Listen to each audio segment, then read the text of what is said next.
The Sasquatch Message to Humanity. Conversations with Elder Camus. Authored by SunBôw, as told by Sasquatch Elder Camus. Copyright by Rainbow Butterfly Publications. P.O. Box 1000 Kettle Falls, W. 99141. This book was created in the spirit of love, peace, and respect. All parts of this book may be reproduced by any form or means. The authors give permission and gratitude to all whom share this message with any and all our relations. The Sasquatch Message to Humanity.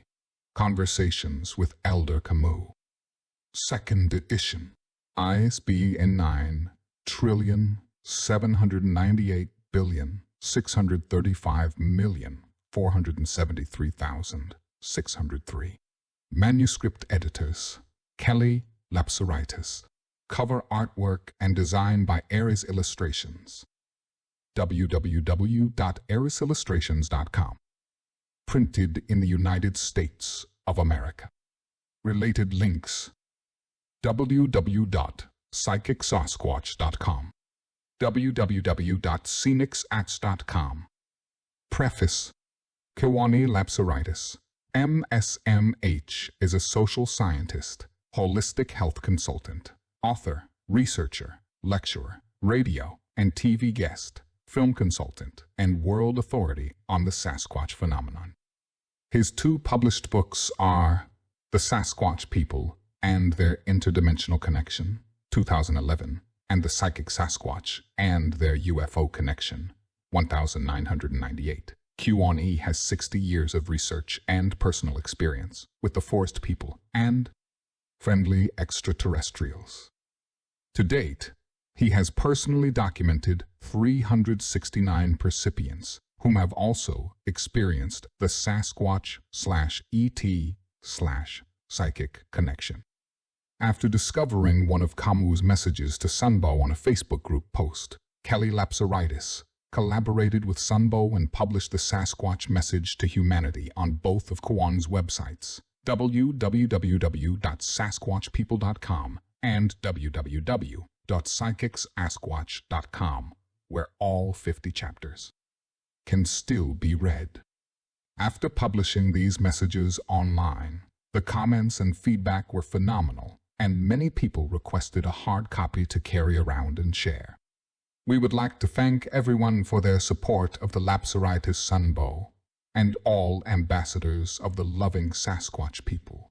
This book has been made possible due to your love, positive energy, and search for truth. It is our intent to help others heal their karmas and find their path of light by sharing this message to humanity on behalf of the Sasquatchy collective consciousness. Kelly Lapsaritis edited and prepared the Sasquatch Message to Humanity for publication and made only a few minor corrections, but the content is fully authored by SunBôw as he transcribed the channeled messages from Sasquatch Elder Camus. These 50 chapters are not the be-all and end-all of the knowledge and information that our elder brothers wish to share with us, but it is all-important and relevant knowledge to help us understand the history, origins, and galactic connections between humans, Sasquatch, and our Mother Earth. Many other authors have written or channeled information from other sources, which mirror and complement these messages from Camus, and can help one to have an even deeper understanding of your own connection and interdimensional guides. For anyone wanting to explore deeper into the galactic heritage of humans and humanoids, I recommend reading the well-written book, The Prism of Lyra by Lissa Royal and Keith Priest. It is easy to read, complete, and a perfect companion book to the Sasquatch Message to Humanity, and for anyone seeking to understand their purpose on this planet. Foreword by Kiwani Lapsaritis, MSMH. While veteran researchers were busy monster hunting over the last 60 years, I have also been busy having intelligent telepathic conversations with the psychic Sasquatch. As a cryptoanthropologist, The idea is to approach them without guns, fear, or trickery. These major factors laid a foundation for successful contact that began 37 years ago when both an ET and a Sasquatch telepathically spoke to me. Since then, I have had ongoing contact, amounting to well over 1,000 times, while documenting 369 experiencers who have also had the privilege of telepathic communication with the psychic Sasquatch people. The discovery that the Sasquatch are indeed people and can intelligently converse with us about their lives, history, and culture is a major discovery that should not be ignored by mainstream science and the public at large. There is now a recognized race of forest giants on planet Earth who are more evolved than we are, and they now understand us far more than we understand ourselves. Yet, because of their psychic abilities, it is a merging of anthropology and quantum physics. Presently, our Earth Mother is dying from the horrific abuse by so-called modern man. Western society focuses mainly on materialism and appears to have no respect for Earth's flora, fauna, or its fellow humans. The Sasquatch people are here to teach, heal, and guide Earth humans to a better way of life that is more spiritual than creating the technocratic monstrosities that are presently threatening all life as we know it. We are blessed with Kamu, a grand shaman elder who was appointed to share the Earth's true history with the humans in an effort to expand our consciousness so we too can evolve out of the socio-political quagmire that humanity placed our world in. Our technology has superseded our spiritual development, leaving us with a Neanderthal mentality where countries want to use only violence to solve world problems. Dr. Wayne Dyer said, if we change the way we look at things, this is a message that could especially benefit the monster hunter mentality. They must first let go of their fear and aggression. Then, the forest people will respect them in return so that they may consciously evolve to a level where they may have a personal relationship with the Sasquatch. These elders want us to walk in unconditional love, which would be a start towards a new attitude and level of consciousness, creating a new society void of the present psychopathic behavior that is slowly extinguishing global life. Humans have the tenacity to renew themselves, like the phoenix rising out of the ashes. Lightworkers and those who are in service to others are the hope of the world. Their selfless compassion and caring will continue to collectively increase the spiritual love vibrations that well may be the key source to heal our Earth Mother and aid us in surviving the coming Earth changes. Prologue by Kelly Lapsaritis. On the evening of September 28, 2015, there was a rare total lunar eclipse of a super blood moon. This eclipse was the fourth and final eclipse in a series of lunar eclipses called the Lunar Tetrad.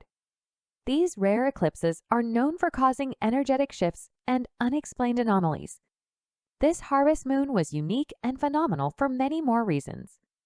Our ancient ancestors, the Sasquatch people, along with the cosmos, rejoiced during this full moon eclipse, not only because of this sacred event, but also because of the reconnection made between souls and the collective mission to share our experiences of love, truth, and wisdom from our elder, brothers of the forest.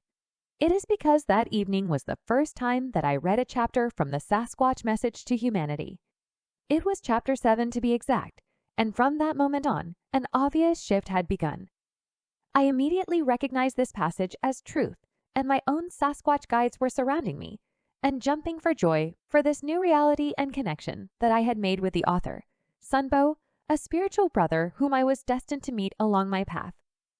Our meeting on September 28, 2015 was an energetic catalyst to the channeling of the additional 43 chapters of the Sasquatch Message to Humanity, for the following day was the beginning of several long days for SunBôw of receiving and transcribing these channeled telepathic messages from Sasquatch Elder Kamu.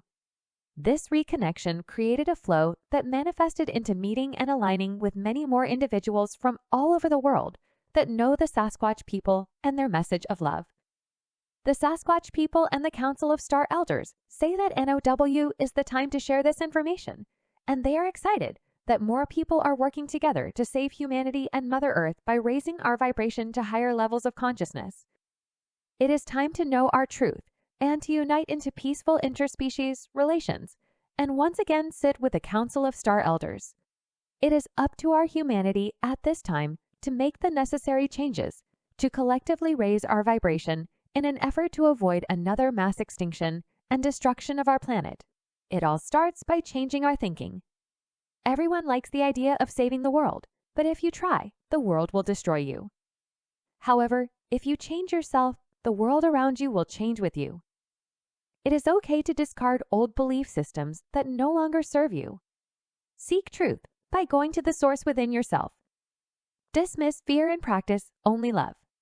You are awakening to your highest potential, and you are a unique and magnificent being. Be one with all life and share your vision of love and truth. May all beings be happy and free. Introduction. By SunBôw, they are known by a variety of names, some of the most famous being Bigfoot, Sasquatch, Yeti, Almas, Yowie, Didi, Skookum, Sitco, Skunk Ape, Misayaba, Bushmen, and Doolittle. An association can be made with Hanuman and the ape people of the Vedic scriptures in India, or similar stories, transmitted for centuries. The existence of Sasquatch, who are emissaries between our world and the underworld, proves in itself the existence of supernatural powers, extraterrestrial intelligences, human hybrids, and intraterrestrial populations. This hidden knowledge, kept secret by the elite, is the reason why mainstream academics are not ready to change the now questionable Darwinian theory of evolution and adapt to a wider and wiser perspective. Humans think themselves smart, but we are far from knowing it all concerning the vast omniverse we are part of. We are not at the top of the evolutionary chain, and there are higher intelligences than us. Transhumanists suggest that the next step of evolution has to be brought by a technological enhancement that will turn us into cyborgs, more and more dependent on technology. The only real lasting evolution humanity can do is by elevating its collective consciousness to a higher spiritual level, recognizing and honoring all life forms on this planet and eventually on others. Only through that approach can we hope to establish contact with other forms of intelligence, if not higher, at least equal to ours in the eyes of Creator. To know and understand who else is around might change our views and understandings of who we really are. We are all relatives because we are all interconnected. Our star elders, Ets, are in an intergalactic alliance with several dozen cosmic races that are here observing us. Some of them say that they genetically engineered the human race. The Sasquatch people asked us to disseminate the information as it's a message to the world. Our Sasquatch elders want to talk with people in a powerful decision-making capacity because someone must comprehend all the negativity that is happening and take the lead in creating a peaceful and environmentally friendly world for a healthier planet in spirit, mind, and body. Chapter 1. Although some call him Bigfoot, Yeti, Yowie, Babaloo, Mizabe, and a variety of other names, I call him Sasquatch, one of his most famous names coming from the Coast Salish language of so-called BC. I say him because, although this species of two-leggeds also has genders and families, the ones who choose to show themselves and interact with us, humans, are most often wise older males, protectors of their tribe. 2 previous encounters and lots of research in different resources, including many accounts from native traditions, had awakened my interest in this mysterious being. 2 close encounters this spring with direct communication brought me many clear answers and teachings. In May 2015, on Vancouver Island, prime Sasquatch country by excellence, 1 week after finding tracks by Clayoquot, I did ceremonies and chants echoed in the mountains around Kennedy Lake. One night, a loud bang sounding like a big tree trunk being hit with strength on a hollow tree caught my attention. Then, another one closer. Then a big tree being shaken and broken, and another one closer made it clear as to who it was. When I heard his footsteps coming my way, I knew he was coming to meet me. He stopped and sat just a few yards behind my tent. I said to him in spirit, "We are relatives. I come to meet you as a brother, to learn of who you are. Maybe you can help me understand why sad stories have happened between your people and mine. And maybe we can help in healing our collective past." Sasquatch said the communication was telepathic, through exchange of thought forms, translated and interpreted here in words and human speech for our human people. "You heard our call and you came. I heard your call and I came. I am an elder seer of my people, sent to meet and teach you. I haven't met any of your people who could talk with us in a few of your generations. My and your people used to be close brothers, living side by side in the early ages of your human species, when you could still sit in the council of the Star Elders. We were your elder brothers, protecting and teaching you.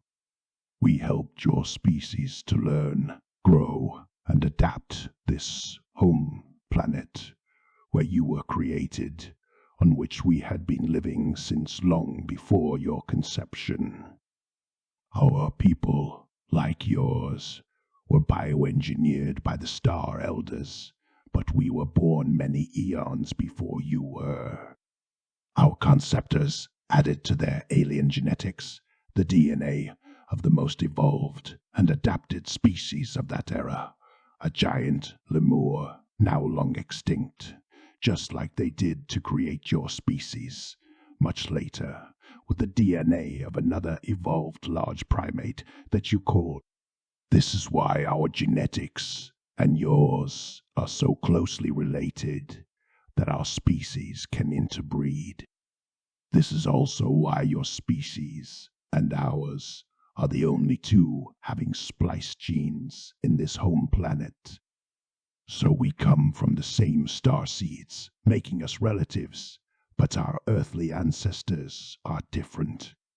So we are not your ancestors, but your elder brothers. My people were created as part of a cosmic plan to allow ancient souls of star beings to incarnate on this young planet and help it evolve into an intergalactic outpost of consciousness, while discovering its many resources and life forms.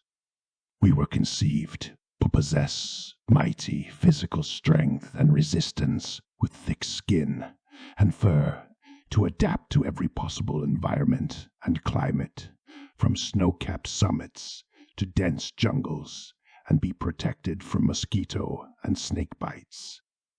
My people also has strong limbs, enabling us to break trees, run fast, and jump high and far, keen eyesight and clairvoyance to see in the darkness, even in the deepest caves of the underworld, huge lungs to swim and be perfectly autonomous and self-sufficient, need for any external material support. We were also gifted with powerful psychic abilities that we have kept to this day, including telepathy, mind reading, remote viewing, hypnosis, astral projection, dematerialization, teleport shape-shifting, and permeating consciousness.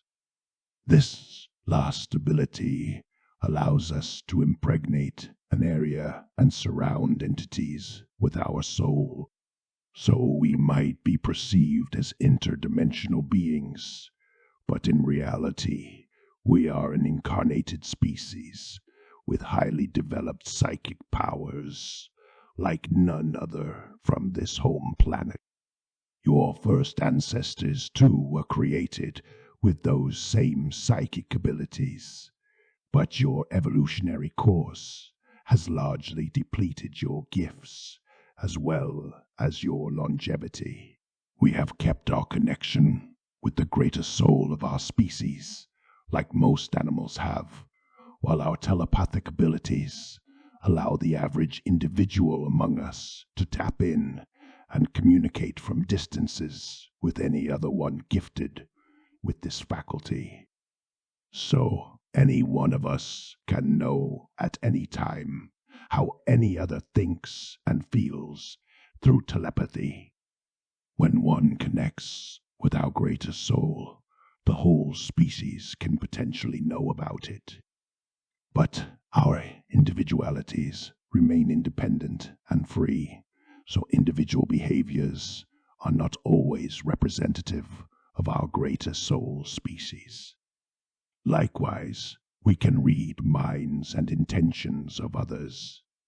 That's why those fools who chase us like beasts with guns and infrared glasses will never catch a glimpse of any of us. Our telepathic abilities allows us to foresee who is coming and feel their intentions. So we can hardly ever be surprised by one of yours, except maybe when we are deeply asleep, when one of your fast-moving vehicles comes our way. Otherwise, we show ourselves to your people only to frighten away some unwelcome intruders, or in the rare cases when one of you is willing and able to communicate peacefully in spirit with us. Once one of you has established contact with our greater soul, we can always communicate in spirit afterwards, regardless of distances, much like we do with our star elders. Chapter 2. As we are incarnated beings, there are plenty of physical proofs of our existence. But we conceal, usually, most traces and offer proper burial to our dead in undisclosed protected locations, inaccessible to your species.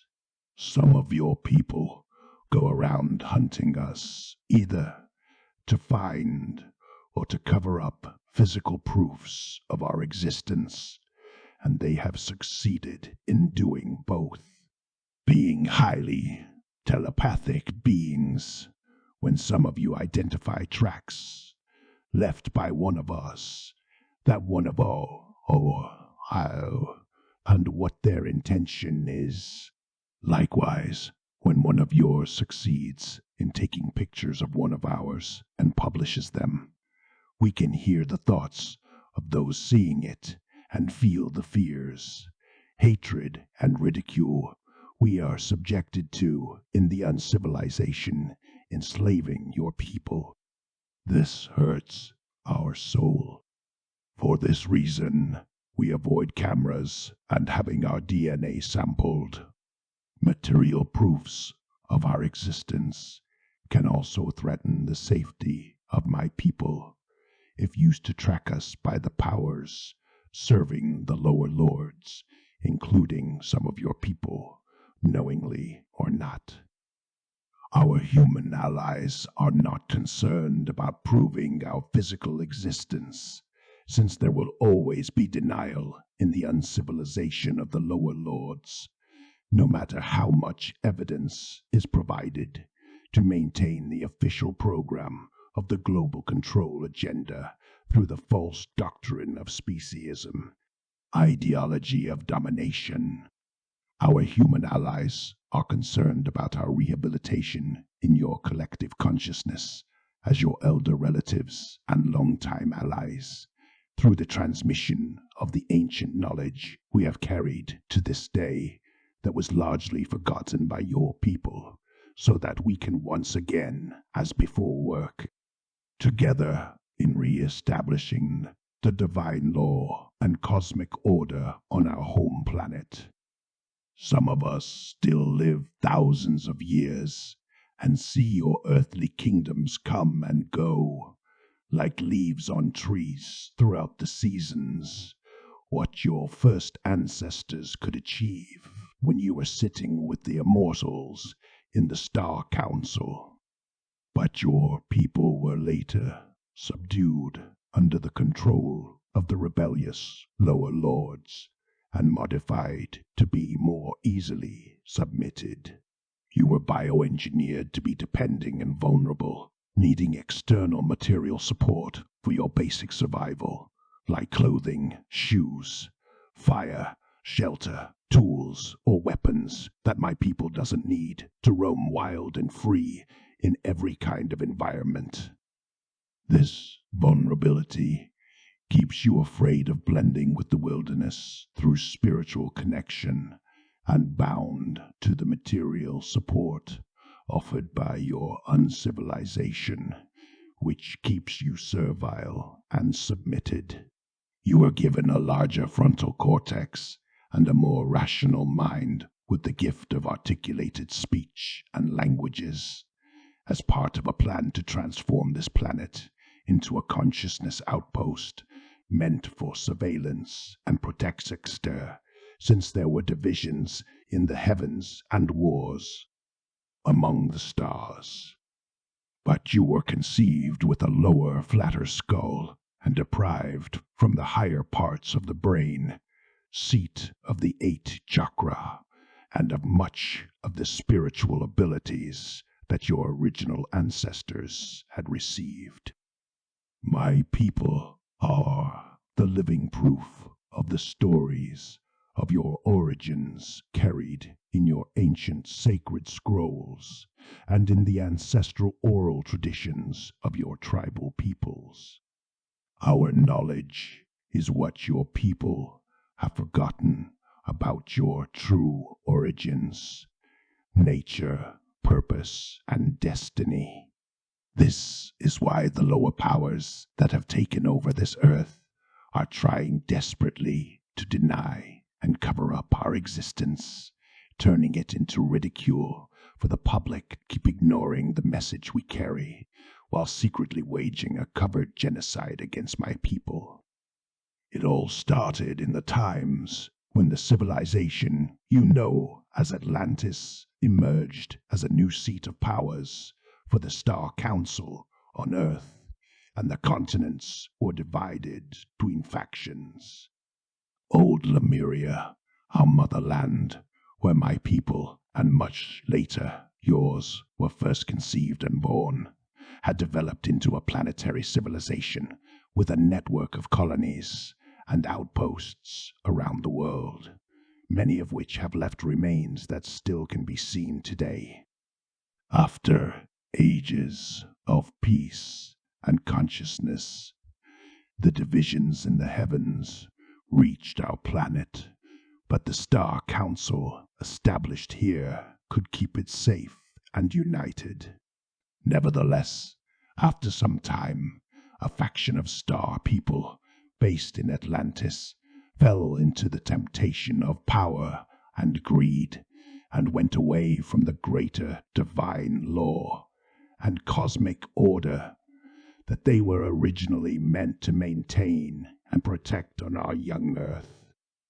After winning battles over our Earth and succeeding in pushing back invading forces, they claimed ownership and dominion over our home planet, which is not their home and to which they were sent to keep watch and protect.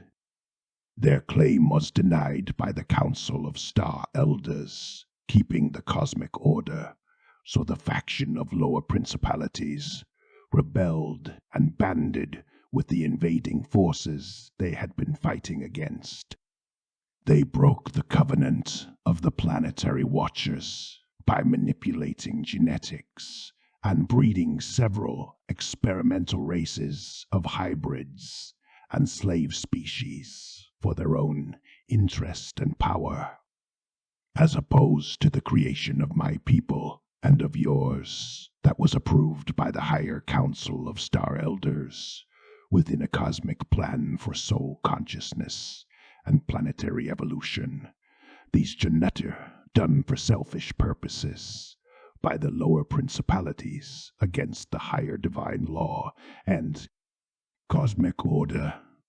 Those artificially produced species, including giants, dragons, and monsters, were used as slaves and soldiers in wars against the Star Council of Elders, still based in Your most ancient cultures have kept the memories of those wars involving star fleets in their sacred archives and ancestral legends that have survived to this day. My people and your people took part side by side in those star wars to maintain the divine law and re-establish the cosmic order of the Star Council on this Mother Earth, our home planet. My people stood all the time with the Council of Star Elders based in Lemuria, our motherland. But your people got divided, many falling under the influence of the lower lords based in Atlantis. Some of them were enslaved in their army, and we had to fight them. As time passed, the conquering powers of the lower lords devised new ways to transform again the genetics of your people, turning them more into easily servile creatures with less spiritual consciousness and psychic abilities to take over the whole world. Chapter 3. As the strongest and most powerful psychic beings on this home planet, the task of my people was to defend, as our younger brothers, those of your people who had stayed truthful to the divine law, even from the ones among yours who posed a threat. For that reason, the fallen powers started waging a war of extermination on my people that has not yet ended to this day, except that it is being done in secret. Those events caused the separation of your people from my people. From there came the many accounts depicting us like dangerous cannibals, under which your people, unfortunately, too often know us. It is true that some of our species have attacked and killed, even eaten some of yours, and sometimes abducted individuals for attempts of contact and even for interbreeding. But these individual actions cannot be taken out of the context of wars or resistance to the destruction of homelands, just like many of your tribal people have reacted to invasion when their very survival was threatened by enemies. But the truth is that many more of my species have been destroyed by human actions than we have ever hurt your people. Our total population has been reduced to a few thousands, last survivors scattered around this home planet. To this day, most of us still die to human hands rather than to natural causes. Since this world has become hostile to us, we have chosen to reproduce as little as possible for safety. This modern humanity, which you call Homo sapiens, was encoded to be totally depending on external material support, with more rational minds and less spiritual empathy and sensibility to solve of the life forms on this home planet for the sole interest of the lower lords who set themselves as powers against the divine law. Today, my people represent the last and only species that your species has not yet dominated, but this submission from us will never happen. This is the reason why the lower lords and the powers they control have been trying to eliminate my people.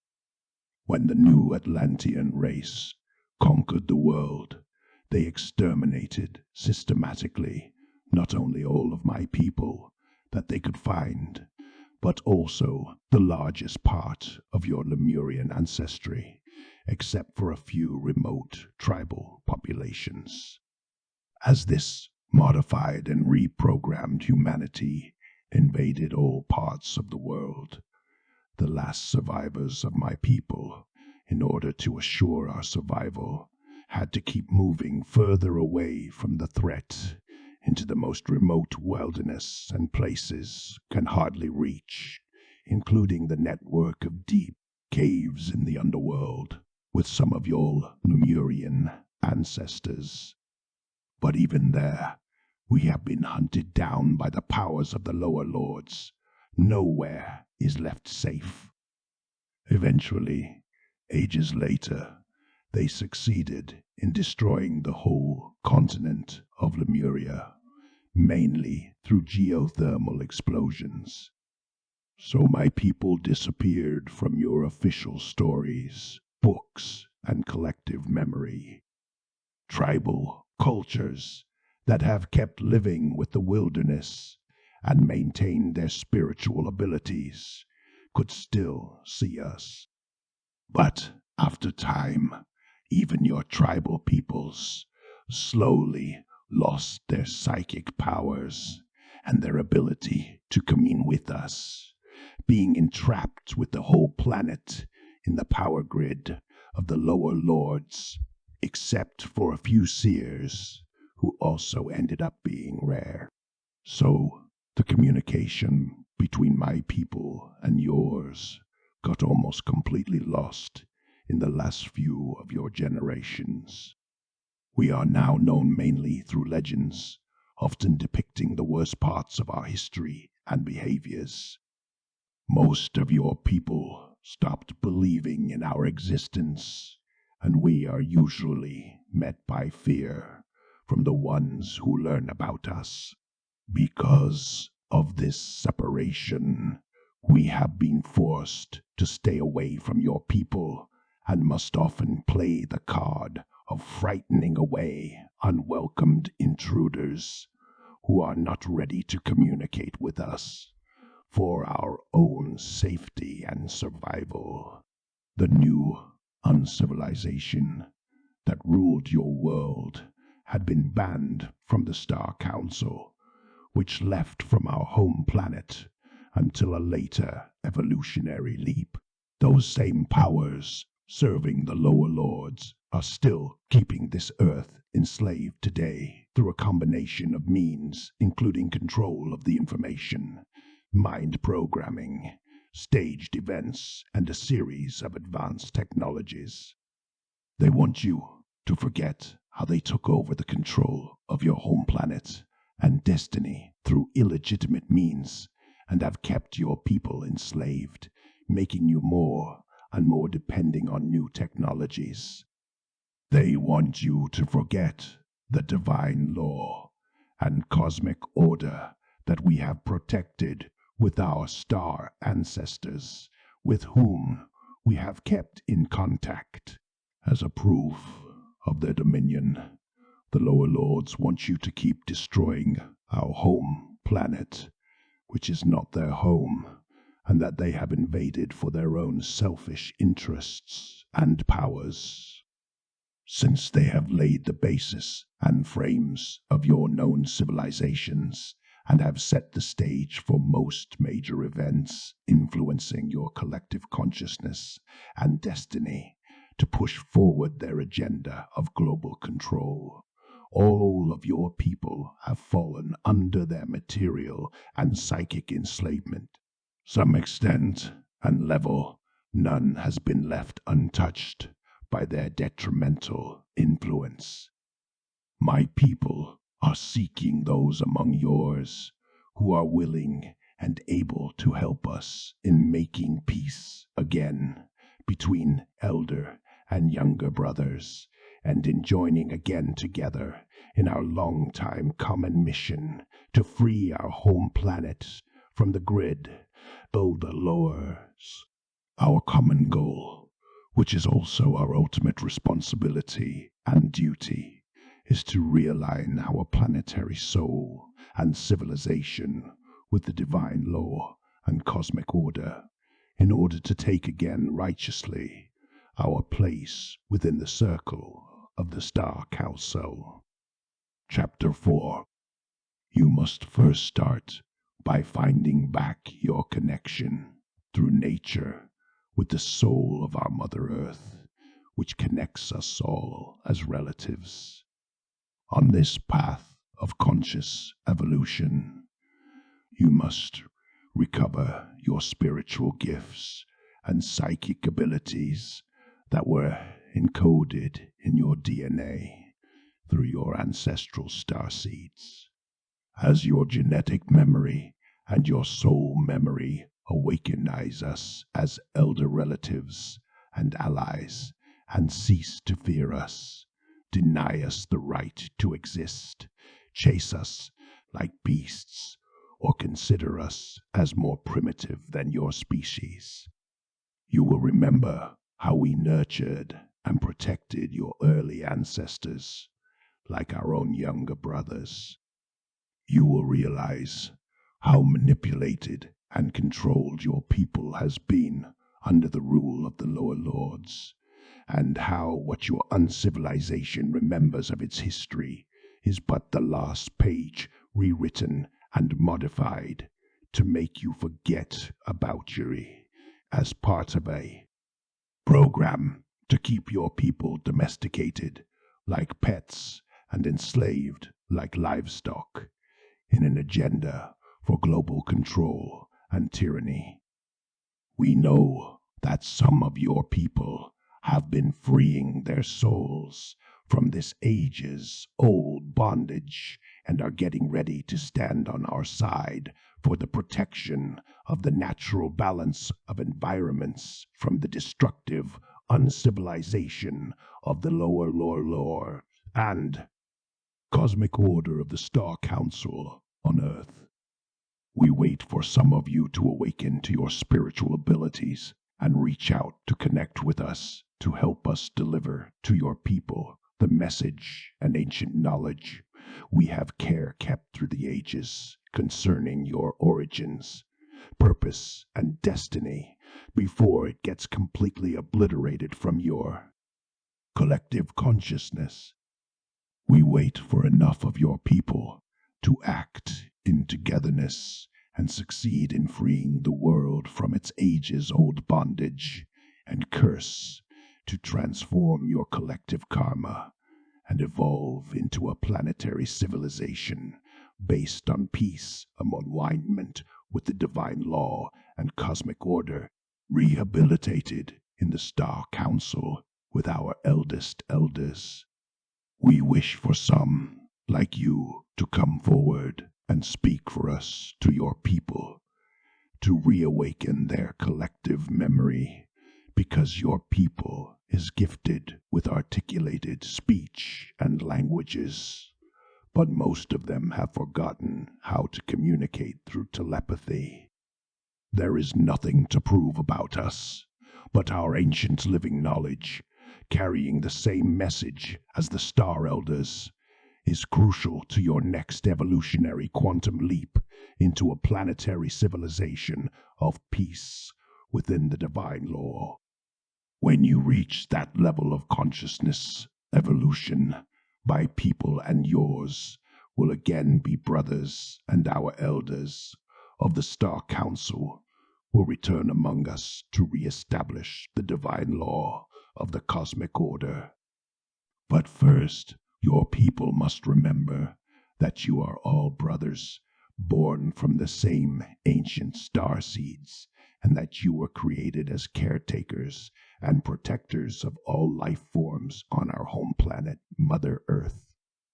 Only later were you reprogrammed and manipulated by the alien lower lords into serving an agenda of materialistic domination and control over all life forms on our home planet, with the disastrous consequences we have witnessed caused by this disconnection from your spiritual soul and purpose. When your people will come to treat each other as equals and all life as important and sacred, they will start to be ready to reconnect with other two-leggeds like my people and the Star Elders. You must drop the veil of illusion that has been raised over your souls, keeping you enslaved in a system running on fear, ignorance, scarcity, materialism, competition, and conflict, serving only the control agenda of the fallen powers. My people can still wait without losing our knowledge, as we have never fallen under the domination of the lower lords. But for your people, it is an emergency that a growing number of you reconnects with the ancient knowledge and spiritual gifts they have forgotten, in order to readjust your collective destiny with the cosmic order, while it is still your Tessera. Otherwise, the ruling non-civilization that imposed itself over our Earth might end up succeeding in turning your evolutionary process on our home planet into a failure by causing unrepairable damages and destruction that could cause the abortion of this soul evolution experiment. If your species fails in restoring the planetary peace and cosmic order on our home planet, it will mean that ours too has failed in watching over our younger brother and in guiding your people back into the Star Council, which my people has never left.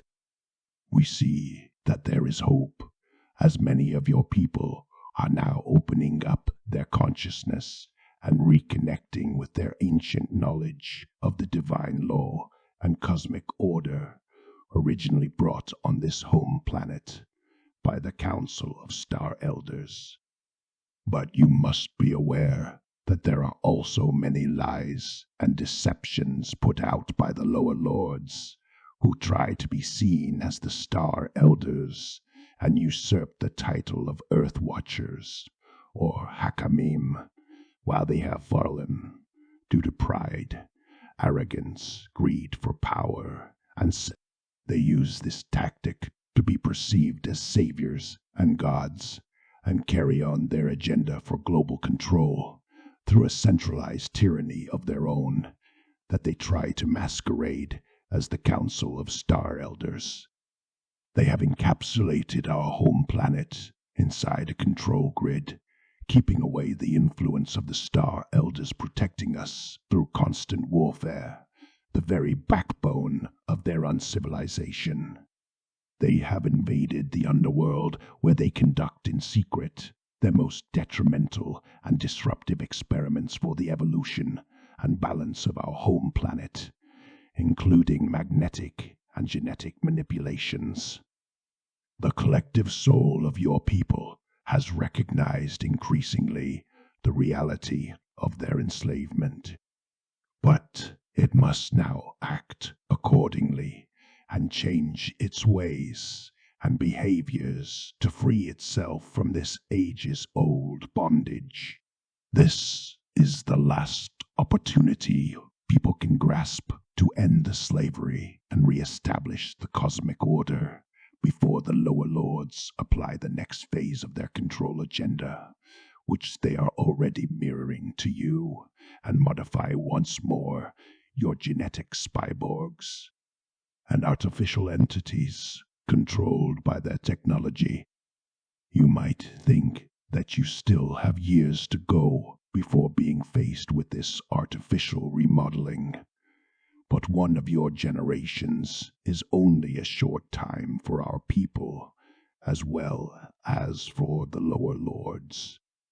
The situation that your ancestors faced in the downfall of Atlantis is being replayed today, but on a much deeper scale, that may cause unrepairable damages to your genetics, evolution, and destiny if not stopped, and abort the soul evolution cosmic experiment you have been part of with global destruction and mass extinction level event as it happened in the days. Chapter 5. The ongoing destruction caused by the uncivilization of the lower lords that your people has followed has already reached a point of no return that will undoubtedly lead the world towards unavoidable global cataclysms, cleansing, and purge. The soul of Mother Earth itself, although compassionate, is asking for the end of this enslavement and destruction, and may speed up the purification process that has been engaged through actions and behaviors of the uncivilization that has been controlling you. Higher cosmic forces and spiritual powers may also intervene and transform the course of events.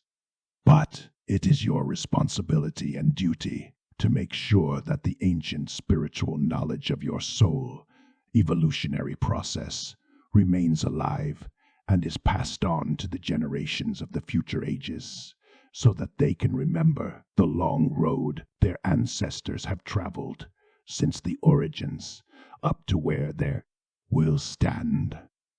We don't know how far the agenda of the lower lords can be taken before reaching the breaking point that will upset the forces maintaining the balance on our home planet, which could likely bring another mass extinction level event. What we know is that the time is very short as compared to the long road we have evolved on. This generation of your people is the one has to make the changes needed. If no substantial improvement is made now, within the next of your generations, your people who remain aligned with the divine law might once again find themselves escaping and hiding out for being hunted down, unless they succeed before then in turning the tide and restoring a planet civilization based on peace and the cosmic order. That's why you must start now to get attuned with the powers of nature and the soul of Mother Earth, and to tap into the spiritual abilities that were encoded in your DNA through your original star seeds. There is no hope for a better world if you keep supporting and serving the system of the lower lords that has colonized and enslaved your people, destroying our home planet. You must deprive the lower lords of their power over you and withdraw your support in all forms to their enslaving system. Recover the sovereignty of your soul and redesign your ways of self-governance through your spiritual circles, aligned with the divine law and order.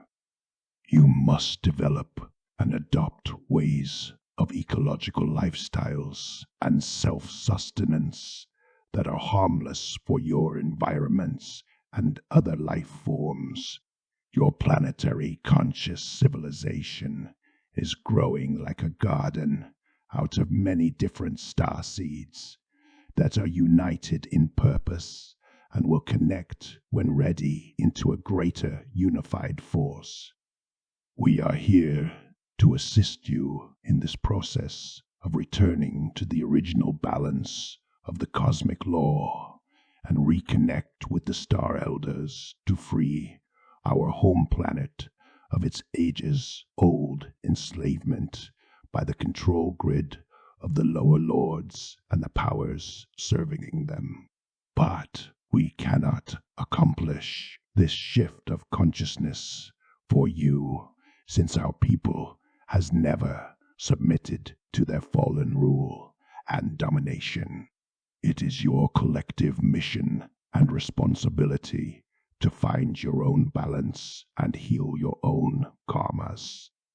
As your elder brothers, we stand by and watch, waiting for the suited circumstances to manifest and the right time, synchronicity, and convergence to arise, so we can join actively your awakening species in the physical form as well as in the spiritual realm to help you on your quest. In the meanwhile, we will keep selecting some of you who can hear our call and come forward as ambassador to our people to interpret our message for those of your people who are ready to hear it. You are one of those who have been found able to deliver our message.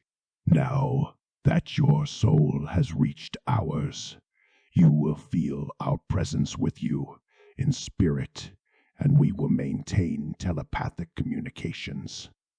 You may experience manifestations of us through dreams, apparitions of images, whirlwinds, and whispers, or meet more of our species. But since you don't need any more physical proofs of our existence and have connected with our soul, we will be by your side and keep watch over you wherever you go.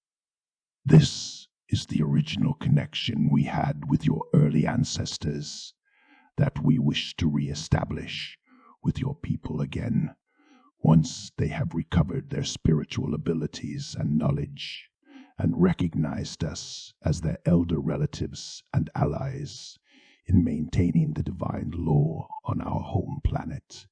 After delivering this message to me, Sasquatch left in the dark night through the thick brush behind my tent, leaving a trail that I could see in the morning. All fear had left me. I rather felt a great joy and a profound serenity, and for my new ally, much respect, sympathy, and a powerful spiritual connection. But at the same time, I was feeling a certain sadness about the way our human people has lost its spiritual ways and has treated our elder relatives, and felt overwhelmed by the tasks awaiting us ahead. The next night, I was expecting another visit, but felt he had gone far away because other campers had arrived. While calling on his spirit, testing to confirm the connection he had promised, a whirlwind came around me and stopped by my side, and a friendly whisper was heard near my ear. The following night and the day after, as I was getting ready to leave, we exchanged vocal calls across the forest. The last one sounded and felt like a female greeting me with higher pitch and tone and a different voice. When I returned to our human world, I realized that I couldn't share these stories with just anyone. Most human people would take me for a liar or a nutcase had they heard any of this. Then, on my way to the gathering in Lillooet, I met many natives. Sasquatch was mentioned by someone before I did. I soon found out that among the Statumsea and other BC native communities, Sasquatch stories are common, and many have an uncle or a cousin who had encounters with him.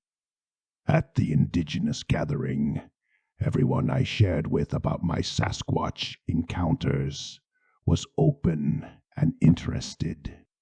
So this made me understand that in some spiritual circles, teachings of this nature can be shared. This inspired and motivated me in sharing with this community these experiences and the knowledge they provided. Chapter 6. After this, I went up north, above the 56 to parallel, some 300 km from Yukon. The first day of mushroom picking in the deep bush, I came across a dozen of clear Sasquatch tracks, well printed into the charcoaled soil. They were about 16 inches long, bigger than the ones I had seen on Vancouver Island, with a definite human foot shape with 5 round toes. I shared my discovery to a couple friends who brought it up at camp. The general reaction was the usual laughter and bare explanation, although another picker admitted having seen tracks as well. I succeeded in explaining that Sasquatch is a very well-known being in the stories of many native traditions, especially in BC. But I knew I couldn't mention anything about my encounters there without being met with ridicule and seen as a weirdo. The next day, as I had walked kilometers in the burnt forest, Sasquatch showed himself to me in the physical form. I first heard a sound like a mixture of gentle groans and mumbling. The closest sound I can compare it to, although it might seem funny for some, is the voice of Chewbacca in the Star Wars movies, and you can bet they took their idea from somewhere. I lifted up my head and looked towards where the voice was coming from, and he was standing some 200 feet from me, beyond the pile of uprooted trees, with nothing standing between us, so that we could exchange a clear visual contact. He was over 8 tall, with light brown, long fur, taller and slender than the black one I had seen on Vancouver Island in 2003. Although impressed, I was filled with joy, like if meeting an old friend. He said in telepathy, "Here I am. I saw you found my tracks. So, you are the human who knows us." Seeing I was without fear, he was puzzled and shyly crouched behind a big, uprooted stump.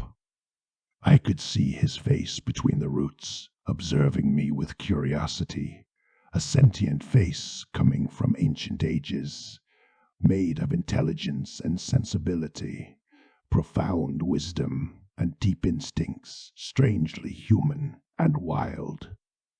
Although he had a few centuries of age, he was not an ancient, learned elder of his people, but he was a leader of his local clan. So I waved at him and started singing a gentle chant, knowing that they love soft music and chants from the heart. He had only been seen by a few humans in all his life, but all of them were afraid of him. Now he was meeting one who was a friend, what he found interesting, but strange compared to the usual hunters or loggers he had seen. He wondered why I was coming with this wave of people picking all the mushrooms and invading his woods in an unprecedented manner. I couldn't pretend that I was gathering my meal, nor wild crafting, so I explained to him that we exchanged the mushrooms for money, so that later we could exchange the money in the human world for other goods we need for our survival. He had already picked up this strange concept from reading the minds of the pickers. But what he couldn't figure out, why I was the only one of my people who could communicate face to face with him, but was doing same thing as all the others. This had me ponder then and afterwards. He finally told me that he was glad to talk with a human, but there was too many of my people invading his woods who couldn't relate with him, so he couldn't stay around in a visible form. And before I knew it, he had disappeared from my sight, suddenly vanished. That night, he came to me in dream, and I saw clearly his face smiling over me and thanking me for the chant. The next day, I went in another area and found again some tracks, but a couple inches shorter, from another member of his family. The following day, I returned to the sector where I had encountered him. After a whole day of picking a modest harvest, I was getting ready to return to camp, as the long northern daylight was already dimming out, when I heard the same recognizable voice trying to mumble a shaky melody. After 2 or 3 attempts, I understood that he was asking me to sing again. So I started with a soft chant, to which he replied with a few joyful woots. After my chant, he tried again, a melody, sounding like a clumsy mixture of groans and howls. I did again, a mellow chant, and he tried to join with his vocal sounds. This amused me, as it felt like a sacred spiritual connection, which at the same time was also somewhat funny. I chanted the first line and stopped, and he tried to repeat it. We repeated the same exercise a few times until he finally succeeded in howling the right notes in the right order, which made us both very happy. He explained to me that his species communicates through telepathy and has no need for words and speech, so individual Sasquatch don't have any specific names to designate their person. Being telepathic, they don't need to introduce themselves to each other, nor can they lie about themselves. But they use different vocals to express their emotions or communicate their location, either to their own people or to other species who can't communicate with telepathy. They can whisper, whistle, hum, mumble, moan, groan, growl, root, roar, scream, and mimic certain animals and birds, but they have not developed a musical culture nor a tradition of songs among their people. The sacred chants and spiritual music of the humans is one of the things they appreciate, admire, and miss the most from our people. Musical instruments are among the human inventions that they value above modern technology. He had known of these things from the greater soul of his species, but had not yet heard music himself or experienced prior conversation with any of our human people. As other means of communication, they also have glands that exude a pungent stench unbearable to most species, acting as a repellent for intruders. But they use those only in cases of danger, when they feel a threat. So I never got to smell their repellent scent, made famous through countless accounts. They can and have operated high technological devices and spacecrafts, requiring logical understanding when in situations where their help was needed. But their species has not developed any technologies nor external material tools. Neither have they developed artistic creation, culture, nor the ability to play music and sing, having no need to create tools and produce art, as they can project their thoughts. Their primal wild lifestyles may seem raw and primitive for us humans, but their extended knowledge of the cosmic order through their telepathic connection with the greater soul of their species, and their psychic abilities to project images into the minds, makes their intelligence greater than ours on some levels, while humans are gifted with speech, creativity, art, inventions, and cultures. So when their people and our people were still connected, it was a beneficial exchange for both sides. As younger brothers, us humans can also contribute to the well-being of our elder brothers Sasquatch. We thanked each other for this conversation, and as he knew I was on my way out, he bid me farewell. He explained that he had remained invisible during this last meeting, as the woods around were getting invaded with some of my people who couldn't relate to him. So he couldn't remain around any longer, as more pickers were moving into the area. But he said that we could always remain connected in spirit.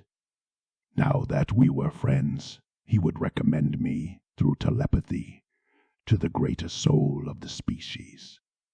This lust encounter made me understand how each individual Sasquatch has a different personality that connects in its own way and on different levels with the greater soul of their species, like to a matrix binding them all. They don't have all the same experience, feelings, and wisdom, but they all can access their collective knowledge through the greater soul of their species.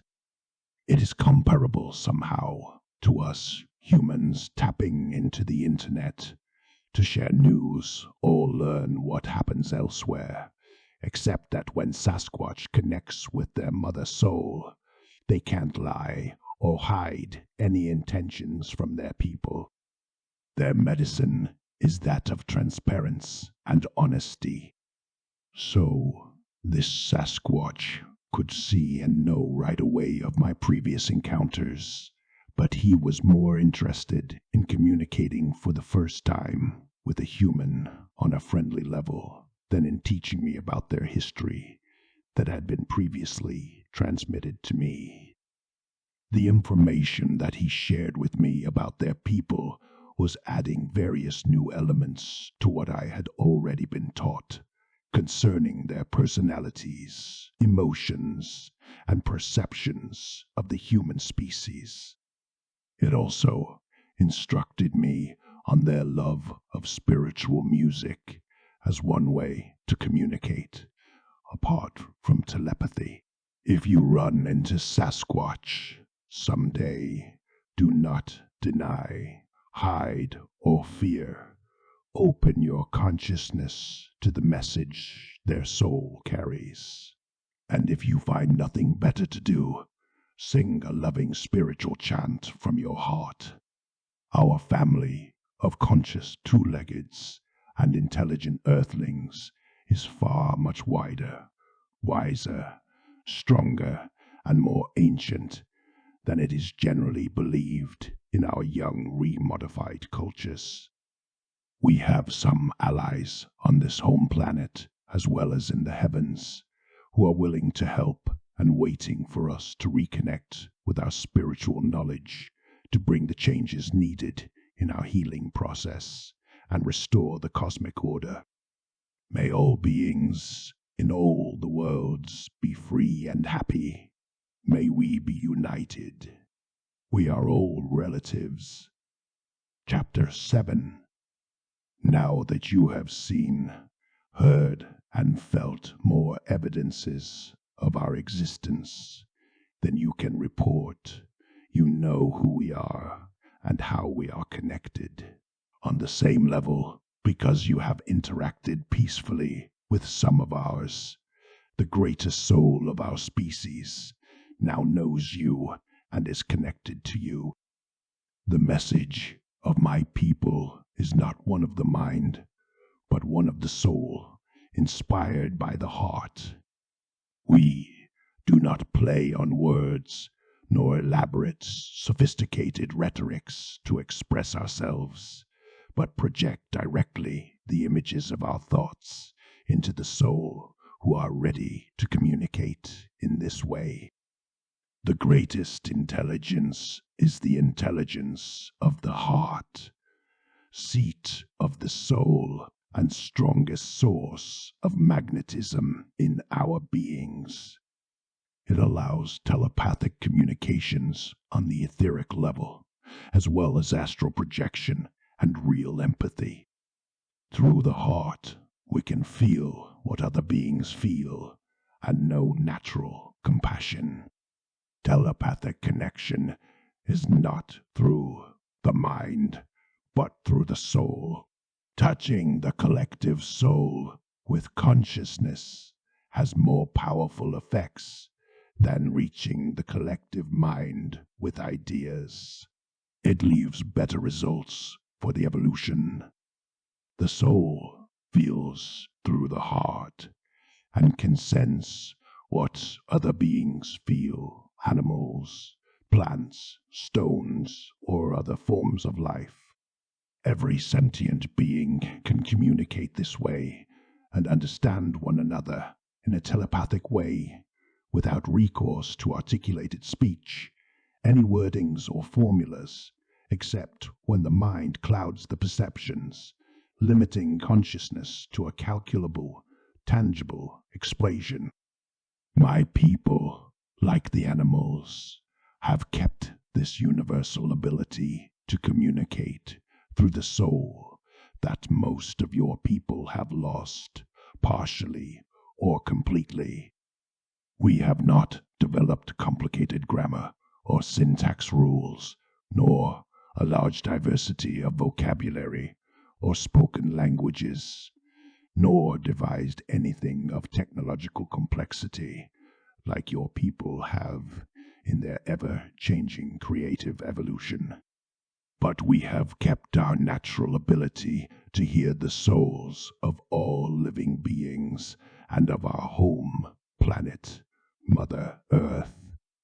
My people, like all sentient beings, can feel the same emotions that your people can feel, but over different reasons. Because we still hear the emotions of other living beings and of Mother Earth, we feel empathy. We can feel the joy of the butterfly in the flower, the pride of the salmon jumping the falls, the confidence of the pack of wolves, the exultation of the soaring eagle, the serenity of the oak. But we also feel the cry of the ones in pain, dying and suffering diseases and poisons introduced by your people and imposed on all life forms on this species and ecosystems at a dramatic extermination rate. We hear the pains and cries when the sounds of your polluting engines tear down the natural harmony of our wilderness, or when your machinery rips apart the sacred grounds, breaks the rock, cuts the wailing trees, pierces or drills the underground. We hear the pain of the water beings who wash ashore by the millions, choke or mutate because of the activities of your human people and the legacy of death that the uncivilization enslaving your people has left our home planet with. We hear the pain of your own human people who cry in vain for help as they die in genocides, suffer, or seek refuge from the evils done to them by their own human brothers. Complex mind ideologies backed by sophisticated rhetorics can blind the soul and silence the heart, causing much harm to natural harmony and other beings. The human people must reconnect through the intelligence of the heart with the wisdom of the soul and feel the empathy and compassion for all. They must listen to the voices of the other souls with their heart. If they do, they will, like us, hear the cries of pain and know it is so unbearable that all violence and destruction must be stopped at once. If you think this is idealistic and unrealistic, ask yourself how long your uncivilization can still sustain itself with your growing populations. And then remember how long my people have been here, watching over our younger brother. We hope to still share this home planet with you for many eons to come. Chapter 8. At this time, my people is reaching out to reconnect to your human people, to bring the message that only a civilization of the soul is sustainable, and it will outlast many uncivilizations of the mind that are unsustainable, limited to a materialistic surrounding, rather than a holistic understanding of our interconnection. Through communion with the omniverse, every living entity is part of. Only through empathy and compassion can an intelligent species continue to evolve. Domination only leads to chaos, sufferings and pains, and ultimately to death and self-destruction.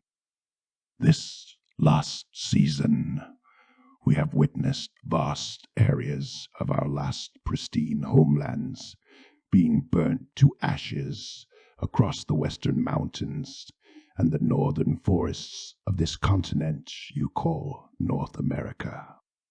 This is not due to natural phenomena, but is part of a larger concerted efforts and secret project of the lower powers to exterminate what is left of my people before attempt to contact your species succeeds.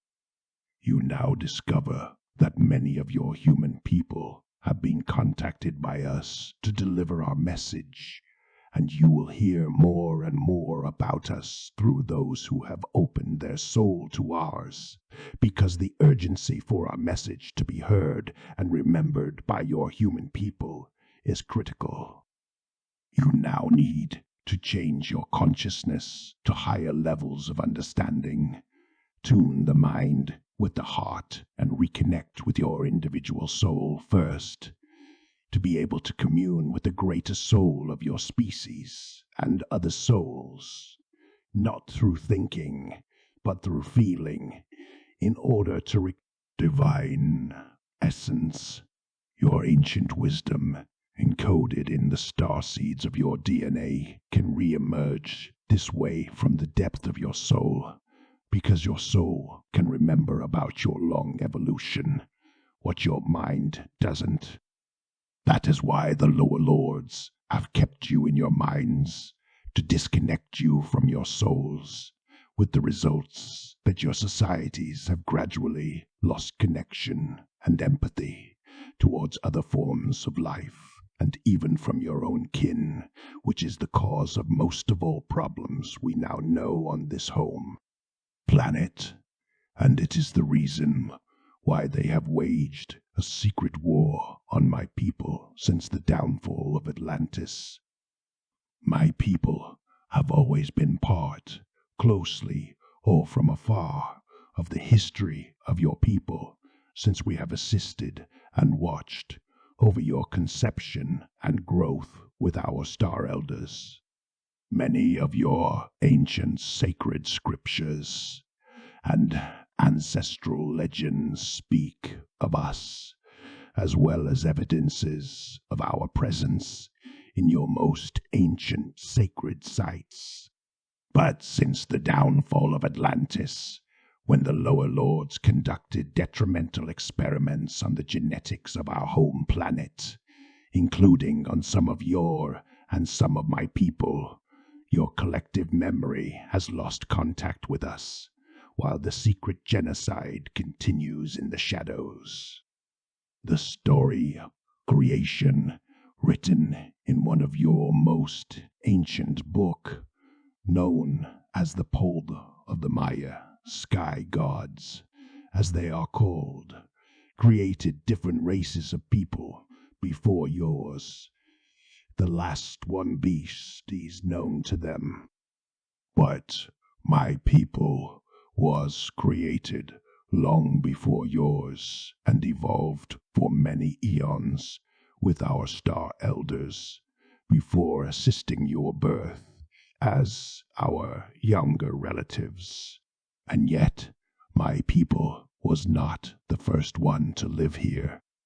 Long before us, when this planet was young, the star elders created fish people, lizard people, and bird people that have been remembered by some of your most ancient cultures.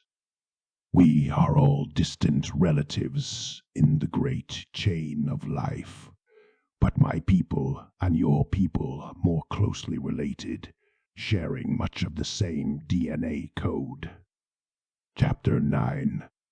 The miracle of incarnation for the soul is a divine process, allowing sentient conscious beings to enter the physical realm, to interact and evolve in this 3D dimension.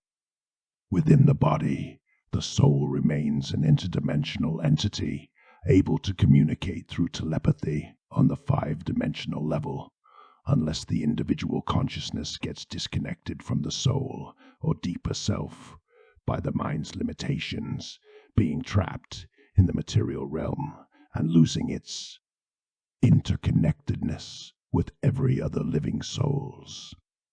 The soul is independent from the DNA, but largely influenced by it, because the physical shell in which a soul incarnates transfers to it the genetic memories of a species and lineage, just like the soul carries into the body the memories of its past evolution through it. For this reason, the process of introducing genetics to other planets has been used largely over the eons through this universe as a way to combine souls and bodies that can create bridges between home planets and a better connection among species. But the differences in the ways to proceed must be made very clear.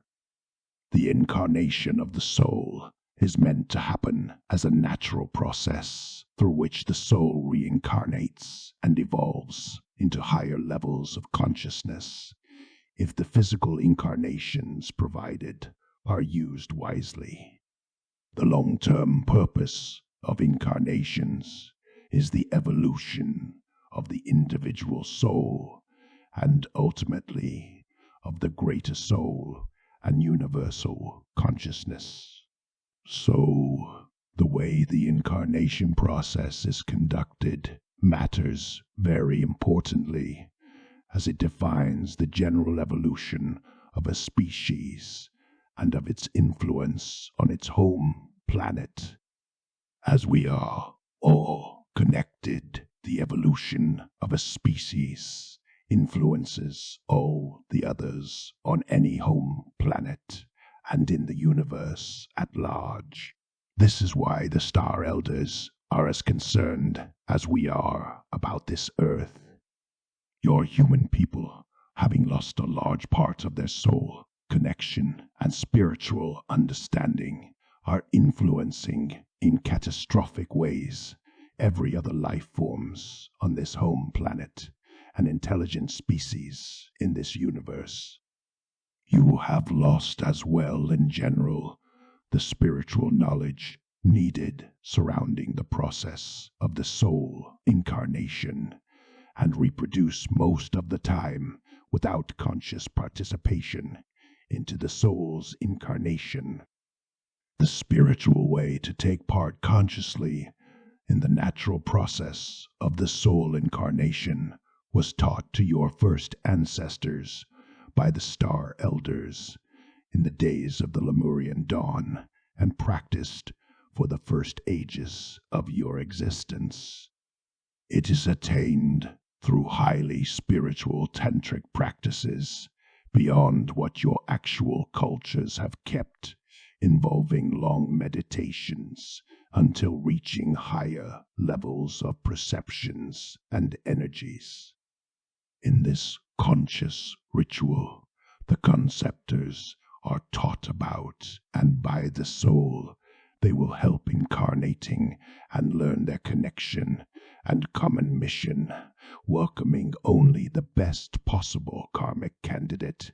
The act of reproducing without this consciousness, as you are pressured to do by the lower lords, can give any odd results and allow any soul to incarnate, some who can be unrelated or not helping your individual.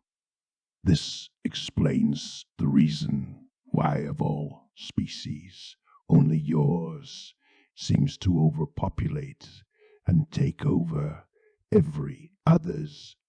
Only spiritual, dharmic conception can solve your problem, meaning that when you are ready to conceive and give birth to a soul, you do it for the greater soul.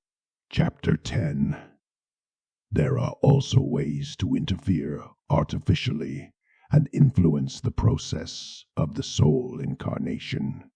But here it is very important to make the distinction between different intentions motivating the act and the ways used. When our common star elders introduced their genetics on Earth through the conception of my Sasquatch people first and through the birthing of your human people later, their intentions were part of a greater cosmic order in accordance they were bringing to this young Earth. Their genetic memories, consciousness, and knowledge into a greater plan for evolved souls to incarnate here and become the seeds of universal consciousness on another outpost of spiritual evolution. Since the genetics from distant worlds that have evolved differently in space and times are largely diversified and most often incompatible, the way for the star elders to introduce their genetic memories on a new planet, most often by adding to their own DNA one or a few genes from a well-evolved and adapted species indigenous to the local planet.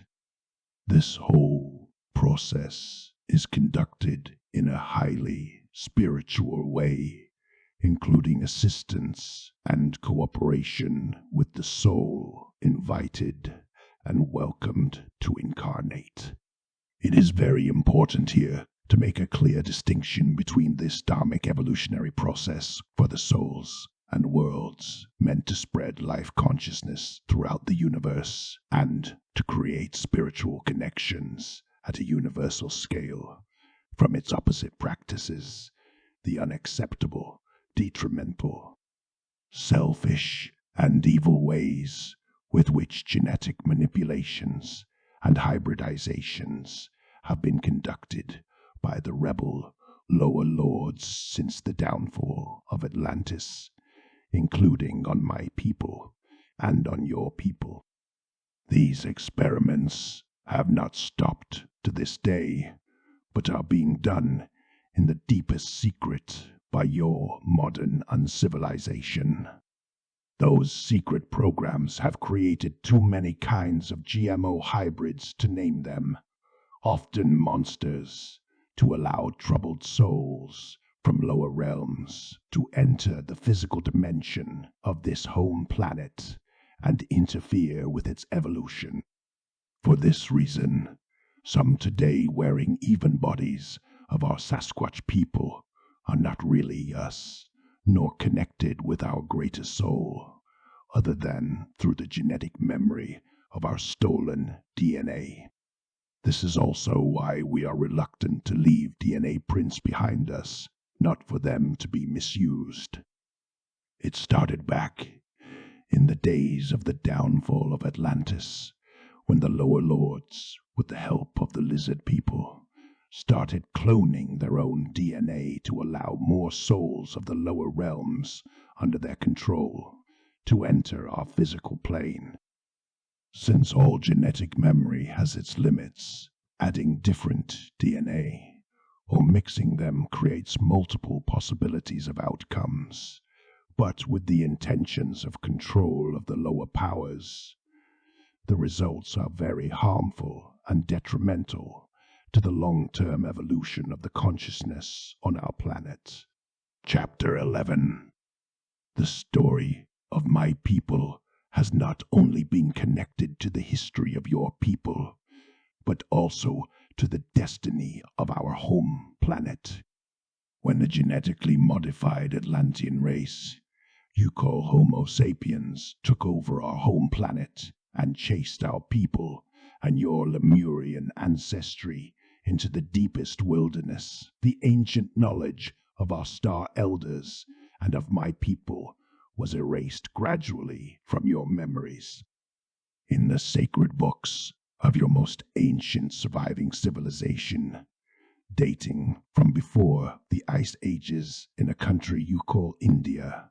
The important contribution of my people, known as the Ape People, and our leader, Hanuman, in our common efforts to fight the lower lords and restart the cosmic order on Earth. The stone bridge my people built to the island of Lanka can still be seen today as a reminder of this close bond your ancestors and mine had back then. Over millennia, India became the highest concentration and density of human populations, and following the Dravidians, with later invasions of Aryan cultures unfamiliar with us, my people took refuge in the northern wilderness. In Europe, pre-Indo-European cultures, whom we helped build the megalithic monuments, were familiar with us and called us Bear People until the Celtic and Germanic invasions that made my people appear as evil ogres and threats. The extermination of the last of my people in that continent ended with the Troll, the Middle Age. It is quite significant that the Indo-European lineage, being more closely related genetically to the Atlantean race, has been the main culprit of our genocide. And this genocide of my people goes along with that of your tribal peoples, just as with the ongoing ecocide or omnicide being perpetrated intentionally by the lower powers enslaving our home planet. In what you call North America, my people could live along with your tribal peoples until the European invasion started, along with the tribes of your indigenous peoples, just like with your previous Lemurian ancestry. My people was pushed ever further into the western and northern wilderness. The huge fires that caused terrible devastation in these areas this last season are part of a greater secret plan to speed up the extermination of your tribal peoples and of my people, your elder. This ultimate aggression is intended to cut definitely your spiritual connection with our star elders. The story of my people and of your tribal peoples in the land you call Australia is not much different. My people, known as Yowie there, just like your tribal peoples, have kept moving deeper into the wilderness to escape from the genocide of the European conquest until becoming a mere legend. In the land you know as Siberia, my people there, who are called Almas, could live in peace with your tribal peoples, familiar with us as long as the Tsars of Russia were afraid of facing us.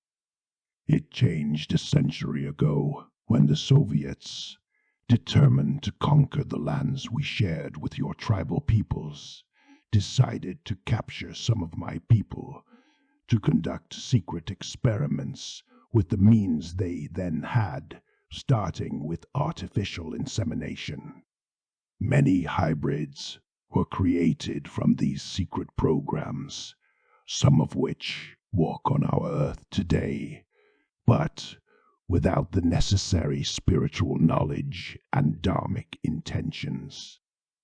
These secret experiments have always been commanded by the lower lords and backed by their technological powers, introducing some ever more sophisticated techniques for genetic manipulation.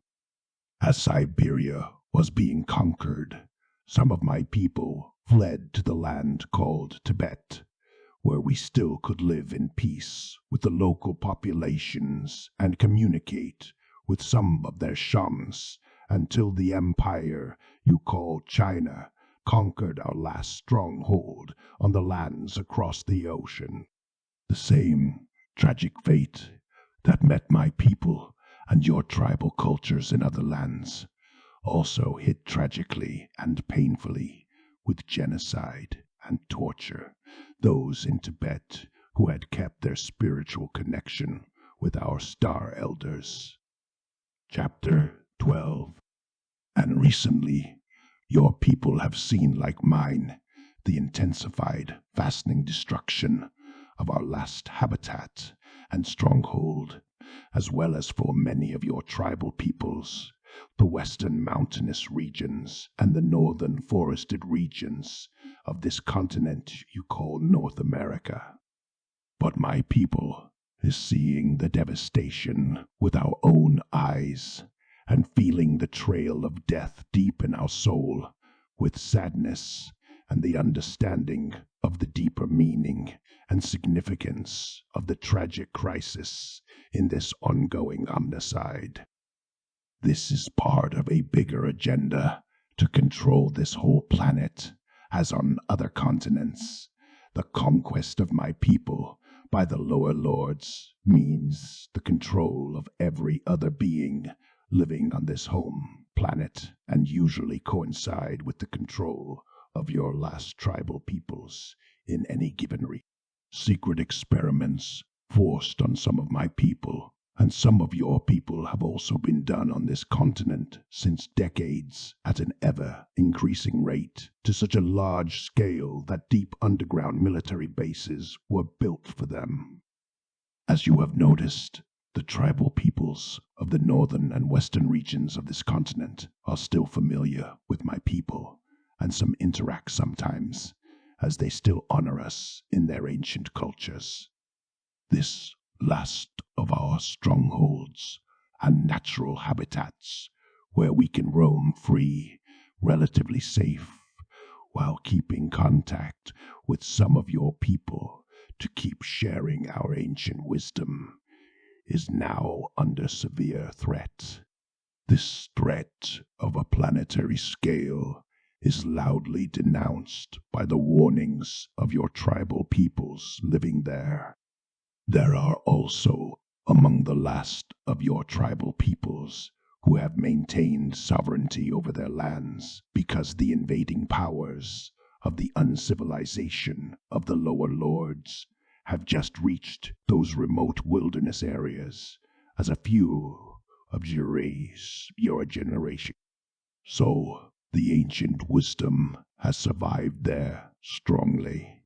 Many of your tribal peoples there also know that we have shared genetics and ancestry over the eons.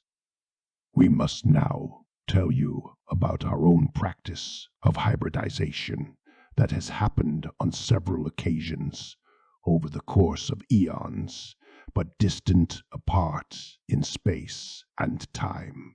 We naturally reproduce in a similar way as your people do, except that we have kept the consciousness of interdimensional soul evolution by communicating with the souls we invite to ensure that they are the best karmic candidates.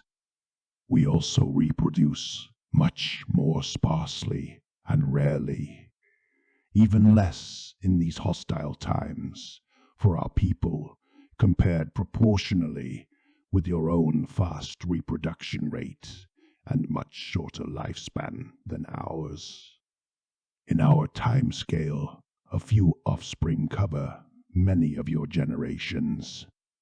As we have learned from our star elders, assisting in the conception of your species as our younger relative, alien DNA can be introduced or adapted to a planet when combined with indigenous DNA, and if this hybridization is done in a higher intentions for soul and consciousness of highly evolved souls can incarnate in hybrids.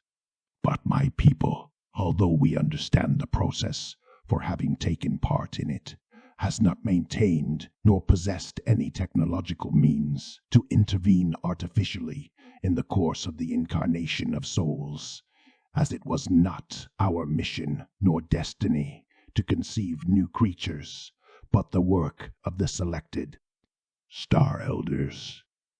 But we know, as some of your geneticists have discovered, that your DNA and ours are 95% the same, being the star seeds of our Star Elders, and making us elder and younger brothers, close to the point where my people and your peoples naturally together, and bear fertile offspring.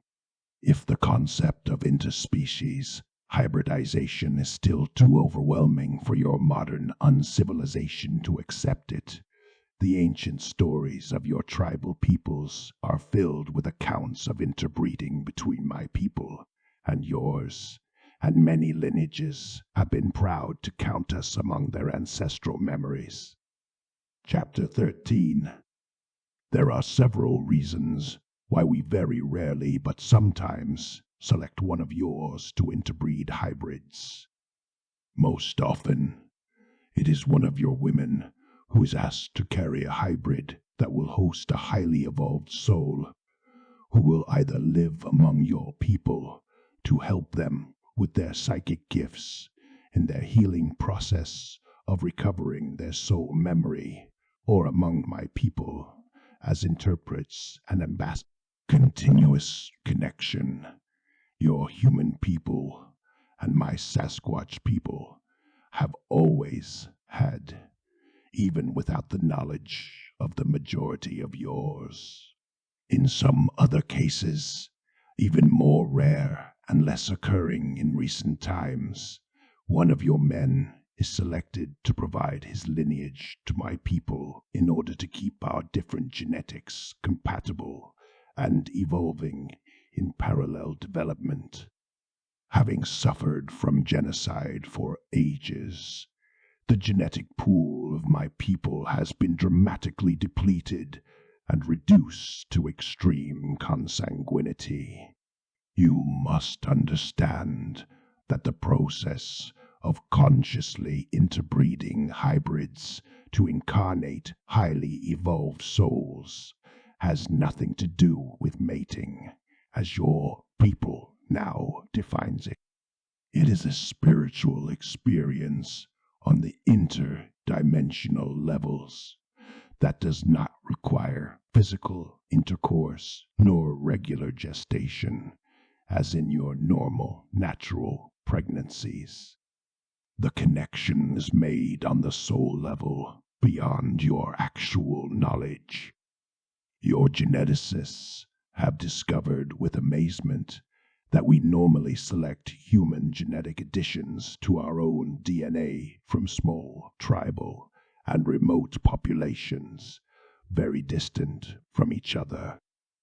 They are right in saying that some human people live with us, away from the rest of your genetic pool, but their conclusions about our age, based on just a few DNA samples, is a wrong interpretation of my people's ancient existence as your elder brother. What their studies omit to notice also is that the humans we carefully select to interbreed hybrids with come from populations and regions that have kept honoring my people, and the ones found ready to contribute to the evolution of interspecies spiritual relations are the ones gifted with the necessary psychic abilities, often due to Sasquatch ancestry in their lineage. Remember that one generation of my people lasts much longer than many of yours, so we can keep track of our descent in your lineage easier than you can.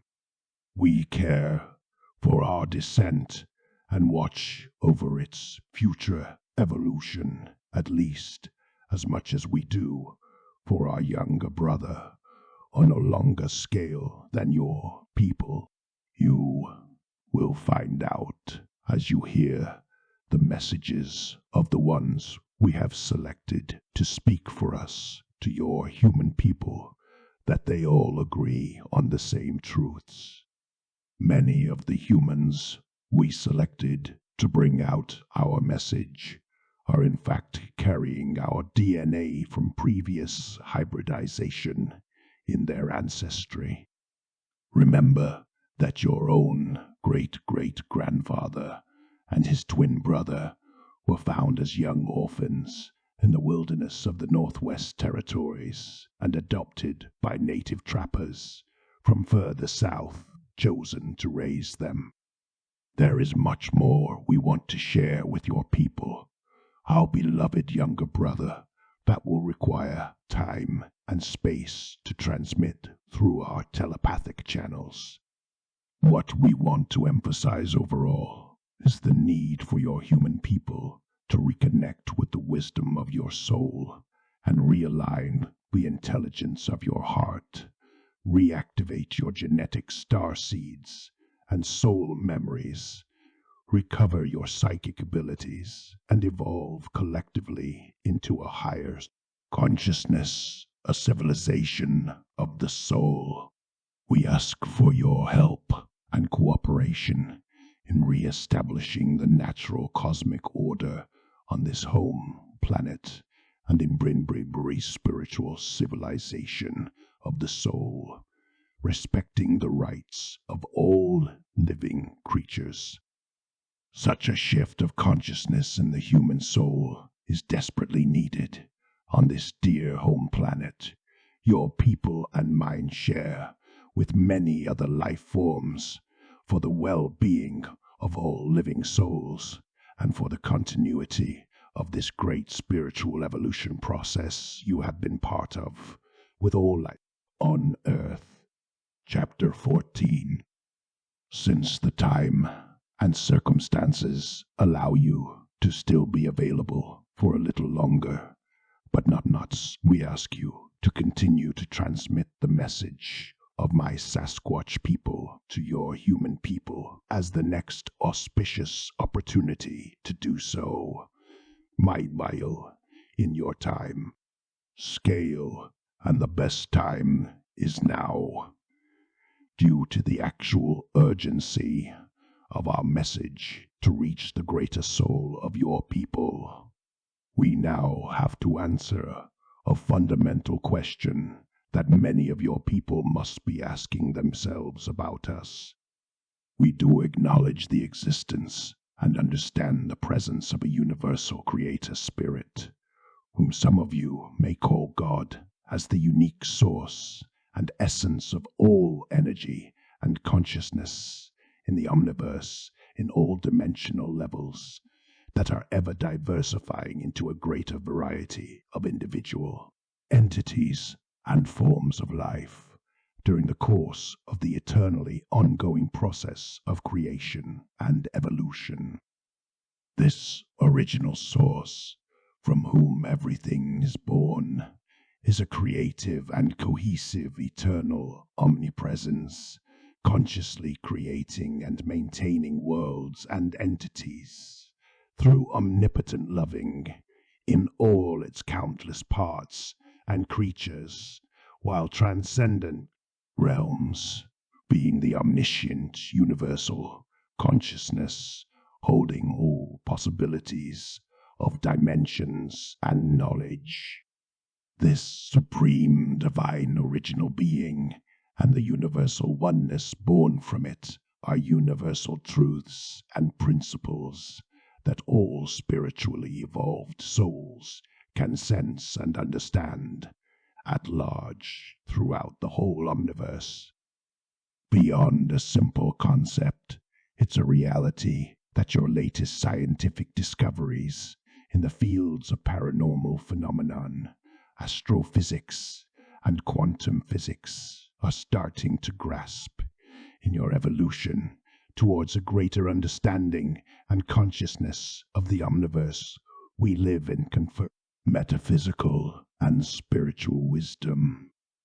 Your science now knows that the omniverse is made of several dimensional levels of existence, that it is not only of energy, but also of omnipresent consciousness, that consciousness influences physical universe through light, which creates individual energy, fields, and particles It travels at the highest speed any material particles can vibrate, the frequency limit between physical and spiritual dimensions, the thin veil between the visible realm of the materia.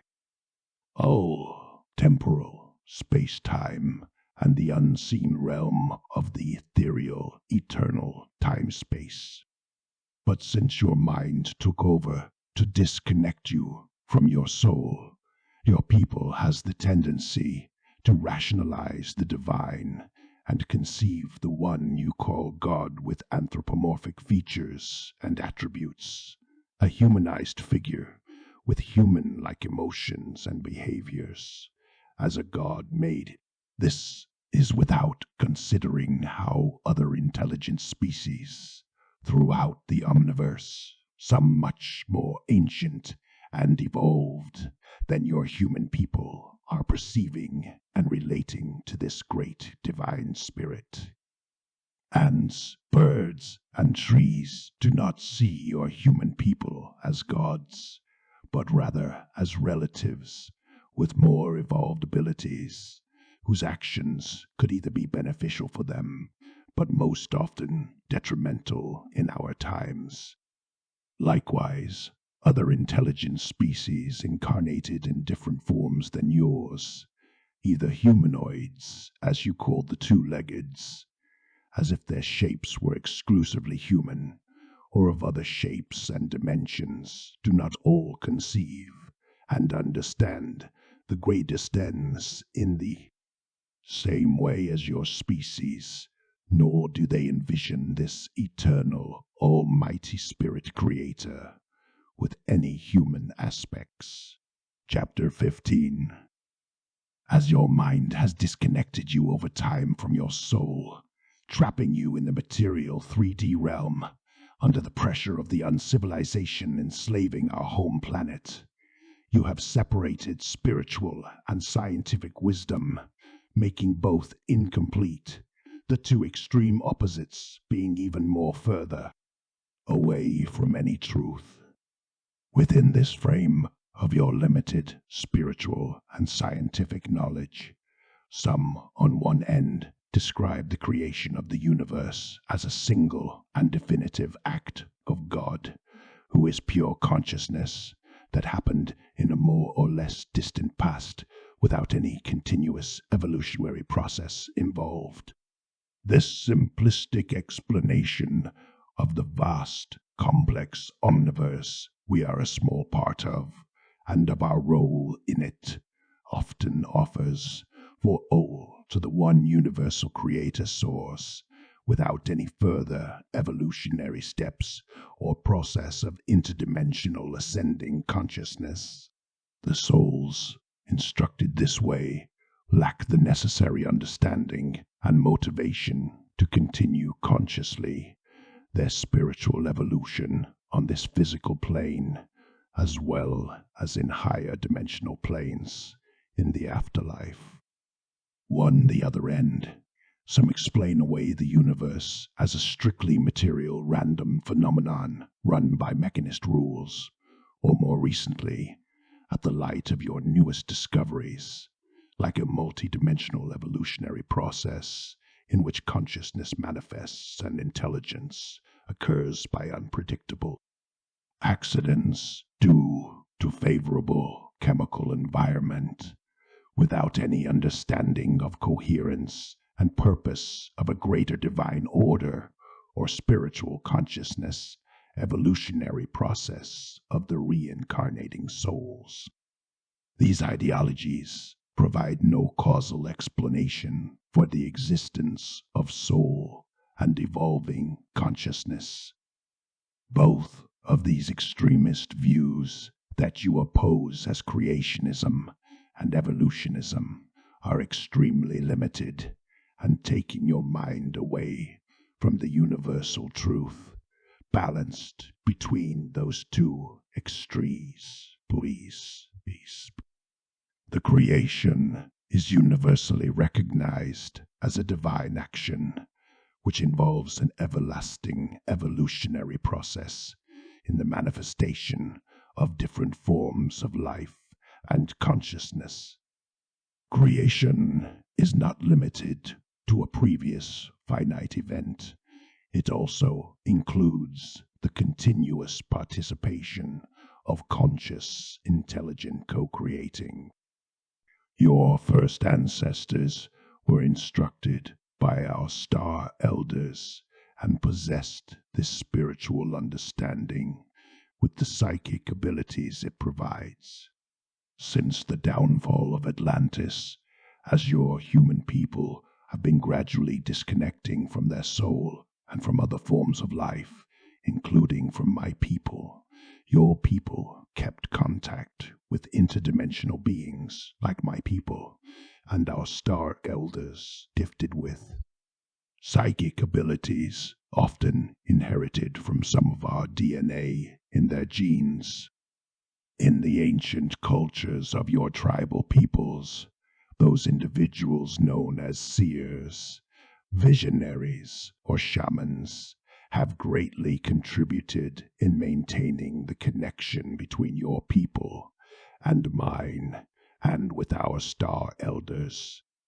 With ages, your disconnection from your soul widening, your human people adopted the tendency to limit the focus of their minds on the physical messenger and forget the spiritual message.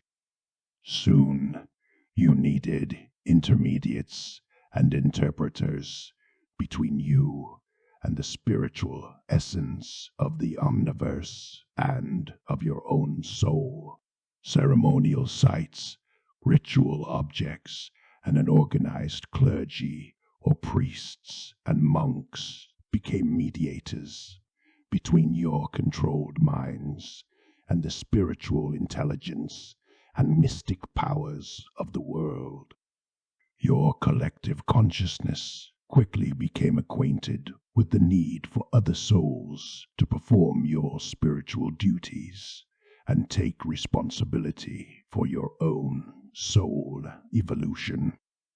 You surrendered your intelligence to all kinds of entities, from the most terrifying to the most elevated dimensional levels. Your human soul, cut from your spiritual essence and the purpose of its evolutionary process, through the control of your minds by the uncivilization of the lower lords, cried to find saviors and divine avatar, an enlightened Buddha, an anointed Messiah, or an bridge realms. Chapter 16. Over eras, your populations and societies grew, developed, and diversified. In this process, diverse religious cults and groups were created, often influenced by the lower lords, or later to join the growing mass being submitted to their uncivilization by their powers through various enslaving means. They have devised or twisted many belief systems to control humans through your minds and emotions. As you still can see among your people today, through religious extremists, this kind of indoctrination to control masses causes much division, conflicts, violence, at a time your evolution when your collective consciousness emerges from ages of sectarianism and religious racism. You can notice as well in this time some fanatical technocrats are proceeding at great speed with the advancement of their transhumanist agenda, aiming to replace biological evolution with artificial intelligent life forms and obliterate the spiritual evolutionary process of the soul and consciousness. These two extremist tendencies present the main threats to the continuity of your spiritual evolution. Your human consciousness, limited by your mind clouding your soul, has evolved into separate civilizations, religions, and cultures who had to meet over the course of time, often clashing due to mutual misunderstandings and disconnection from your soul. This happened so that your different cultures could interact and share their spiritual and scientific understandings, giving to your collective consciousness a broader spectrum and a clearer knowledge of the large diversity and long history of your human people. You needed to experience races and creeds to fully understand the human species. In a similar way, the next giant quantum leap in the evolution of your human consciousness is the knowing and understanding that your human vision of the Supreme Divine is limited by your mental perceptions, and that many species of star elders have different scientific wisdom that they are entitled to share and could be greatly beneficial for your soul evolution. Just like many different of your cultures shared their spiritual and scientific understandings as they met, to give your species a planetary overall view and consciousness in this stage of your evolutionary path. Your human species now has to reconnect with star elders and other intelligent species like mine, so they can add to the knowledge from their own experience that of other species.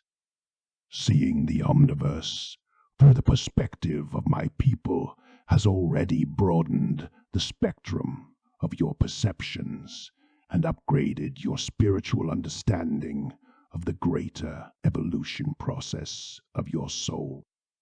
In the Council of Star Elders, aligned with the cosmic order, there are many highly evolved spiritual masters from many worlds, sharing their combined wisdom with their united collective consciousness. There is no need for any of them to try to convince or convert others to the understandings provided by the experiences of their respective evolutions. They all know and understand the same essential truths. These universal truths resonate in souls with the necessary level of consciousness to understand them. But some of the spiritual knowledge of the Star Elders is beyond your actual level of understanding. The universal language they use is telepathy, allowing soul reading, communion, and spiritual empathy. It's the main form of interspecies communication, requiring complete honesty and total transparency. Communications on this spiritual and psychic level is the best way to combine the gathered souls, joining them into a collective consciousness, empowering each part to carry on peaceful spiritual relations within any species, extragalactic and interdimensional levels. Chapter 17. The Council of Star Elders was born in the first eons of creation to establish a permanent force, watching over the creations of the many worlds and helping in their evolution. In this Star Council, the Star Elders share and compare their different spiritual wisdoms and scientific understandings to reach a broader spectrum of consciousness without competing over their different evolutionary experiences. The Star Council's first mission and mandate is to maintain the divine law in the omniverse, or you may call it the divine will or Creator's plan, as manifested and expressed in every part of its creation through the multiple harmonious and complex consciousness codes, naturally the sacred geometry and fractals of the most intricate structures of each existing individual entity, part of the great cosmos, from levels beyond intergalactic to scales intrinsic to that of DNA or quarks. For this reason, Only the species who contribute consciously to maintain the cosmic order through the respect of the divine law can take an active part in the council of the Star Elders. As you know, your first ancestors once sat within the council, but have been banned since they lost the spiritual qualifications required, while my people has never left the council of the Star Elders. So we can relay to our younger brother their messages and knowledge until your species is ready to evolve into a peaceful, spiritual, planetary civilization and join back with the Star Elders in interspecies relations. But even so, through the eons, some of your human people have at times attained a level of spiritual evolution that has allowed their souls to take part as human ambassadors in the Council of Star Elders. Many of those spiritual masters of your people have been ignored or forgotten by your uncivilization, and a much greater number of spiritual masters from other species are still beyond your knowledge. We define the cosmic order we protect and maintain by respecting it as the natural, inherent harmony manifested through all dimensional spheres of existence in fractal proportions or symphonic harmonies. This is how the divine law of the Creator's Spirit of the Omniverse is inscribed in all of its creation. This also includes the respect of universal ethics learned from the collective wisdom of our shared experiences, namely regarding interventions in other worlds' evolutionary processes, by adding and retrieving genetic codes or interfering in the natural evolution cycle. The Council of Star Elders is held in a circle without any hierarchical structures. In interspecies, spiritual communication, all are considered as equals, even if at different stages of their spiritual and planetary evolution. The only recognized status any of its members could have in the Star Council would be to acknowledge some special gifts or for the antiquity of some elders for their experience. The consciousness of spiritual oneness involves the respect of all sentient beings and living souls, regardless of their species or evolutionary path and situation. But the collective wisdom also recognizes the most powerful and wisest channels of universal knowledge, who are naturally the eldest elders, having a longer spiritual evolution than their still learning younger relatives. So it is part of the natural evolution and cosmic order to look to our elders' wisdom and guidance with respect and honor to their longer learning experience that has led them to deeper levels of understandings and higher dimensional frequencies, making them greater channels of consciousness. Chapter 18. My people has a longer experience than your people in our spiritual evolutionary process that shows in the facts that we have kept our ancient spiritual knowledge and psychic connection with our Star Elders, and in the ways that we have incarnated and transmitted this. But this doesn't make your people any lesser or inferior to mine, as you have other qualities, attributes, and experiences that allow you to develop different knowledge and consciousness than my people do. This only makes us different species, each with our own evolution, but more closely related than any other two walking on this home planet, as we carry the same star seeds.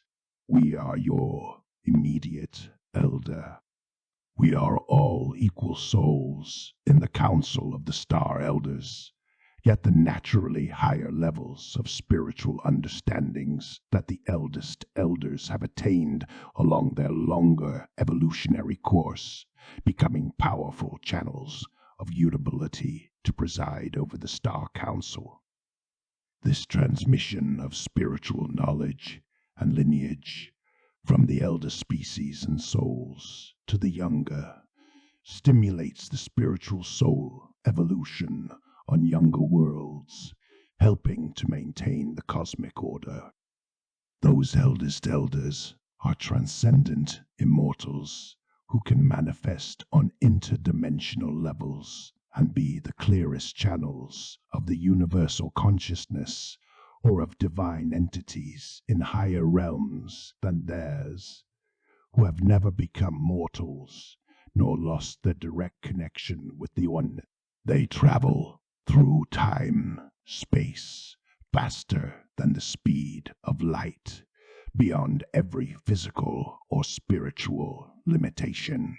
They come from various star and planetary systems, as well as dimensions throughout the omniverse.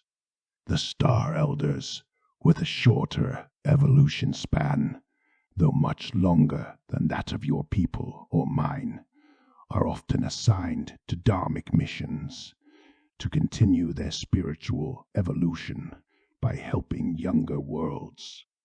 They are the ones who have interacted in benevolent and beneficial ways with humans, and have most often visited your species, observing your spiritual evolution and intervening to improve it at times. They have protected you and my people and our home planet Earth during the interstellar wars we fought.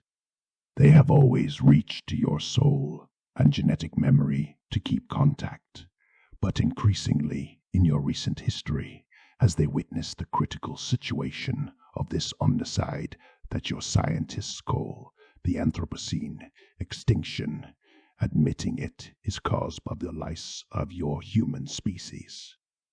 This planetary disaster that your people has engulfed our home planet in is the crucial turning point that could compromise or even abort the soul evolution in this world we share with many life forms.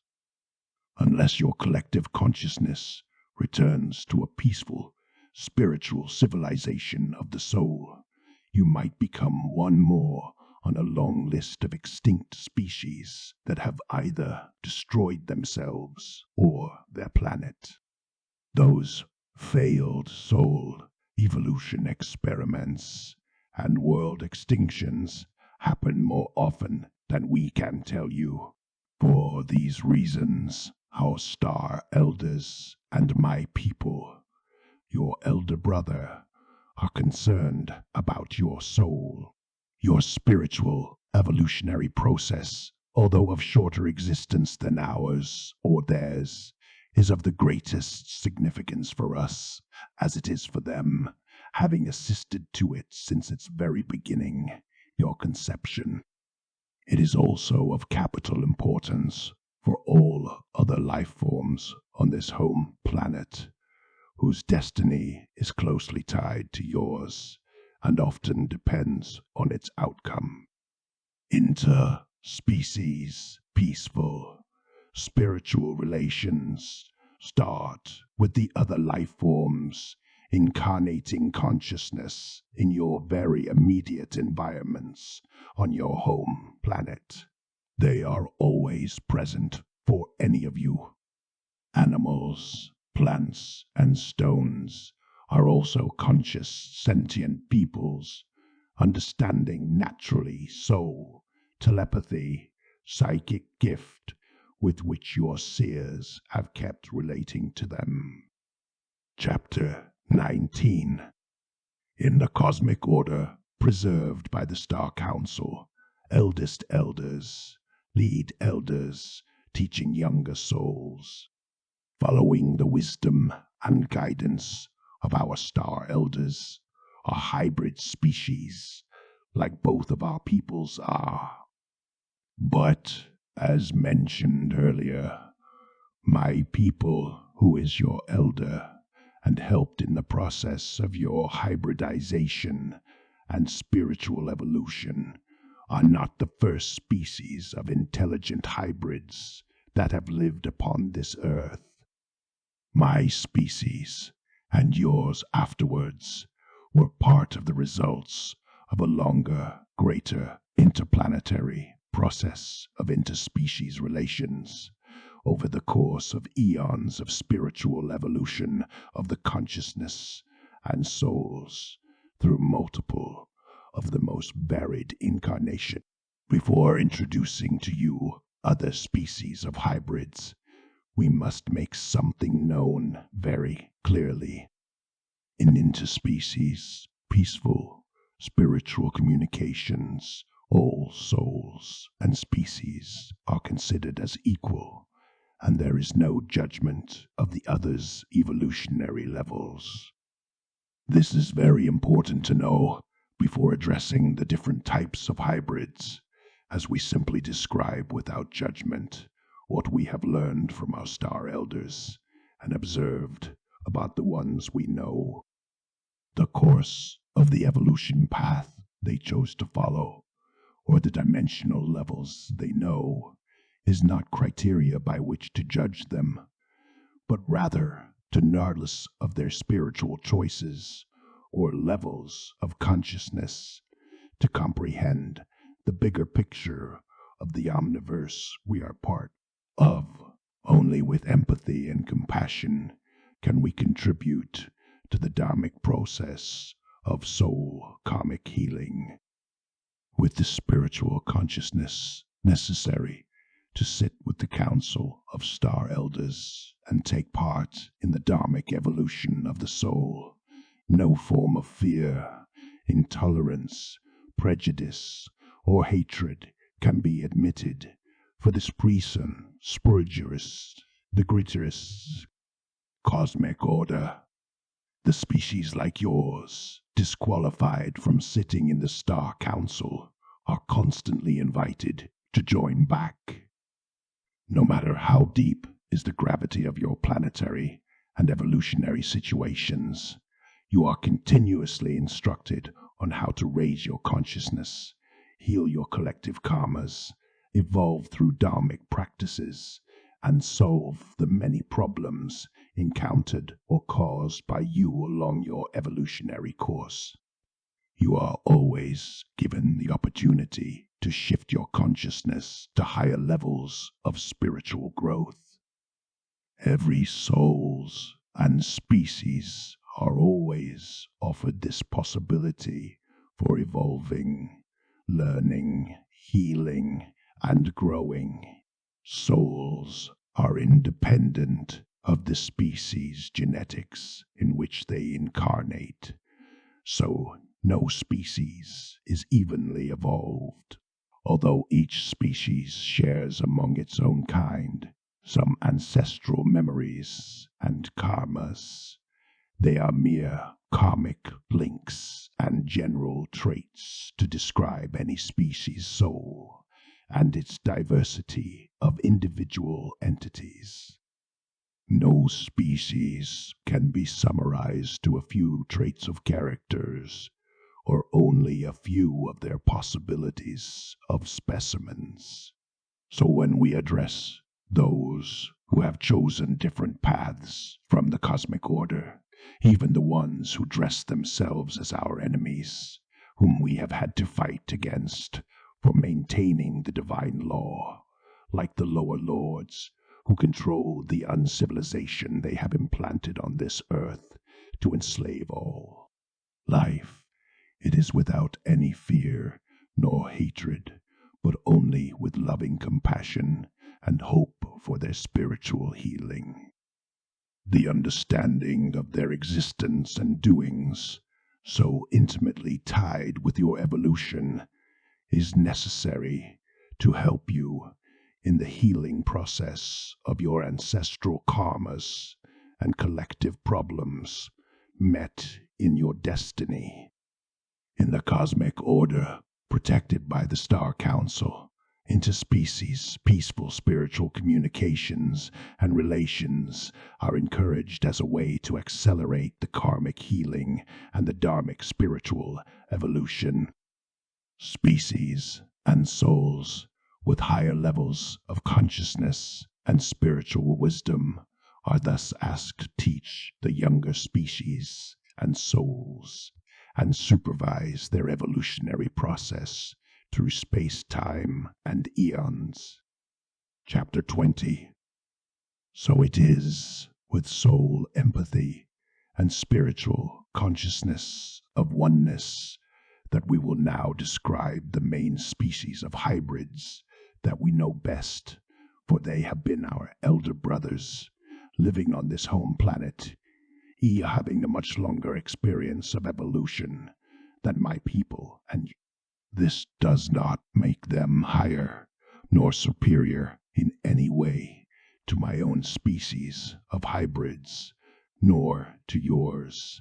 Neither do their karmic choices make them spiritually lower or inferior to us on the universal level. A longer span of space-time means more possible outcomes of evolutionary experiments, with a wider array of interspecies relations, giving various results on the physical level, through transforming genetic environments on the spiritual plane, through participating in the process of souls, incarnations. But a longer history also counts more collective and ancestral karmas to heal, accumulated over eons. In other words, the longer evolution span of the elder species have provided them with much larger quantities of space-time to influence the development, evolution, and destiny of this home planet Earth. It has allowed them to take part of many forms of interspecies, hybridizations, whether dharmic or not. So, the traces of their influences and interventions in this world's destiny are seen and felt everywhere. Whether those soul evolution experiments were either successful or failures, beneficial or detrimental to the collective consciousness on this home planet Earth, is not ours to judge. The deeper causes behind beyond the high or gross testings and understandings. Seeing how intensely and dramatically your species has influenced the destiny of all life forms on this home planet in such a short period of time, compared to the ancient existing species of elders, it isn't fit for your young species to consider their karmic choices and behaviors as inferior or lower than yours. You have not the knowledge of their soul experience provided by their distinctive evolutionary paths. Your human people have claimed this home planet as their own and exclusive domain, contesting the right of existence to other life forms and species, conquering them through the Anthropocene omnicide. In the ongoing acceleration of the extermination rate, your species, youngest of all, erases older ones. But you have not succeeded in dominating elder species of hybrids like mine and our elders' species of hybrid relatives, who have lived on this home planet since long before your species, in regions and dimensions inaccessible to your people, without any knowledge of consciousness. Although those ancient hybrid species have kept influencing your collective consciousness and intervening in your evolution, being the most regularly encountered by your people known as aliens. More precisely, those ancient hybrid species originated on this home planet long before our people and most have become intraterrestrial species we might encounter in the underworld.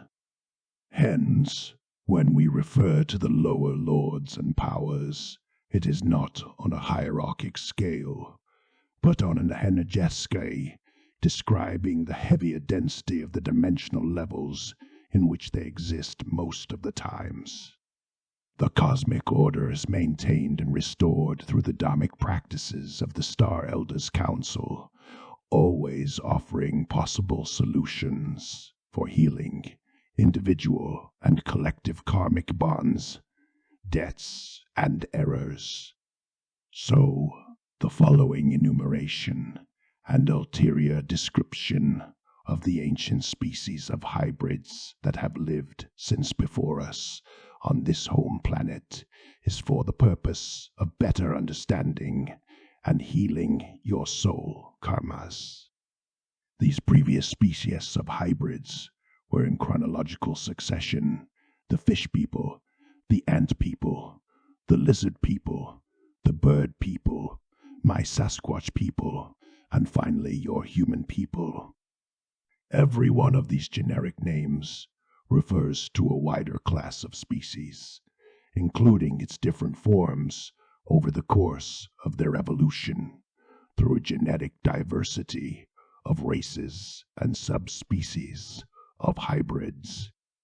Likewise, your own human people are the actual genetic results of ages of interbreeding between various DNA of species of hominids and hybridator ethnic groups Boris yet discovered yet. Chapter 21. You are noticing that the messages of our Sasquatch people shared with your human people through you are being heard and received by many with great acceptance, as they are the ones who already know these ancient truths inscribed in their genetic memory and soul memories. These souls have been involved consciously in the spiritual evolution of your collective consciousness and planetary healing. For this, the soul of my Sasquatch people shares your joy and is grateful to those human people who are ready to join and help us in mending the spiritual bridge between species and worlds. This interdimensional level of relation and healing represents your next giant soul evolutionary leap. You are also noticing that the more you get involved with channeling our soul, the more intense the energies get around you. The presence of our spirit manifests around with growing evidence and power. You'll hear our voices and steps, see images of us inside as outside, and converse with us as with friends. People and animals in your environment can also feel our spirit around you. Dogs stay away, nervous, or crawl to you submissive, while coyotes and quails gather around you fearlessly and happily. As friends, you also experience higher frequency levels, vibrating through your body, losing hunger and sleep. We understand that the interspecies relations you are helping us to build require from you big efforts. They might also cut you off, in a sense, from other human concerns and realities in your surroundings. You understand that this channeling work can only be done in parts, in certain times and circumstances. So, as it is now possible for you in time and space to transcribe our message, we ask you to continue. The following cosmogony and account will not agree with most of what you have heard from the limited spiritual and scientific knowledge of your people, but it is what our star elders have taught us. They know these facts since they have been traveling the stars long before your people was conceived. Your people and my people are also star people, not only by our DNA star seeds, but also by our souls. What makes a species star people is their ability to bridge worlds through interspecies soul relations. Of all those star people, those who consciously take part in the collective spiritual healing through dharmic evolutionary practices, in accordance with the divine law and the cosmic order, are the ones sitting among the Star Elders' Council.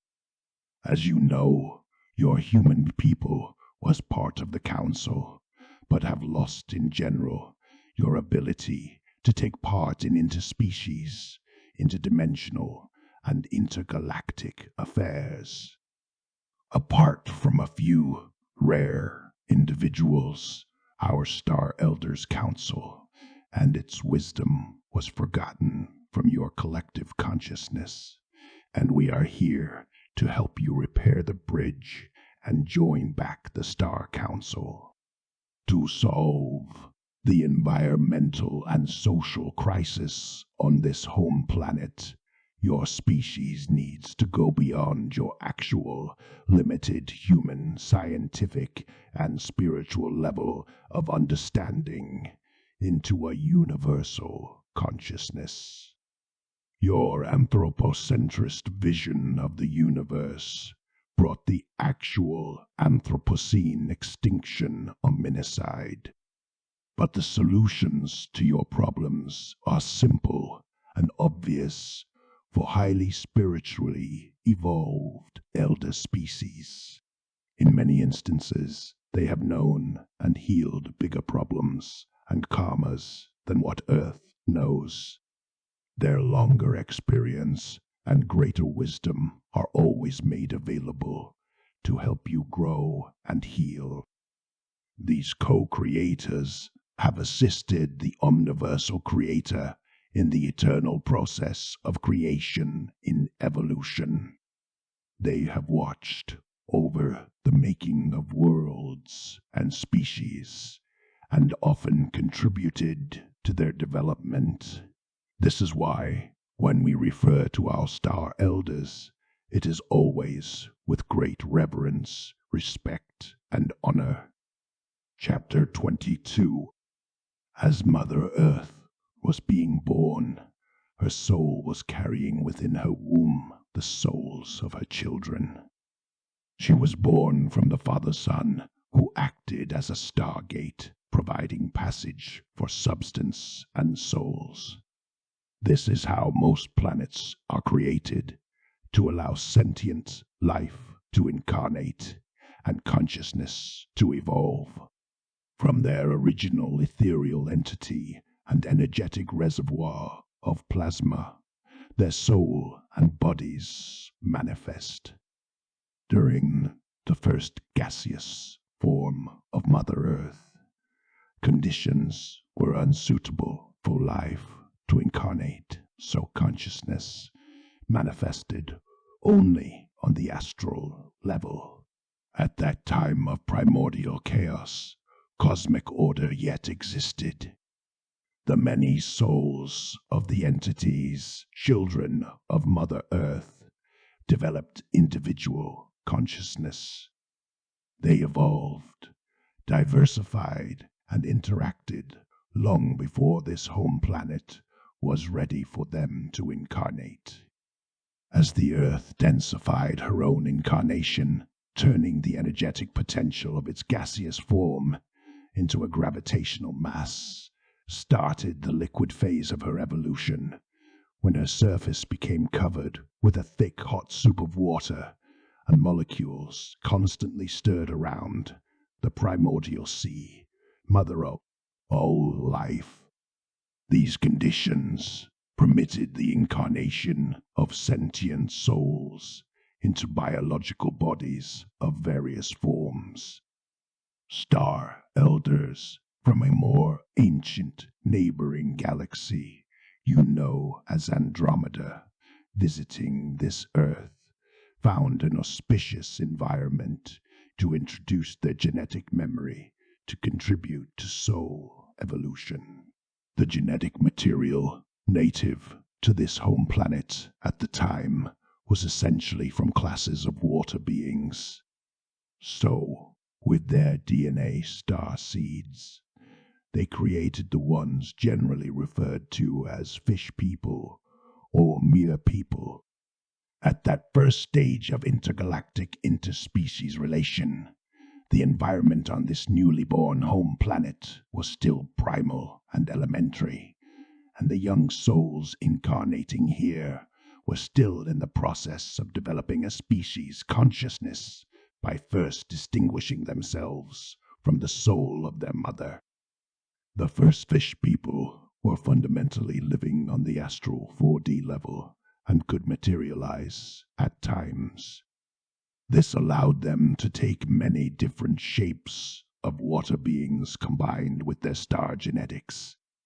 Their mission was to help the soul of our young Mother Earth evolve into multi-species biodiversity. Their role is to encourage and teach the greater soul of each different species to develop unique traits. The fish people were the first intelligent interspecies hybrids with spiritual consciousness to be born on this home planet. They have been here longer than any other intelligent beings native from Earth. This reminds us that when we say our Earth, it doesn't mean that we own her, but share her with many. The span of evolution of the ones we call fish people is beyond the comprehension of your time scale. That period of time of countless eons has provided them with an immense spectrum of possibilities, describing all the details of all forms and shapes that the fish people took over the course of their evolution in interdimensional levels would take a time that is not available, and it is unnecessary now. Towards the end of this liquid phase, some of the fish people became entrapped in the physical forms. These include many forms of fish and amphibian beings with intelligence and spiritual consciousness. Their involvement on this home planet, on the astral and physical levels, has created emotional bonds. Many of their souls decided to stay on this earth to reincarnate, while others returned to their stars. Having been involved in multiplying the earth's soul into species soul and developing biodiversity, their own biological diversity covers the widest spectrum of all classes of species, like the water beings. Thus, the fish people offer the largest variety of interspecies, genetic material, and lineages on Earth. Chapter 23. In some ulterior periods of ages, the lower lords used and modified the DNA of the fish people in evil ways and in many detrimental experiments against spiritual evolution, creating various new hybrids. For these reasons, the many kinds of fish people today have several different levels of soul evolution. At the end of the liquid phase of creation, all interspecies relations still solely happened on the astral and the physical planes, the level of consciousness reaching only these dimensions of communication. The fish people who never got trapped in material bodies have continued their spiritual mission here. They have kept instructing the soul of species in evolving into ever-diversifying life forms and souls. After land mass and a large variety of different environments appeared, the fish people, who had never ended their spiritual mission, continued to make and take an affinity of distinctive shapes and forms. The more biodiversity evolved, the greater the variety of forms they could design and appear in grew. They are still doing their ancient work today and are largely known to your people as the elementals. Few of your people have kept knowing of them or stayed involved in interspecies relation with them. The elementals are still here, open to communicate in soul telepathy with those of you ready. The liquid phase of creation, with its continual churning of the primordial milky sea of life-giving waters, serve to diversify molecules, elements, and shapes, and to agglomerate particles in solid form. At that time, the Earth's translation around the Sun was faster, while the rotation was much slower, somewhat like now on the planet you call Venus. These conditions resulted in the accumulation of heavier solid elements on Earth's side, opposed to psi opistopelosity on the ecliptic course being higher. The face, where the density kept thickening and material solidification occurred, was the cold, dark side. The liquid side, facing the sun, remained warmer and more favorable to volatile chemical reactions. This was greatly influential on the fish people, some staying in astral dimensions, others incarnating. On the warm liquid side facing sun, they became elementals. On the dark solid side, physical species. Biological incarnation was still easier on the warm liquid side, keeping it the reservoir of biodiversity. The dark, cold side of unstable substance under seismic pressure was the abode of disincarnated souls. Since one side was almost unfit to biological life, souls had to spend long times before finding bodies. This polarity provided the souls with a clearer distinction between their souls and incarnated forms. But it slowed down the evolution rate of souls and of biodiversity, causing the first massive extinction. This polarity also caused the fish people to be split between elementals, helping in the process of incarnations of souls in diversified biological forms and a variety of genetics of hybrid species of fish people, generally amphibiastral realms of disincarnated souls. So the original fish people who chose to stay on an astral plane to continue their spiritual mission have kept evolving into multiple forms and higher consciousness, while the ones who chose to incarnate in physical species have kept comparatively similar forms and have longed for the astral plane. They left. They get often trapped between dimensions, slowing down both consciousness and genetic evolution. This shows that the souls who choose higher dimensional levels of existence for their evolution will easily remain faithful to their spiritual missions and develop universal consciousness faster, while the souls who choose denser planes for their evolutionary 3D through a much longer process of reincarnation through multiples biological bodies, whose forms evolve very slowly through physical limitations and pains. Their souls keep longing for their higher levels of existence. This holds the teaching that your people can now learn from that first soul evolution experiment here.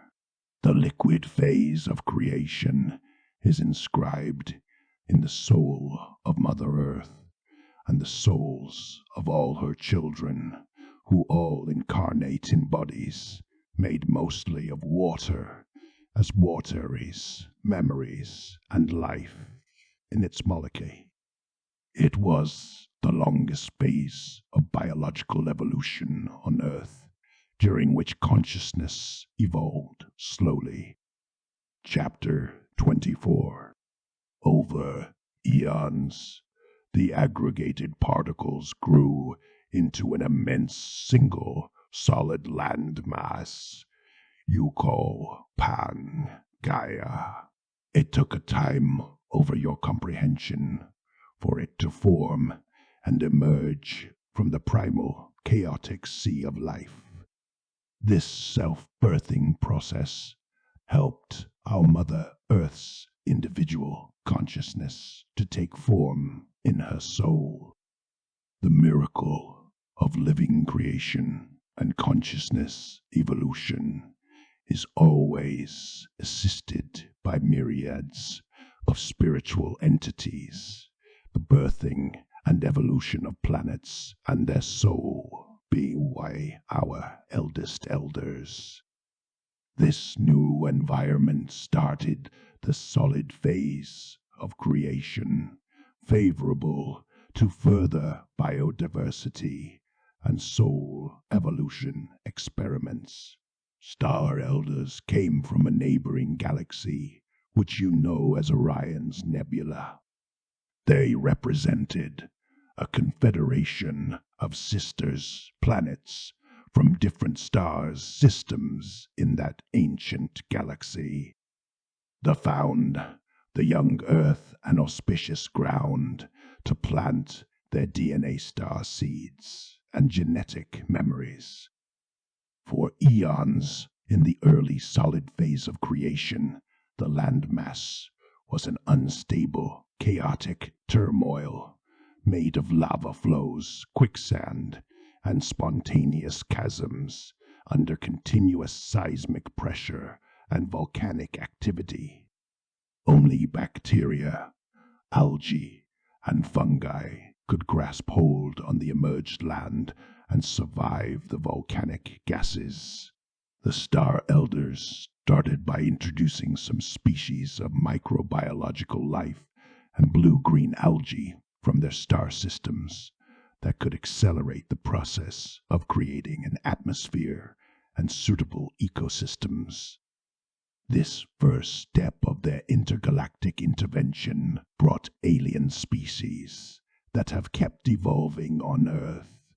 Their spiritual mission was to encourage the development of a variety of ecosystems and biodiversity. This would accelerate the process of consciousness evolution and of specification of species souls. The theory of panspermia, proposing the spreading of life and genetic codes across the universe, is right, but it also involves the participation of evolved, intelligent species and spiritual consciousness. As the atmosphere was growing from bacterial activity, the landmass started to densify and stabilize. Pangaea was covering almost a complete hemisphere, superior in superficie to the sum of actual lands. Its volcanic summits reached higher than any surviving peak. Its canyons had unreal depths and widths. A diversity of ecosystems and climatic zones developed, favorable for biodiversity to evolve faster. Yet, this dark, sterile environment, where the light was provided by melting lava and lightning, and the thick, hot air was filled with toxic gases, heavy smoke and burning fumes, was still hostile to life. The Star Elders, who have assisted the birthing and evolution of many planets, have a long-term vision. They can wait patiently through eons of slow progress, knowing the ultimate outcomes of processes. Meanwhile, the eldest elders act on higher interdimensional levels to ensure the evolution continues. Eventually, animal life started crawling on land and developed into many diversified forms of life. Since the sunlight never reached the Earth's hemisphere of solid land on Pangaea, the species could live without it, and were mostly underground burrowers like worms, arthropods, arachnids, or insects. Pangaea kept growing in size and mass all along its long existence, adding always more weight to the dark side of Earth. It created a situation in which biological life was evolving rapidly, while the evolution of souls and spiritual consciousness was very slow, the souls reincarnating at a faster rate. After eons, the heavy landmass, exerting an increasing gravitational pull on Earth from its denser central region made of its highest volcanoes, ended up pulling the planet's core off-center and caused it to explode. A huge mass of molten substances was projected in Earth's orbit in the biggest cataclysm ever seen, causing Pangaea to rip open, to split in two parts of nearly equal dimensions. The power of the explosion not only broke the landmass in halves, it started a planetary rotating spin. This gigantic natural cataclysm caused the second mass extinction of species and the end of the early stage of the solid phase of creation. By giving birth to another celestial body, Mother Earth's soul grew. Her consciousness evolved into understanding the soul-bearing, life-giving mother she really is to be. This extinction event was the rebirth experience that made her soul consciously loving her children. Chapter 25. The whole process produced a considerably enlarged and strengthened magnetosphere, shielding Earth's surface from deadly solar radiations, making it more suitable and easier for biological life to develop. The ejected mass of substances started orbiting around the Earth and solidified into a natural satellite. That moon added its gravitational pull to the Earth, increasing her tides and the speed of her rotation. This first moon to gravitate around planet Earth is not the same one we see now, as it was destroyed. We will explain in time how and why, but for now we will continue with the story the way it unfolded. After the landmass hemisphere of Pangaea was split into two continents of similar proportions and projected apart, they started drifting rapidly at first, and more slowly over time, towards the two poles. This, added to the newly engaged rotation of the planet, allowed that soon every landmass received some different time and amount of sunlight. As the gravitational explosion happened near the equator of that time, the Earth's axis was perpendicular to the ecliptic, pulling the landmasses to both poles. This new situation provided an even wider variety of ecosystems and conditions to favor biodiversity. The second step of intergalactic intervention of the Star Elders was to help develop the vegetable rain. Species of lichens, mosses, and primitive plants, such as lycopods and ferns, were gradually introduced. Some beneficial genetics of species from other star systems were added to the naturally existing ones. They were highly evolved, sentient plant species, helping the plants to develop into complex life forms. Those specially selected, adaptable species of alien plants could live side by side with the native flora. Star elders seeded them in given areas of diverse ecosystems to stimulate the interaction of species. Their spiritual mission was to encourage relations between species, creating symbiosis and ecosystems. On some occasions, this involved cloning and mixing DNA to make hybrid species of plant people. Those alien and hybrid sentient species of plant people have mixed naturally with the earthly flora and influenced the evolution of its genetics and sentient soul consciousness. Although most have gone extinct in time, some are still growing among earthly flora today, wrongly seen as endemic to Earth. With the apparition of flowered flora, the star elders introduced from their star systems some evolved species of insects and pollinizers, like ants and bees, to blend into earthly ecosystems and encourage the evolution of consciousness through accelerating relations between the souls of species. Those alien species have over time mixed their genetics, naturally or artificially, with earthly species, influencing DNA evolution on this home planet and creating hybrid sentient species of insect people. Most have vanished today or lost their original forms, but they left their genetic print in ecosystems. As the Earth turned into a beautiful garden, the star elders knew its caretaking was a long process. Until then, in the solid phase of creation, they had been introducing evolved alien species they carried. They decided to introduce their own genetic memory on Earth to accelerate the consciousness progress.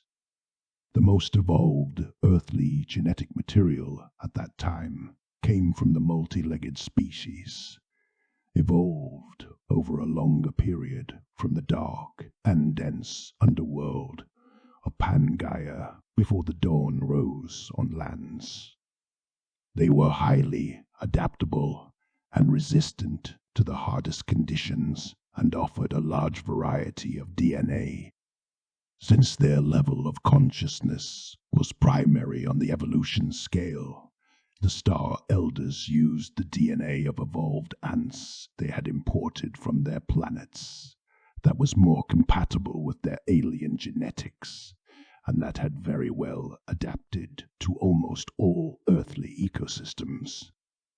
Adding their own DNA, they created a spiritually conscious, intelligent hybrid species, second one born on this home planet, the Ant People. Chapter 26. The Ant People were created by the Star Elders to assist them in their work caretaking the garden. Their spiritual mission, like their Star Elders, was to continue encouraging interspecies soul relations, introducing new species or hybrids to environments. They accelerated biological symbiosis evolution. With the help of the elementals, their elder brothers, they participated in developing biodiversity. They are also known as the insect people and developed into a large diversity of species and hybrids. But the average archetype of their general appearance approximates that of ants, with or without wings. The ants' genetic pool, along with their star elders' DNA starseeds, constitute the essential of the genes. For these reasons, we will refer to their class of species as the ant people, including their many forms. Incarnated in physical biological bodies, they communicate through astral soul, telepathy, and ethereal electromagnetic waves, being able to upload or download thoughts, psychic powers, or energetic charges through their antennas. Since the task awaiting them was vast and complex, they were conceived to reproduce rapidly, but through selected queens, layers, others kept working, much like ants do. They also have a binding species collective soul, allowing little individual consciousness.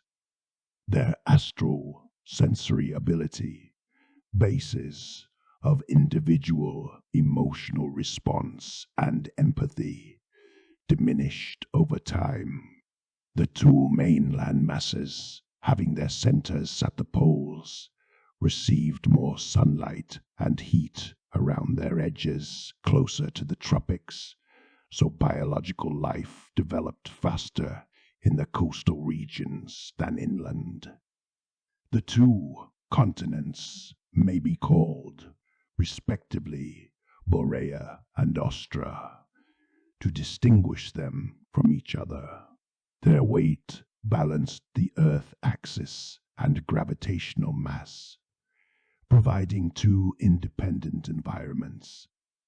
Apart from them, a series of smaller islands and archipelagos emerged from the equatorial ocean belt.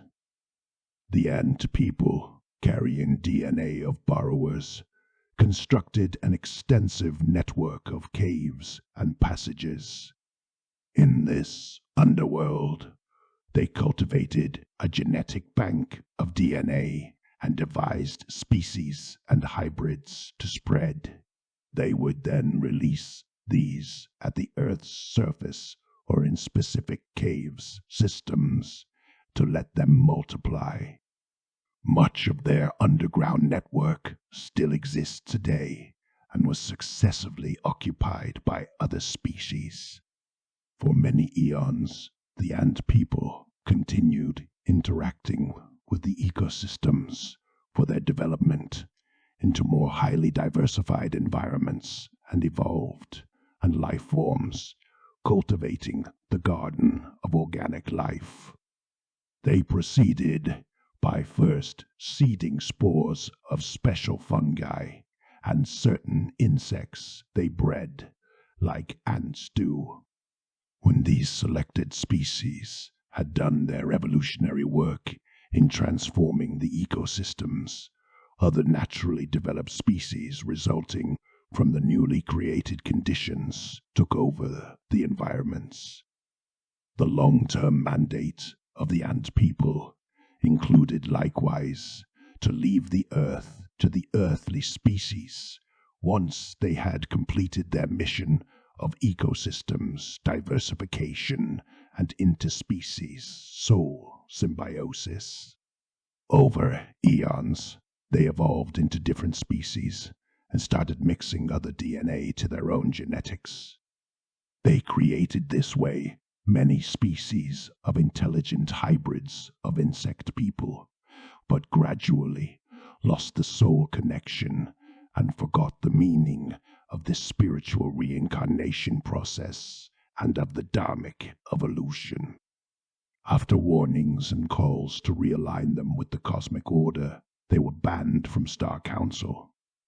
Losing their original spiritual wisdom and the understanding of their purpose on Earth, they kept carrying on their operations of transforming genetic codes in increasingly complex DNA experiments. They started using nanoparticles and implants to speed up the karmic process of genetic manipulation. This long decline and downfall would eventually bring their world to an inevitable deadline and end. Chapter 27. Towards the end of the solid phase of creation, the earth was inhabited by the widest spectrum of life forms, while the collective consciousness had lost the soul connection and spiritual evolution process. The two uncivilizations of ant people, developed apart on both continents, started fighting each other. Having evolved differently, they competed over more influence and control on genetics than their rival. Nanoparticles, implants, electromagnetic weapons were their main arsenal on their anti-gravity crafts. Their war of two worlds over the control of genetic manipulation of this home planet lasted for eons. Its logistics included the genocide of the life forms created by the opponents and forced DNA implants. As its intensity increased, the electromagnetic weapons caused greater seismic and volcanic activity. The third mass extinction event occurred when the magnetosphere imploded and collapsed violently. This brutal implosion caused an electric overcharge, exterminating the majority of species on Earth. The world was pierced by high currents and crossed by tremendous amounts of electromagnetic charges. The Earth's crust and both land masses was fissured and fractioned into several smaller continents. Even into the deepest depths on the underworld, the fire from the sky reached souls and annihilated life. It took ages before the electromagnetic charges balanced naturally again and restore the magnetosphere. This long-lasting period of thundering monster cell storms and multiplied earthquakes of gigantic sizes cleansed the earth of a surplus of incarnated life forms that didn't serve the spiritual evolution process. The soul of the earth found its purpose of being a womb for incarnations with spiritual consciousness. This purification process guided the earth's soul to evolve into a spiritual collective consciousness. While most species and forms of life had been decimated, fewer available lineages offered bodies. Disincarnated souls had to stay much longer in the astral realm, allowing them to reconnect with soul. Yet, many forms of life, including the ant people, survived in small number in sparse populations. The newly formed continents and islands from the fractioning of Borea and Austra in multiple parts took drifting courses converging towards the equator since the geothermic burst of their motherlands. The stronger centrifugal force at the equator exert pull on all land masses, slowly drawn there. In the following eons, the recreation of biodiversity was a long process similar to its previous edition. The elementals carried the process on their own this time, with very little assistance of the ant people. The latter had to momentarily abandon conducting any more genetic interventions or any interference. They had to return to the guidance of their elder brothers, the elementals, and reconnect with the soul. The weak proportion of ant people who survived consisted in small groups of various mixed hybrids. Evolution of consciousness and spiritual dharmic process had considerably slowed down and involved. The condition of the ant people and the results of their soul experiments caused great cosmic concerns. The Star Elders Council studied to understand the situation and find some solutions to the problematic. The Council of Star Elders gathered delegations from several star systems to watch over the Earth. Those watchers had for spiritual mission to guard and protect the dharmic evolution process on Earth. They started visiting Earth on a steady basis and long-term to build permanent intergalactic outposts on every continent, intended to be centers of interspecies, peaceful spiritual relations, and soul evolution. Chapter 28. The collective consciousness on Earth needed to evolve towards a greater soul empathy and feeling. The astral bodies needed to be strengthened to produce deeper emotional sensitivity and soul response. The incarnated forms needed less physical invulnerability and a larger conscious individual free will. Therefore, the astral phase of creation of intelligent self followed the solidification phase of creation. In the astral phase of creation of intelligent self, each continent developed its own flora and fauna. This provided even more possibilities for biodiversity to develop naturally, without need to manage it. Over Ea, the life-giving home planet, Earth replenished and fructified into a rich genetic diversity. More evolved species appeared with stronger individual consciousness, sensibility, and basic instincts. Interactions diversified in forms, not only between species, but also between individuals within species. Unlike in the previous era, the various individuals were not all following the soul of their species. They had a growing awareness of their individual self, developing stronger emotions and free will.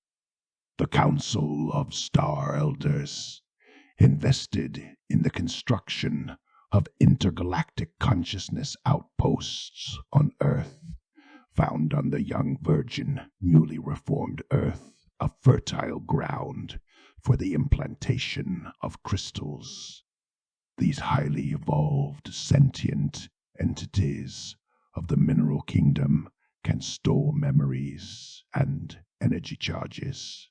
Large quantities of crystals from many other planets were brought to Earth and disseminated in sites. Those crystals of diverse chemical compositions were programmed with messages of cosmic wisdom. Under the appropriate circumstances, they vibrated at higher frequencies, emitting sound and images. They were also telepathic transmitters of the message they contained, like a network of radio antennas. These sacred stones were distributed on Earth in favorable ecosystems with more evolved life forms. They were disposed in concentric circles or in geometric patterns to create ethereal energetic vortices. They served the double purpose of first, consolidating the fractal organization of higher molecular complexity by creating magnetic fields, creating ripples of crystallization on surrounding environments. Secondly, The messages of consciousness they carried and transmitted through telepathic etheric waves exerted a subtle, long-term, persistent, and beneficial influence for spiritual levels of surrounding souls. The crystal's transmitters were brought from various intergalactic outposts throughout the universe to the ones built on Earth, encrypted with huge amounts of memories and information from Star Elders. They were programmed with microscopic, holographic animated libraries for intergalactic transmission. The Star Elders would then re-energize them and upgrade them in pyramid and domes they had built. This practice of implanting crystals inscribed with messages of cosmic consciousness has been used universally by the Star Elders to enhance the healing process and restore the dharmic ways on planets. On the long term, those programmed crystals created a network of healing energy fields and ley lines. They channel telluric currents and electromagnetic winds, influencing weather systems and patterns. They also act as etheric, telepathic relays, whose healing vortices are felt naturally by sentient souls.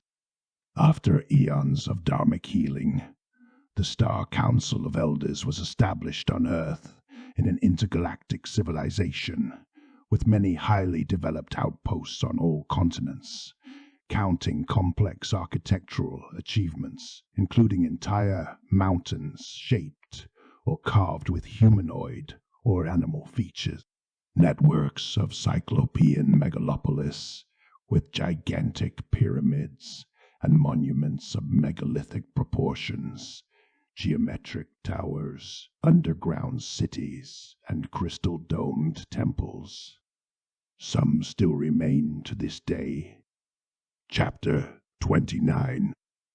When the maturing Earth recovered her balance and beauty, the Star Elders found her an appropriate ground for further soul evolution by inviting highly evolved souls from their star systems to incarnate on Earth in order to accelerate the process of consciousness development to higher levels.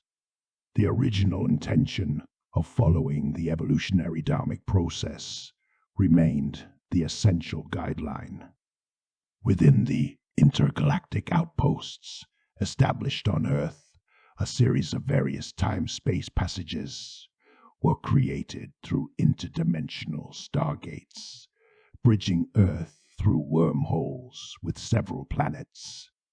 These stargates, bridging worlds, facilitated intergalactic travels for souls and incarnated species alike. The Earth became increasingly visited by a growing number and diversity of alien species and souls. The intergalactic outposts on Earth became major centers of interspecies relations and cosmic affairs. The healed and renewed Earth became a favorite intergalactic destination and gathering for Star Elders. The immensely vast spectrum of star people who walked and lived on Earth in that era is beyond any description. While the level of evolution of the spiritual consciousness in the earthly life forms was still limited to defining the individual self through emotions and instincts, the variety of intelligent, alien soul conscious species transmitting on Earth reach proportions. Since the Star Elders also have to attend the affairs of other planets and of their own worlds, they cannot fix themselves to any other distant planet for longer than their dharmic work is needed there. They must continue to come and go between worlds and return to their own home planets and mothers. in order to guarantee a continuity of the long-term evolutionary development of spiritual consciousness, Star Elders proposed the creation of new interspecies hybrids to keep a permanent watch on Earth. The most evolved, commonly available earthly gene pool of the era was from reptiles and amphibians. The majority of life forms living on Earth were of the reptilian and the amphibian classes of species. During that period, a wide diversity of species of dinosaurs multiplied, all of which would go extinct. Because of the vast array of earthly species and of alien species on Earth, the selection of the right genes for the creation of a new interspecies hybrid race on this home planet was a delicate eye. The Star Elders started by studying the multiple possibilities, sorting the best probabilities of success.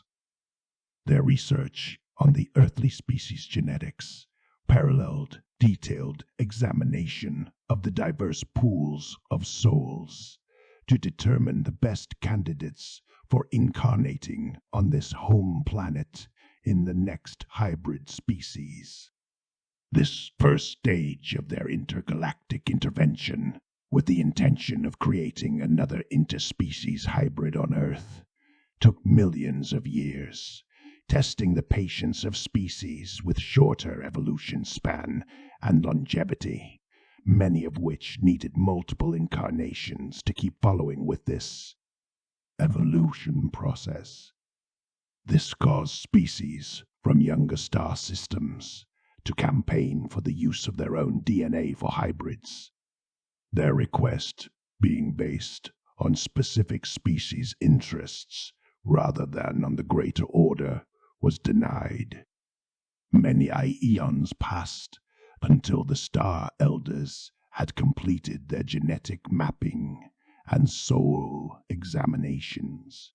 They finally decided to use the DNA of Star Elders from Andromeda and Orion, who had already left their genetic memories on Earth through previous hybrid interspecies that had influenced evolution.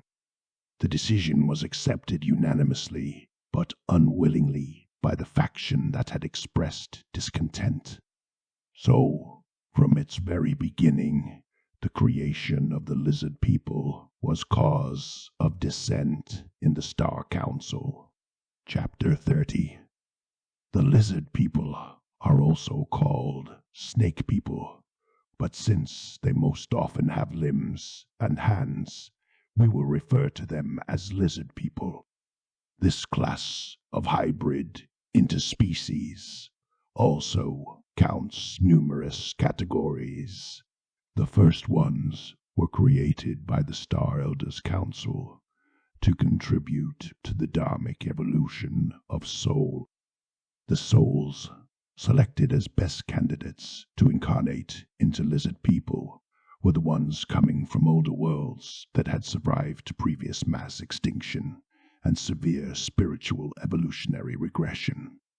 They were ancient souls that had much experience in evolution, carrying their karmic burdens to heal.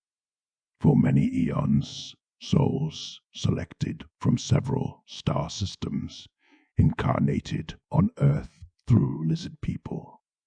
Their spiritual mission, like their Star Elders, was to define the self-consciousness through emotions. They communicated through soul, telepathy, and astral projections, transferring their thoughts in images.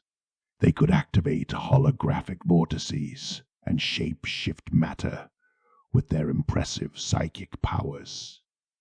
Through the stargates in intergalactic outposts, souls came down to Earth with their spiritual guides. They were instructed through interdimensional relations on the spiritual ways of dharmic incarnation.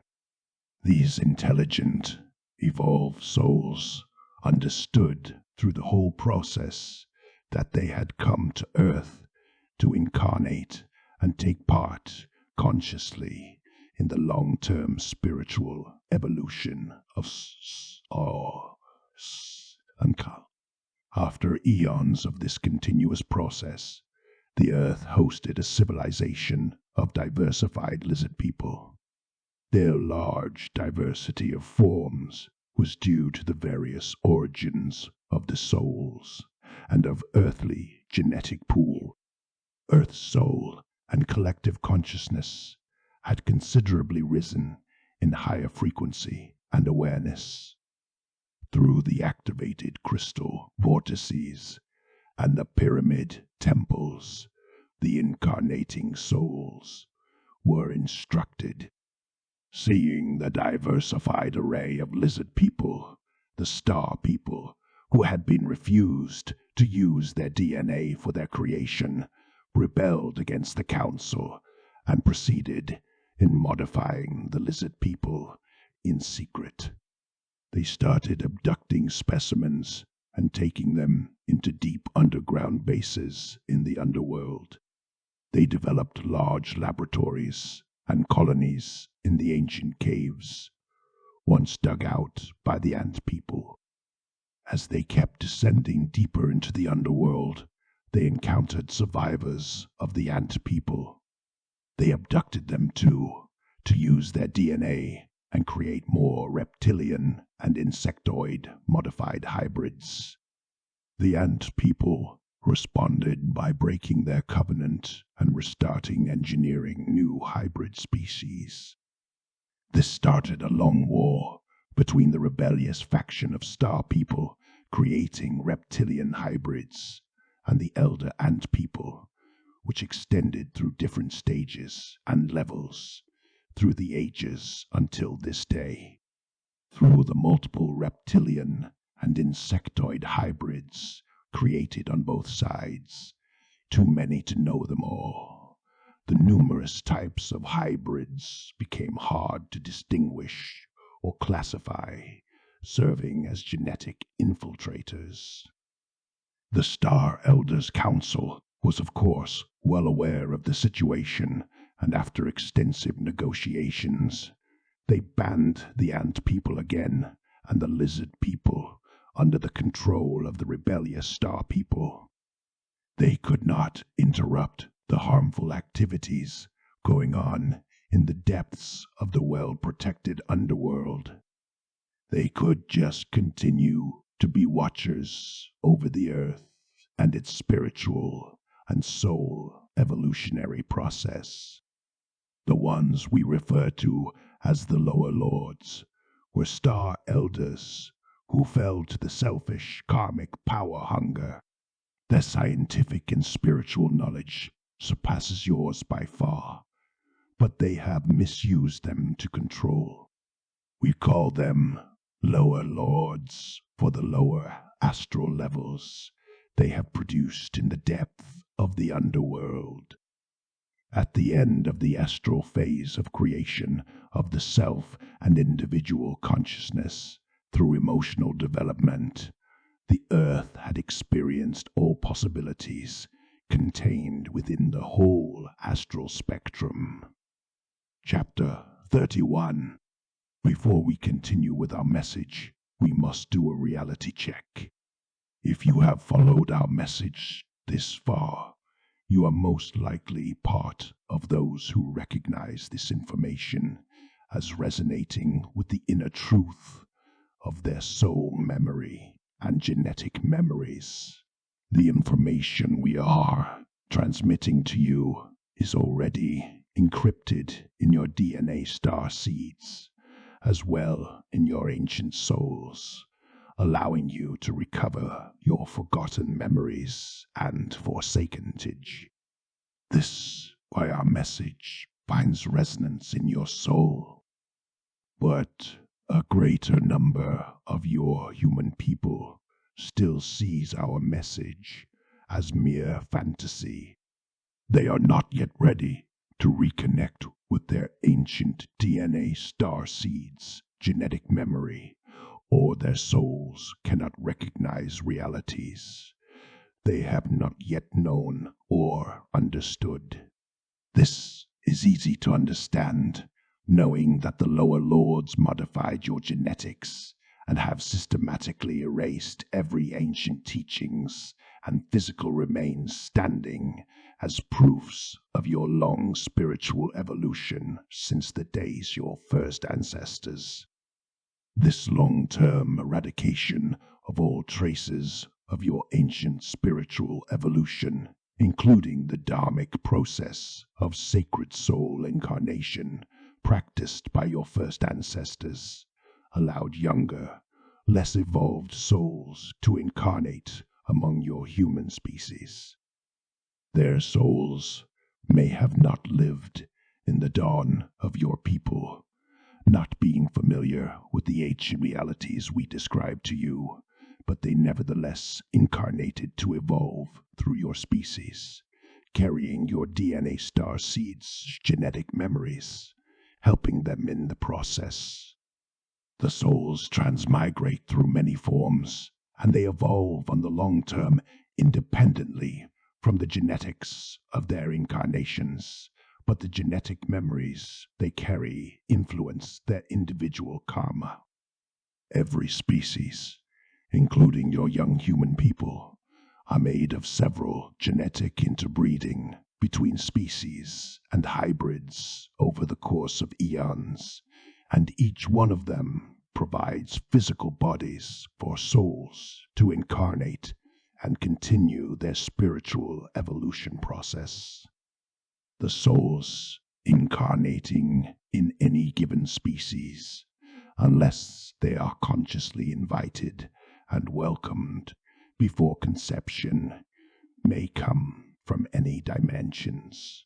In the universal consciousness, although every entity is unevenly evolved in spiritual consciousness, they are all considered as equal souls with the same infinite potential in the longer evolution process. Some of the souls may evolve and regress into lower levels of consciousness in a lethargic amnesia, which eventually leads them into deeper oblivion and the dissolving of their individual self into the primordial churning sea and cosmic reservoir of souls, like drops blending with the ocean to be reborn. Other souls who consciously participate in the evolution process of their soul grow into higher levels of consciousness and spiritual understanding, allowing their souls to incarnate consciously into ever more evolved incarnations until they have no more need to reincarnate, reaching a level of awareness where they are consciously helping the collective soul to heal its karmas after having cleared themselves from their karmic loads and debts, getting involved strictly in Dharma. Every soul is given opportunities to evolve all along its existence, offered bodies to reincarnate, which can be of different forms and in diverse species. For this reason, no species is evolved evenly. Every intelligent species, including your own, is part of a greater soul evolution long-term process. This makes every one of them important, with its own can be called out of the equation. No species have been exclusively benevolent or malevolent over the course of eons, having all been involved in experiencing different levels of consciousness, with their specific karmic burdens included. So in the universal consciousness, all species are considered as equals, regardless of their paths of evolution or the consequences of their actions on other life forms and on the collective consciousness. Chapter 32. Let's take the example of your human people. Can they be considered as a benevolent or a malevolent species for other forms of life on their planet? This question is hard to answer in your consciousness at the light of the ongoing Anthropocene omnicide, exterminating other life forms at an alarming speed. Yet, this is only the actual outcome of your long evolution, which doesn't have to be its final outcome. Likewise, can any human individual be seen as entirely good or bad towards other living beings? Only some, a few rare ones of your spiritual masters, have attained a level of pure consciousness and ascended to immortality, but only after a long spiritual evolution process of healing their own karmas. Some have joined the Star Elders Council and live among them, watching over your collective soul. These elder souls maintain the dharmic process of helping younger souls out of compassion and duty. Yet there are still many, if not the majority of your people, who live in ways harmful to other beings, whether other life forms or from their own species, as well as to souls and beings from other dimensions. Could the human species be judged as a whole on the account of the acts and behaviors of a few individuals or groups, or over a single small part of their long history and evolution? In the same way, no species can be judged or categorized as a whole based on a few criteria describing the general consciousness of their soul, or events and actions in their past evolution, as they include many souls. Interspecies relations over the course of eons are much too complex to be classified between black and white categories. They are made of a multitude of shades of gray. They involve a wide spectrum of life forms in an infinity of levels of consciousness, each with its individual destiny and soul evolution. They include interdimensional interactions with less evolved, as with more evolved souls and species. For the maintaining of the cosmic order and peaceful dharmic relations, all must be respected equally. Without this universal consciousness, any more evolved species could dominate less evolved ones. Take the example of your human people meeting an ant colony. They have developed their societies and ecosystems harmoniously for hundreds of millions of years, long before your people even existed. Yet, you consider them as inferior life forms, which you can dispose of at will without consequences. You may ignore their presence when you develop your roads or housings, or consciously destroy them with poisons or noisy, polluting, destructive machinery. You may eradicate their societies within hours. But you are unaware of their importance in the maintaining of ecosystems. They do work you can't do. If all more evolved species would treat younger ones this way, there would be no chance for evolution. And how evolved a species is relative and depends on each different perspective. Would the ancient ant societies consider your human species as being particularly evolved on the soul and spiritual level?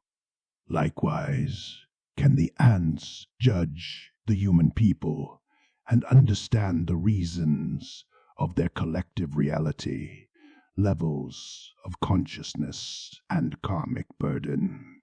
For these reasons, in the universal consciousness of cosmic order, there is no judgment, prejudice, fear, or hatred when we refer to any existing species. Star and Soul Elders understand that every souls and species are experiencing their respective different levels of consciousness along their long-term process and are an important part of the soul evolution. So, even when we refer to some who are either less evolved or more ancient, but have chosen ways against spiritual healing, which we oppose and even fight against, we always respect their souls and existence, knowing that the description of their story is not meant to condemn, but to understand, learn, and grow to higher levels of spiritual consciousness. We can, with this awareness, continue the account.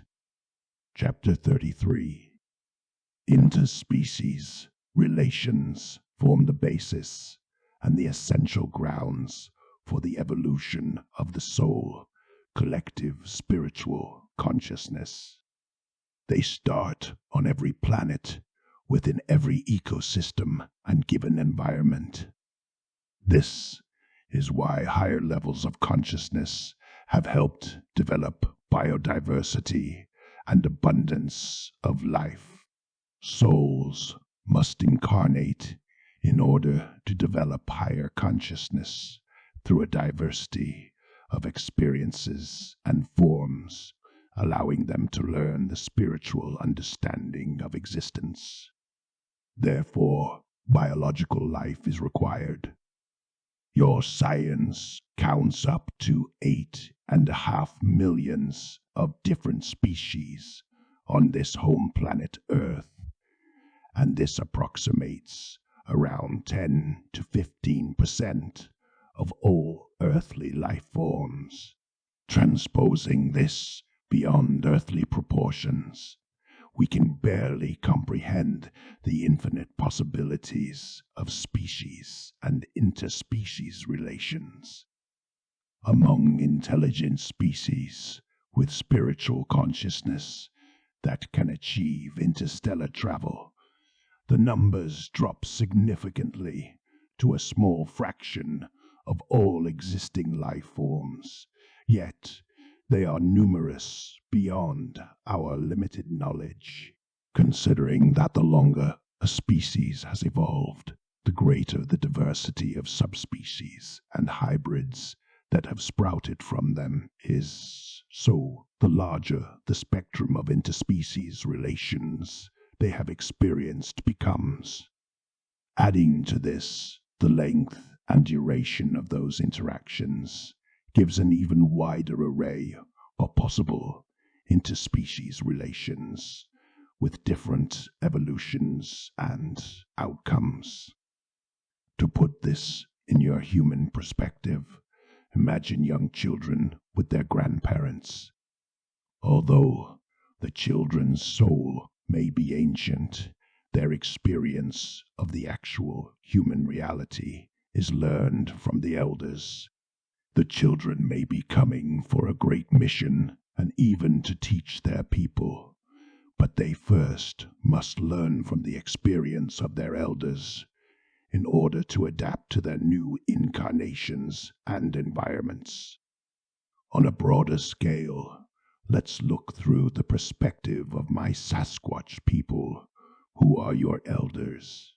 One of us, who can live 10,000 years, has seen the birth, growth, and downfall of all your cultures and civilizations that your recent memory can remember from your much longer collective evolution. So, just one of our elders can hold the amount of knowledge of a whole era of your species' evolution. If you consider the accumulated knowledge and understanding from the lineages of our ancestors through ages, adding to the evolution of the greater soul of our species still present and strong in our collective consciousness, you can figure an idea of the average spiritual consciousness of a Sasquatch. This is why, as your elder brother, who has never forsaken the cosmic order, we wish to educate you. Yet, as you know, my Sasquatch people is not the first, nor the most ancient form of intelligent life on this home planet, and even less your younger species. So the elder species, no matter what path of evolution they have chosen, have lessons to teach us, either directly or through the examples they left. They have taken ways and brought outcomes to teach us what would likely happen if we follow them. But can the children judge their grandparents for their life paths and decisions and their experiences? Interspecies relations are not all peaceful, nor done with intentions of helping spiritual soul evolution. Karmic debts and loads are created along the process to be healed and resolved over time. Look at the short span of your history that you can remember, how it is made of wars and sufferings.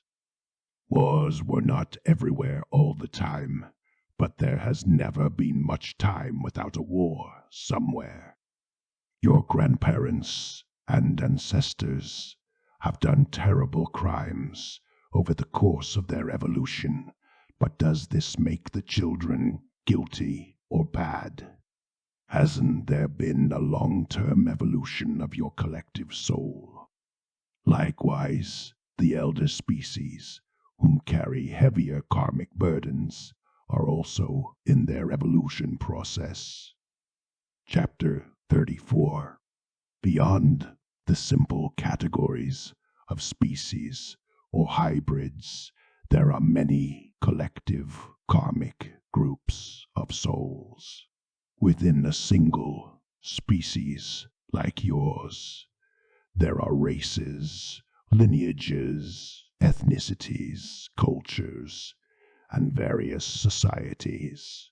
Within these distinctive societies are several different ideological movements, interests, and beliefs.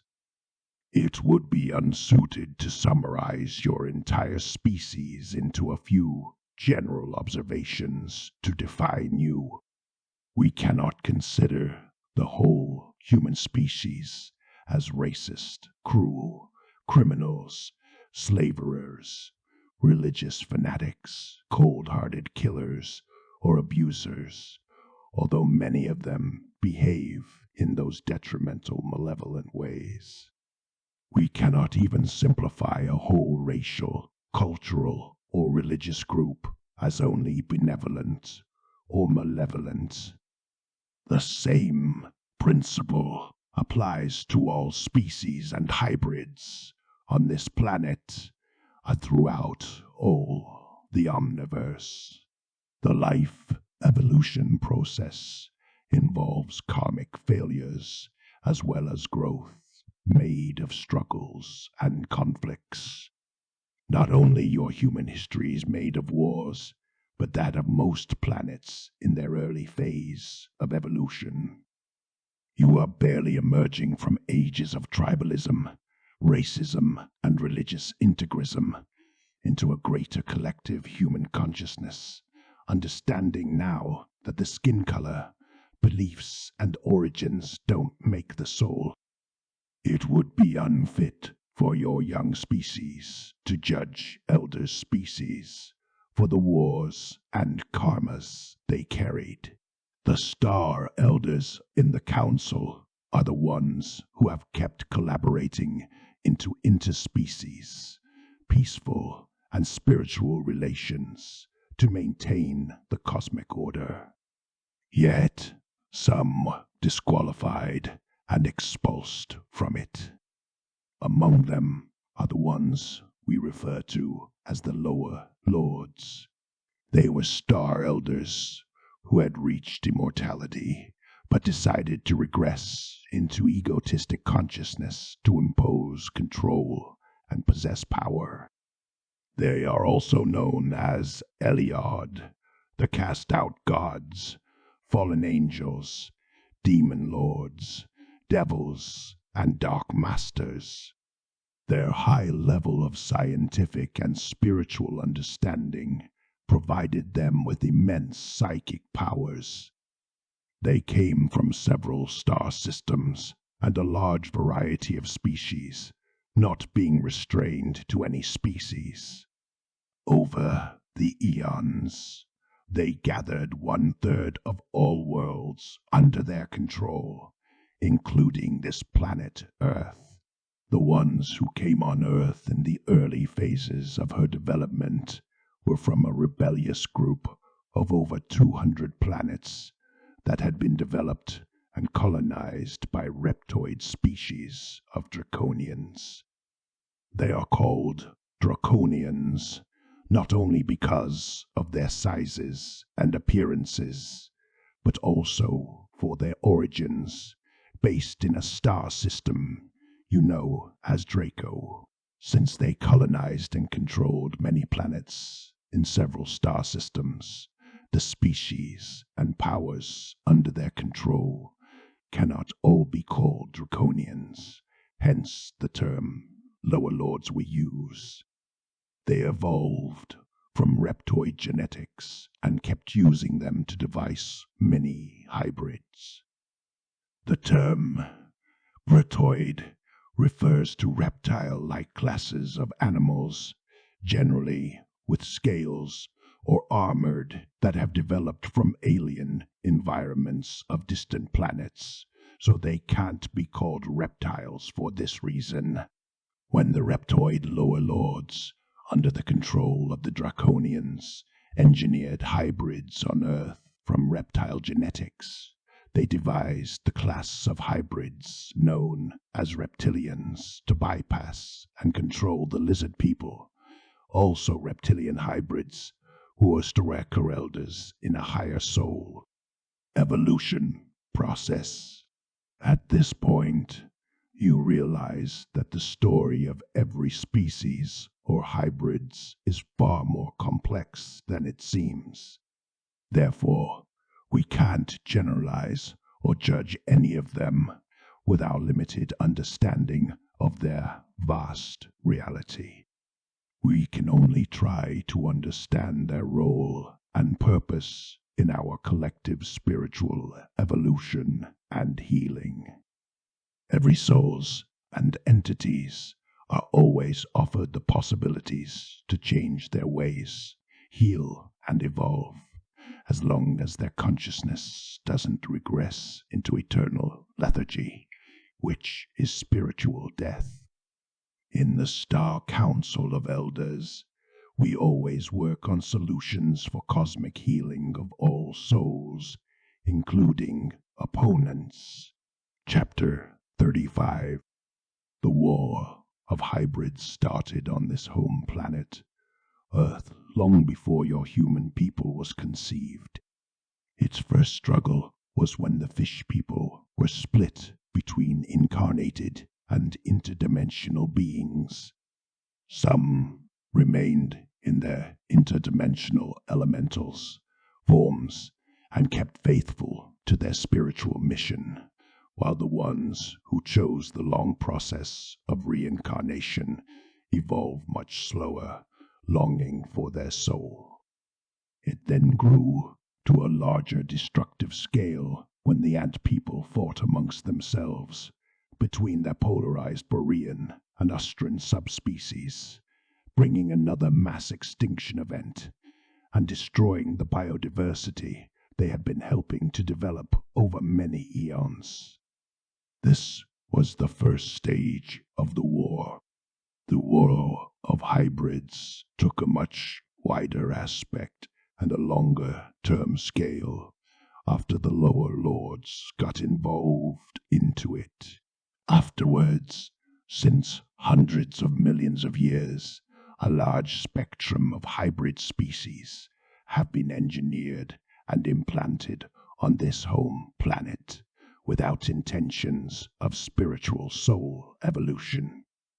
The largest proportion of them is of insectoid or reptoid, reptilian genetic origins and crossbreeds.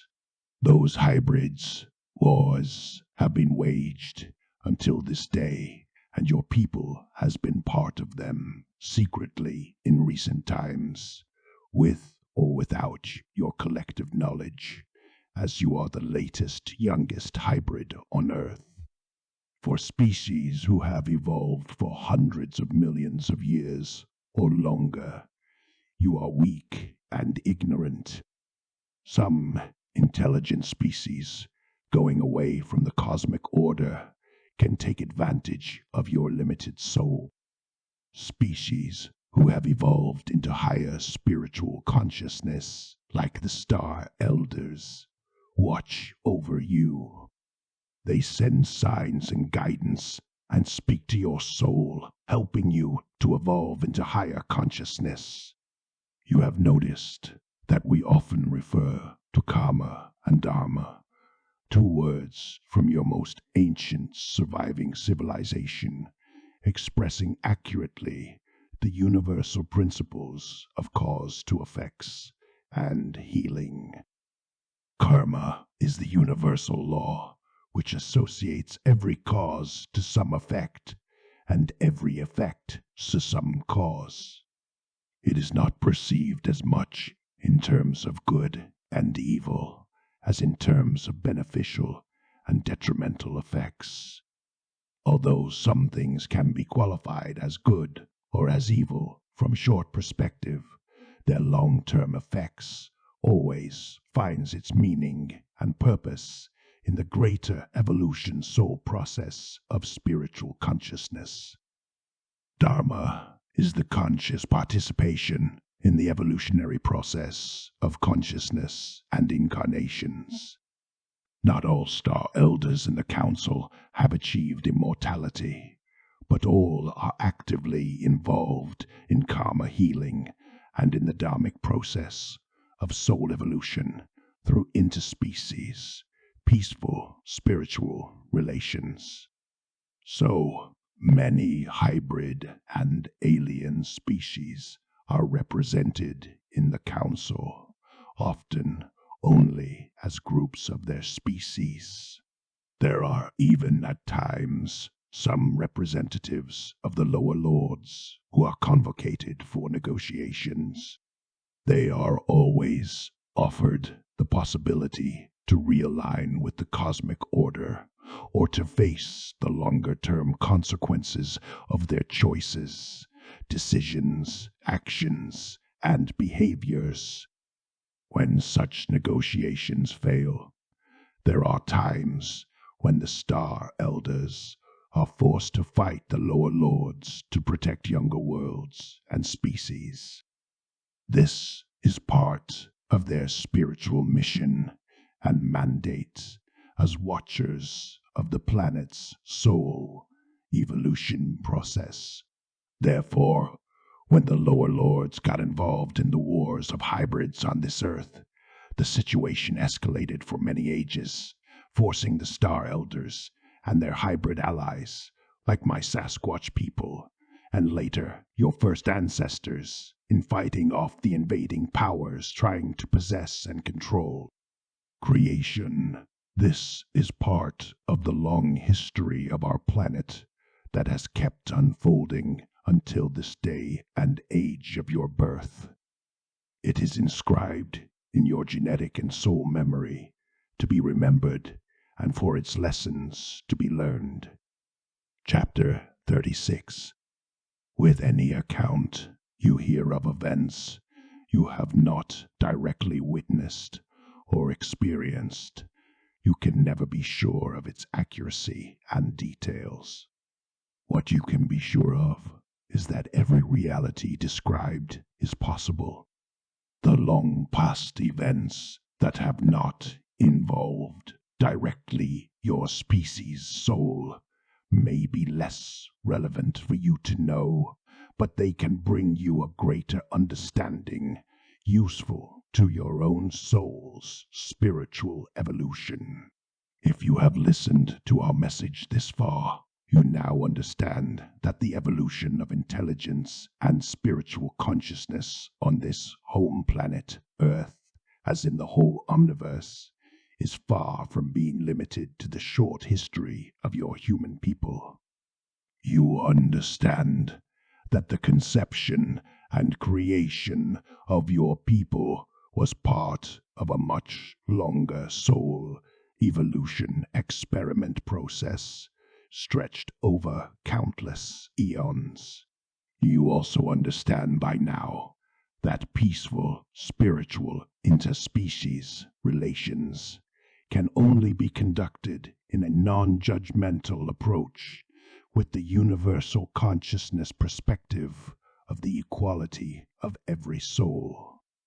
You realize that all species and souls, regardless of their ways, play an important role in the equation. None can be defined with simplified general observations. All have known diverse complex realities. We can now enter into the description of the wars of hybrids that have transformed the evolution of this earth and all life forms therein, including that of your human people and of my Sasquatch people. After the lower lords and the powers they control moved to the underworld, they started invading it. The war of hybrids for the control of the underworld raged for ages, involving countless hybrid types. At first, the ant people could keep their underground bases by protecting them with electromagnetic shields and weapons. Some of those radioactive and radiotronic frequencies were designed to affect and destroy only reptoid genetics, while leaving the insectoid hybrids untouched.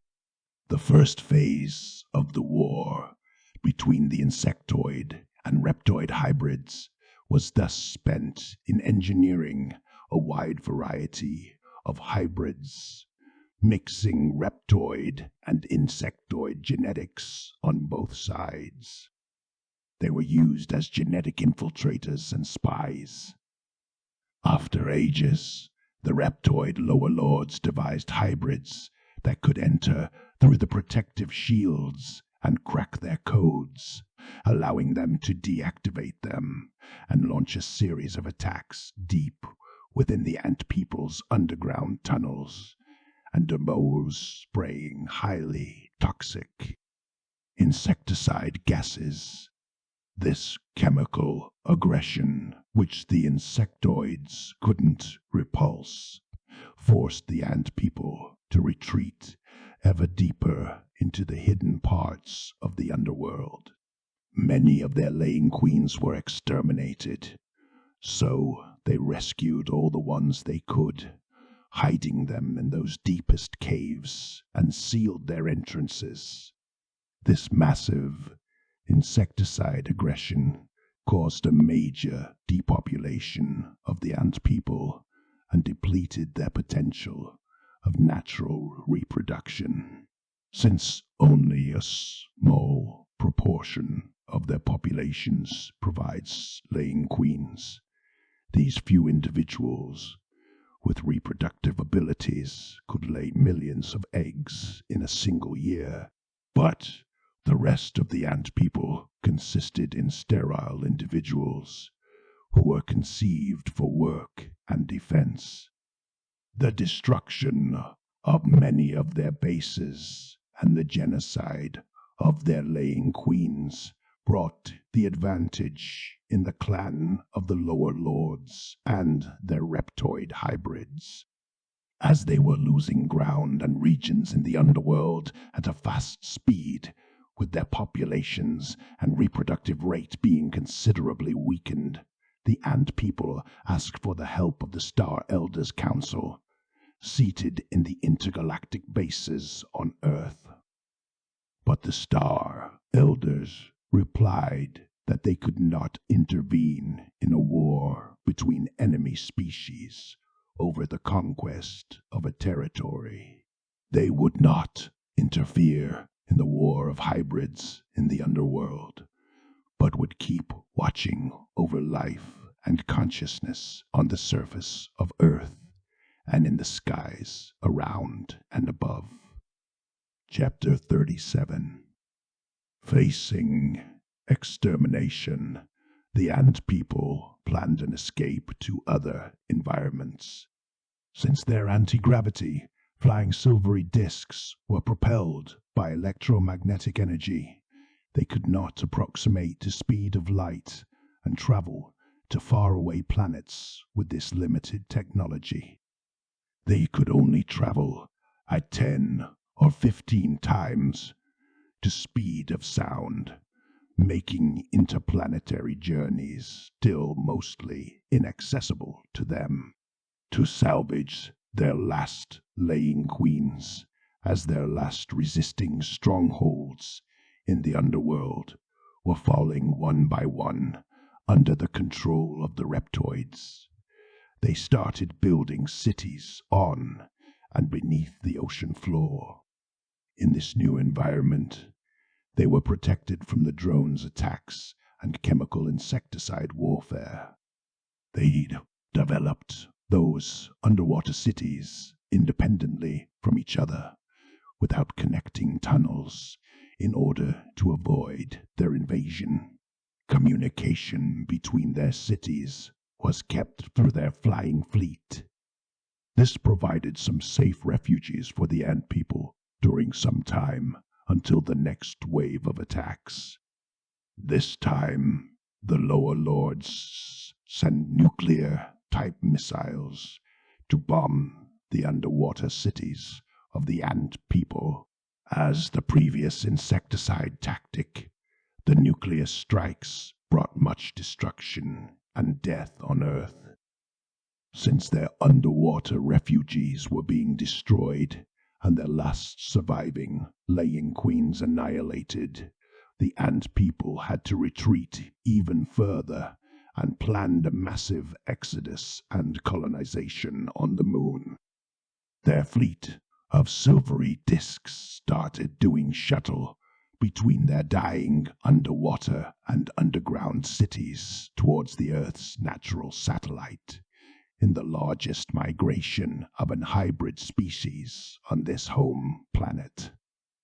This new operation did not go unnoticed by the lower lords, who started chasing and shooting down the flying discs of the ant people, bringing the war of hybrids out of the underworld into the skies. This new turn, causing much destruction and death of the surface, forced the Star Elders to intervene. They could not allow that the war of hybrids destroyed the Earth's environments and soul evolution. The Star Elders engaged their star fleet in battle, containing the aggression of the lower lords, also known as Archons, allowing a safe escape to the moon for the majority of the remaining ant people. This first engagement in the War of the Star Elders, established on Earth in their intergalactic outposts, marked a critical turning point in the unfolding of the cycles of events.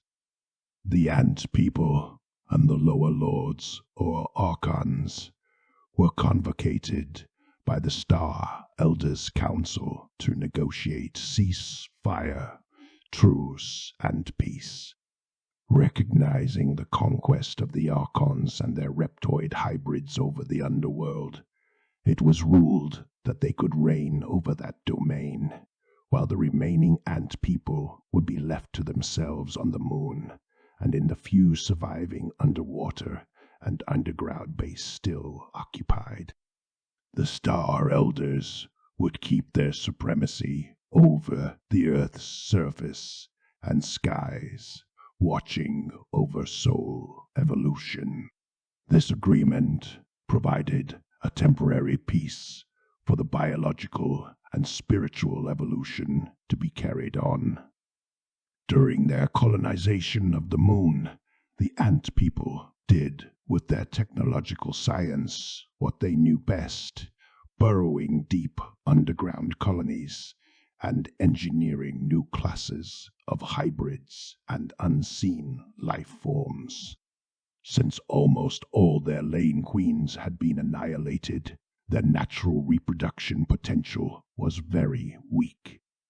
For the survival of their species, they started cloning themselves at large scale into an ever-growing number as their main way of reproducing. Since the ant people had a less developed individual consciousness, their collective soul got split into a multitude of fractions, diluting always more the individual self of the ant people, slowly turning them into a species of biological drones. Over time, their individualities blended into their soul matrix, becoming like empty physical shells, incarnated and animated by their collective will and interests, somewhat like remote-controlled bodies. Chapter 38. Although the ant people had learned through their long evolution how to adapt to the most hostile environments and atmospheric conditions, their new lunar environment posed several new problems. Its lack of breathable atmosphere and organic matter made it hard to sustain large biological colonies. They had to continuously carry water and food from the earth, with all the efforts and risks involved.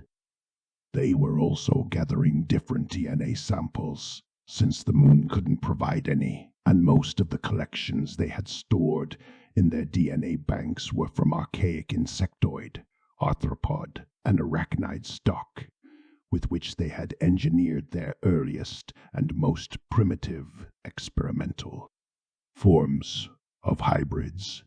It soon became obvious that the moon could not sustain their growing population of biological clones. For the survival of their species, the ant people decided over time to devise some biosynthetic clones. The moon being rich in silica, they used this element, found in profusion, to engineer silicon-based life.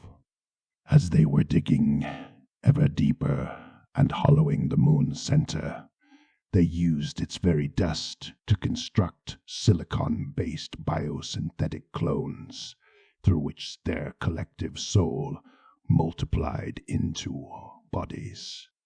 The biological and people hybrids had kept a hierarchic connection with their greater soul through their laying queens, whose decimation caused a major regression of their collective and individual consciousness.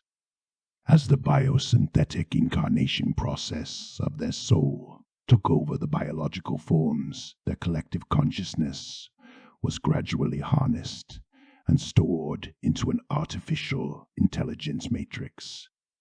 The ant people, who had kept incarnating in biological forms, remained in their bases under the earth. The artificial reproduction of synthetic clones being fast, the moon rapidly became filled with them. Within a few millions of years, the moon became an empty, hollowed-out shell, overpopulated with colonies of synthetic clones, with hardly any individual consciousness left, serving the colony's will. The new breed of cloned synthetic ant people, seeking expansion for their fast-growing populations, then planned to reconquer the underworld from the lower lords and the reptoids. The new silicon-based, non-breathing synthetic life forms they had engineered were invulnerable to the powerful, toxic insecticide gases and to much higher radiation levels than the biological ant people could survive to. They engineered as a new weapon of mass destruction gigantic insectoid and arachnoid synthetic life forms, and proceeded in the mass production of those fast-burrowing, jumping, or flying, killing beasts. They were, in fact, biosynthetic robots devised to invade and destroy the underworld, armed with potent, toxic, and electromagnetic weapons, armored to support powerful blasts, able to fight in dismembered pieces until their very end and destruction. This terrifying army had no individual soul whatsoever. Although this whole operation was done in the deepest secret, under the surface of the hollow moon, it came to the knowledge of the Star Elders, who became concerned with the possible consequences of it. After negotiating and warning the ant people, they imposed a no-fly zone around the moon, restricting the lunar populations of ant people and their hybrids from flying off the lunar surface towards Earth. These new activities caught the attention of the lower lords in the underworld, who had kept watching. They discovered the plans of the ant people to invade the underworld with their army of gigantic insectoid and arachnoid biosynthetic robots, and swore to abort them by destroying their moon bases. They launched massive nuclear strikes on the hollowed-out moon, causing its thin shell to collapse and the natural satellite that Earth had provided to implode and be turned into erring clouds of debris. Chapter 39. This destruction of the moon caused the fourth mass extinction event and marked the end of the astral phase of creation of the individual self. It also caused the near extinction of the synthetic ant people, whose only survivors were the few who had time to fly off the moon before its final implosion crash.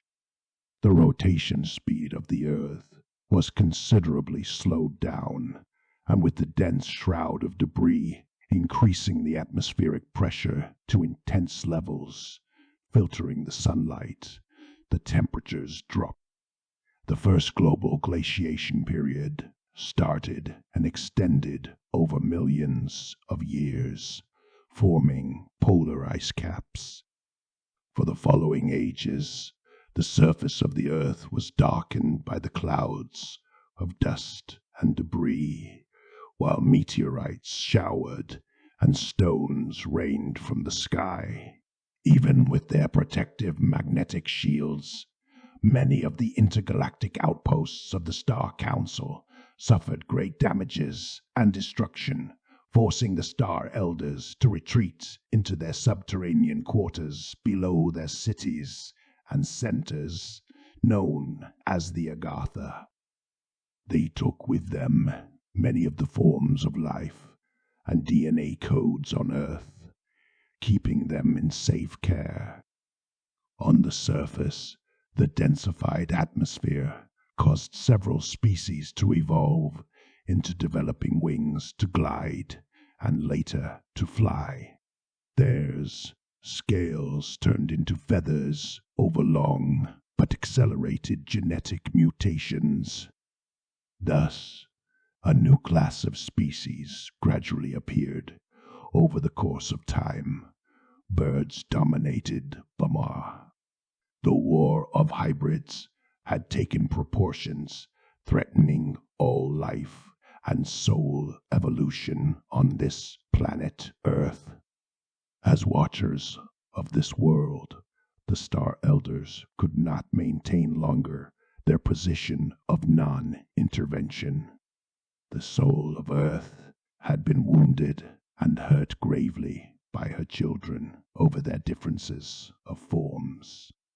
The collective consciousness learned that an extremely large diversity can cause divisions and wars. The evolution of consciousness required diversity, but the empathy between species had to be raised.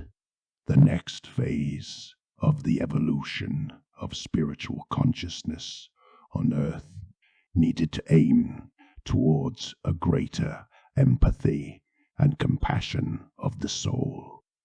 Individual souls had to be guided along this process towards higher levels of understanding of the dharmic process of conscious karmic healing through compassion.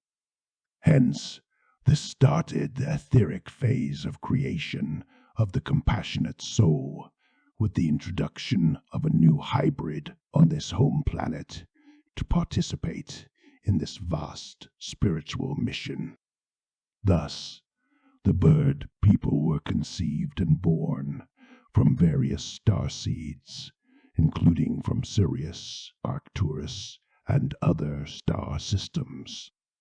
The bird people were conceived in the Agartha in the dark ages of the cosmic night, following the destruction of the moon, when the rains of brimstones and the choking dust clouding the sunlight made life on the hostile surface of the earth hardly possible and sparsely distributed through isolated pockets. They are called the bird people because the earthly genetic material they carry came from birds. Living on the etheric level, they can manifest on the astral and physical planes in different shapes and forms, but they most often appear with bird characteristics, generally feathered wings, having one or many pairs, or sometimes with bird heads. They were conceived with profound emotional sensitivity, to be highly empathic, feeling other souls through telepathic reading. Their spiritual mission consisted in guiding individual souls towards a greater empathy and compassion for their peers as for other species and life forms. These guardian angels influence individual souls and their decisions through telepathy. Over time, this new breed of watchers brought a powerful spiritual upgrade to the collective spiritual consciousness. The winged etheric bird people have kept watching over this home planet and were known in your ancient cultures as angels. Most of them were to remain faithful to their spiritual mission, while a few of them would much later betray it to fall under the control of the Archons. Chapter 40. After millions of years, the clouds of debris and dust shrouding the earth slowly faded and vanished. The surface became again suitable for life's expansion and fruitful for many new species to develop. Some late meteorites would at times still hit, but the dark ages of the falling skies were over on Earth. For the following ages, the bird people worked closely with the lizard people and the star elders in the intergalactic centers around the stargates, allowing selected, evolved souls to incarnate on Earth. They took part in the spiritual education of the young incarnations, with their elder brother, the lizard people, who had stayed aligned in the cosmic order, actively taking part in the Council of Star Elders. The first stages of the etheric phase of creation of the compassionate soul improved substantially the level of collective consciousness on Earth, with the development of empathy and compassion in intelligent species, as in all life forms. The intergalactic civilization and all life reflourished on Earth. Meanwhile, the ant people, whose populations had replenished, had grown back to huge numbers. They could not find enough room in the few cities they had kept in the underworld, where they were restrained from expanding by the lower lords and reptoids. They could not either develop relatively risky underwater cities fast enough to host their rapidly increasing biological and synthetic populations. populations. So they planned to rebuild an artificial moon to replace the natural one where they had evolved. Since the Earth's gravitational field had increased since the destruction of the moon, pulling the thickened atmosphere into denser, heavier substances, the gravitational pull of a moon would improve the conditions for biological life, producing a higher, thinner atmosphere and speeding up the Earth's rotation and life cycles. For these reasons, the Star Elders allowed the Ant People to build a new moon for the continuity of their evolutionary process. It took thousands of years before the armies of synthetic Ant People complete the construction of the artificial moon, which is the same we see today. This is why you can observe sharp edges, geometric structures, and signs of engineering on its surface. This is why it resonates like a bell to vibrations, its interior being hollow, made of vast open chambers.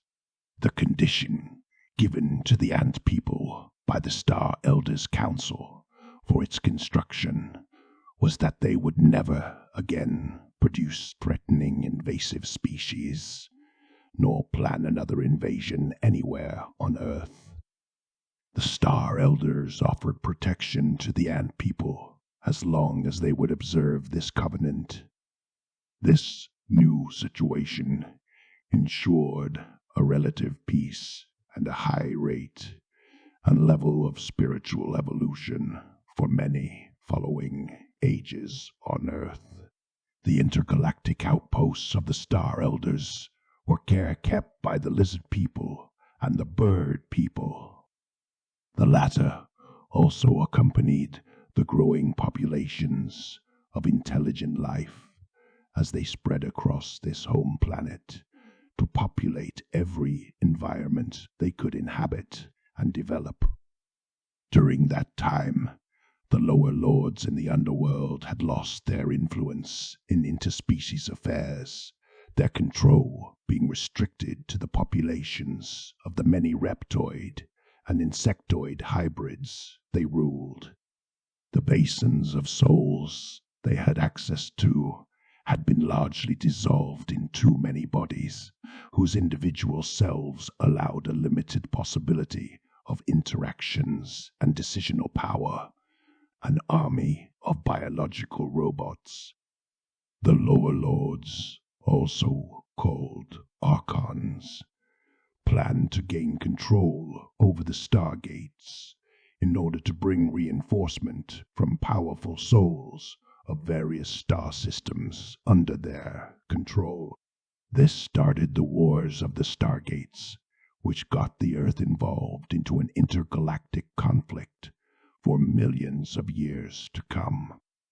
Chapter 41.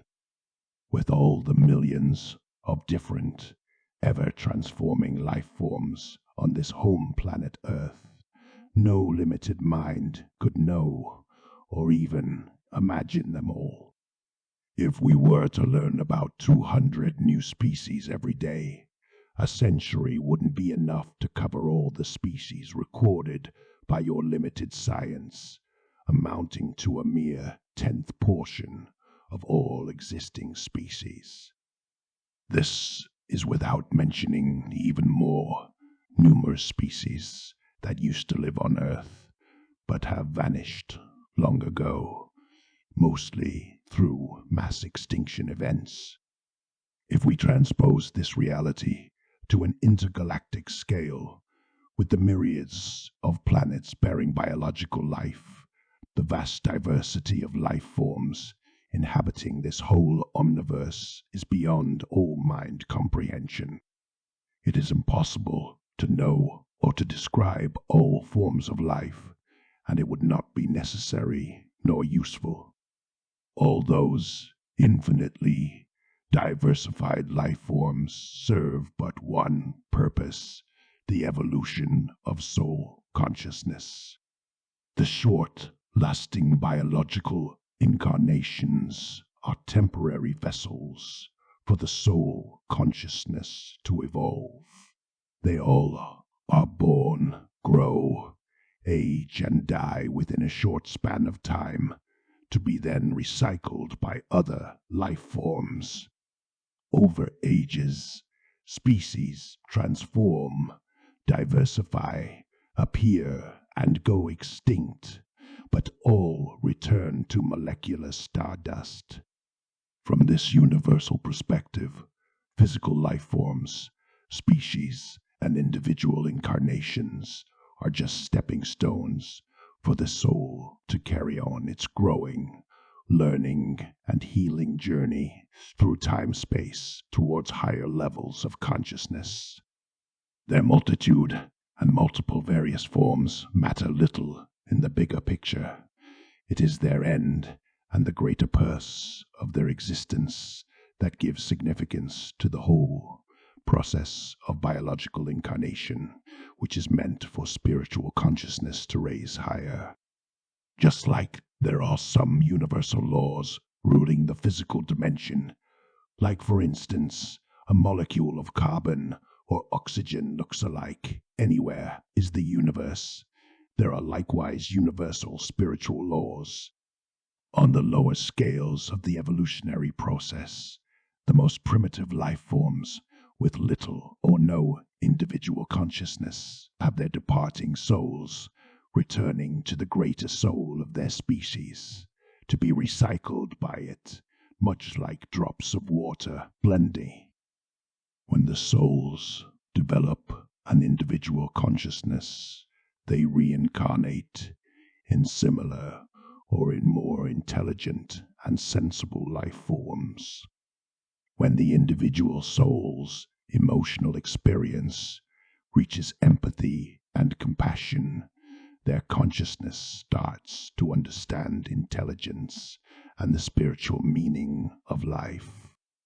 As they rise into higher levels of consciousness, the compassionate souls are guided to use their incarnations for spiritual evolution.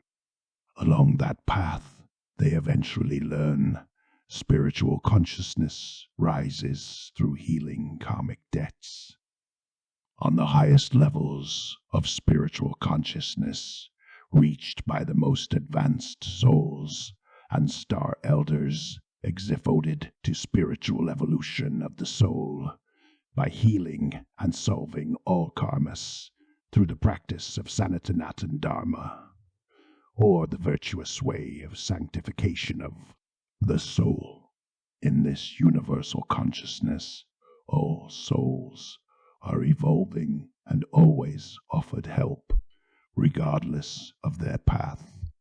On the scales of the evolution of consciousness, some souls evolve and regress into nothingness, while others rise and grow into always higher levels of spiritual understanding.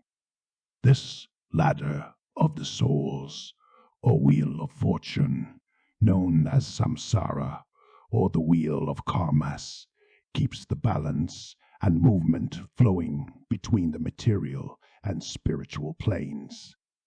From a higher dharmic perspective, it is perfectly fit and functioning, maintaining the cosmic order in the omniverse.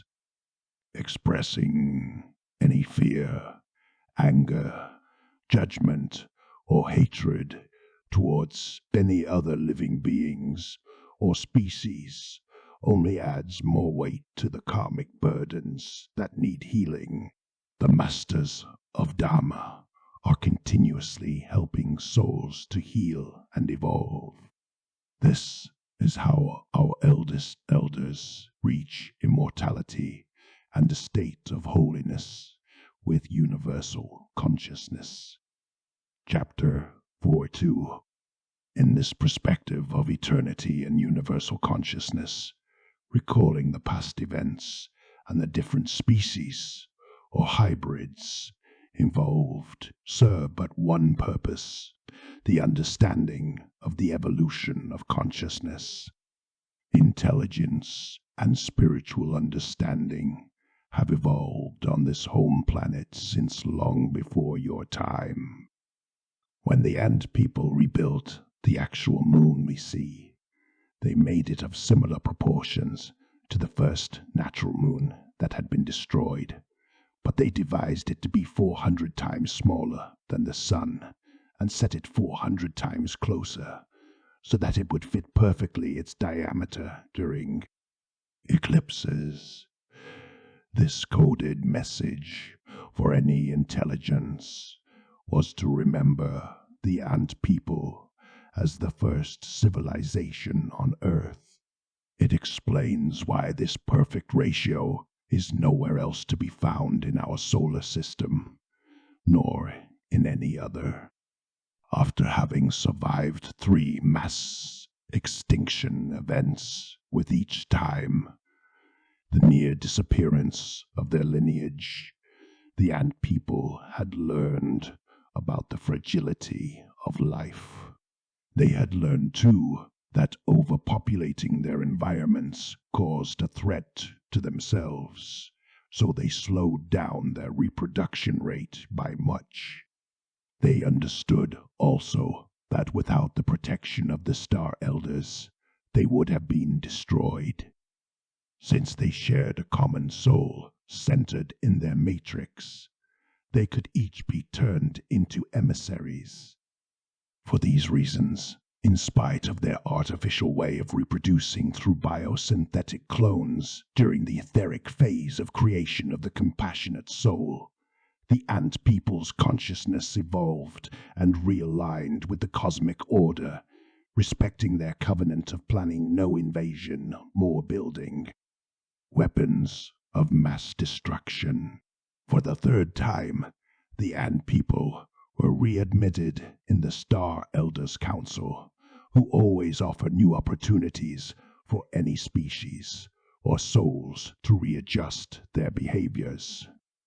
Meanwhile, the lower lords ruling in the underworld over always growing populations of reptoid and insectoid hybrids had limited access to new souls, causing the soul basin to split into weaker selves. They started building stargates to import powerful souls from faraway star systems they controlled. But from the surface, these stargates in the underworld could be detected and their wormholes deactivated, interrupting any transfer or migration through them.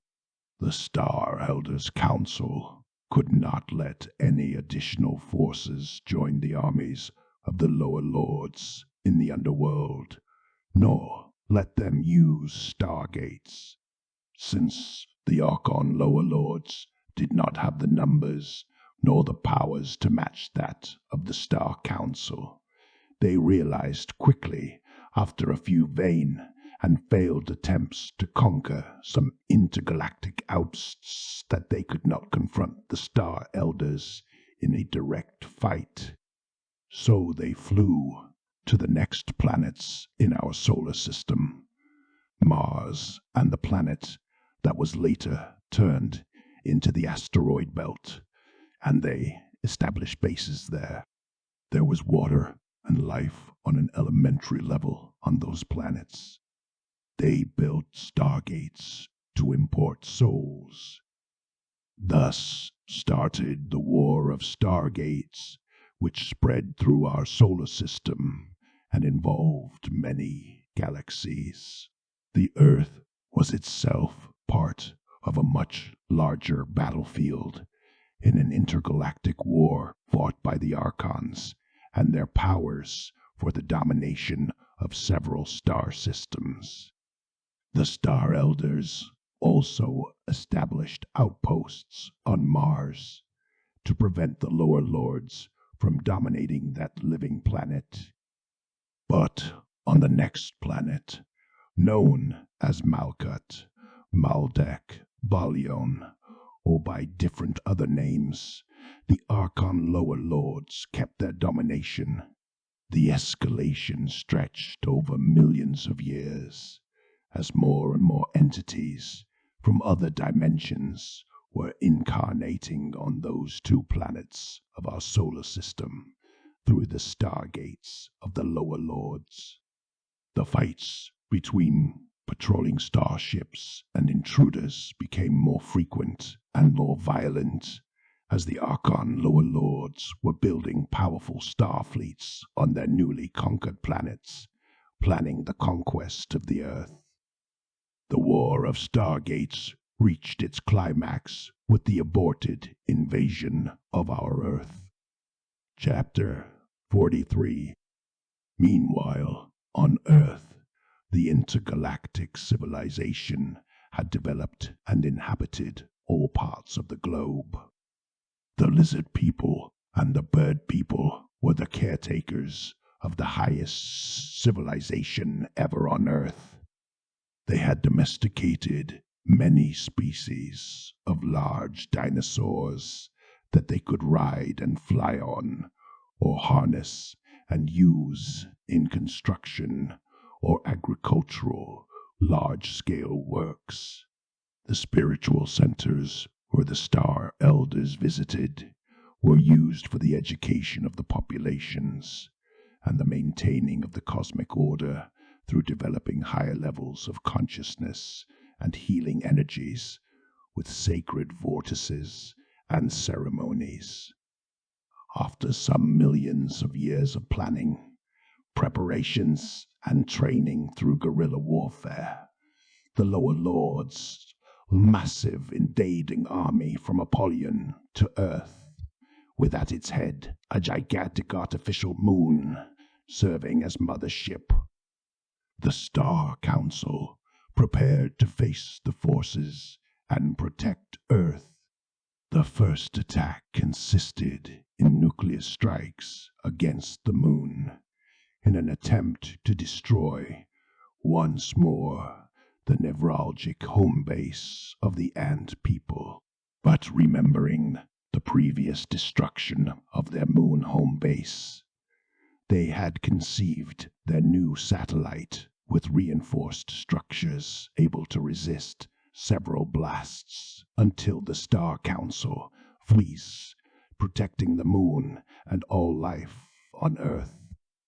We can still see today on the moon's surface the traces of those nuclear strikes and the craters formed.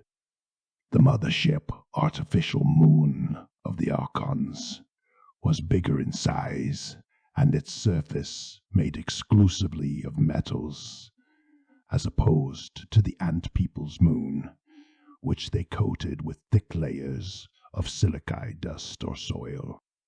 The newly arrived satellite in Earth's orbit came to a dangerous distance to appear immense and hide the sky and much of its sunlight, even over some intergalactic outposts.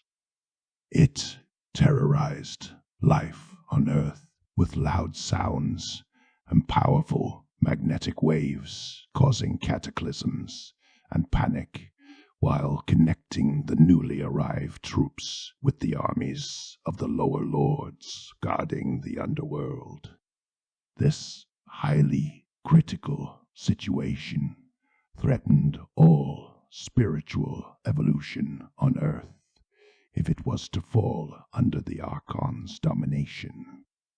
In order to save life and the spiritual consciousness on Earth, the Star Elders Council had no choice but to eliminate the invading forces. After some formal warnings, as it always is part of the Dharmic protocol, and refusal from the invaders to negotiate, the Star Elders Council concluded that to destroy the artificial moon mothership would cause less risk to Earth than to let it float over and interfere.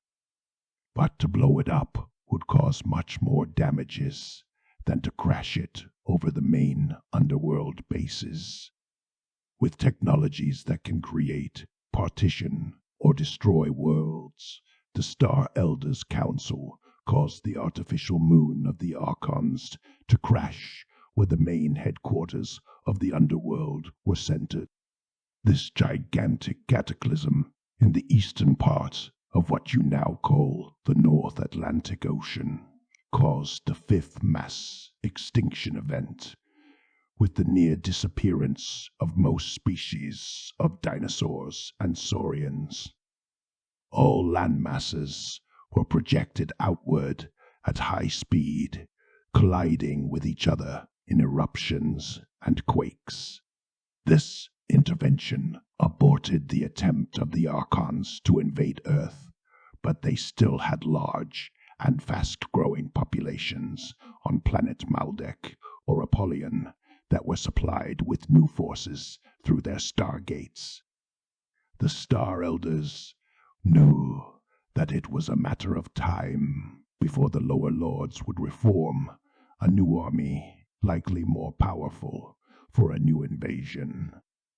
In order to save the solar system from this darker fate, they had to eliminate the stargates and armies of fallen souls constantly building up in a larger threat. They took a grave and rare decision in the annals of the universe to destroy a planet with life in order to save a solar system's spiritual consciousness. With technologies only known to them, the Star Elders Council sacrificed the planet Apollyon, which exploded and turned into the actual asteroid belt. Chapter 44. As we speed up in this brief general overview of the very long story of our home planet Earth, we realize that this whole process of co-creation and evolution of life is for spiritual consciousness to arise. The Star Elders Council will not interfere in local planetary affairs unless life and the spiritual consciousness is dangerously threatened and at great risk. If they conclude that their intervention is the only solution required to save a world from invading powers, their common wisdom agrees on action.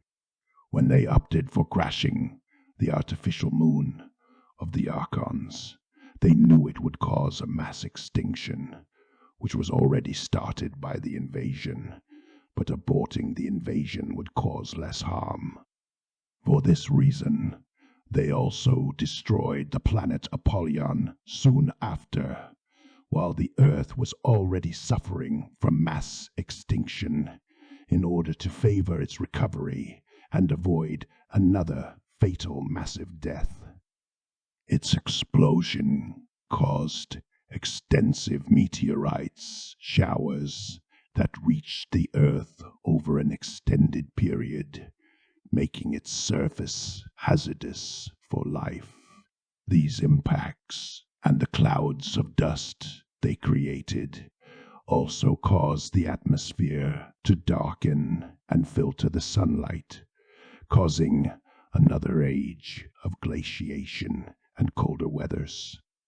The Star Elders retreated to their underground caves in Agartha, as many of their cities were obliterated.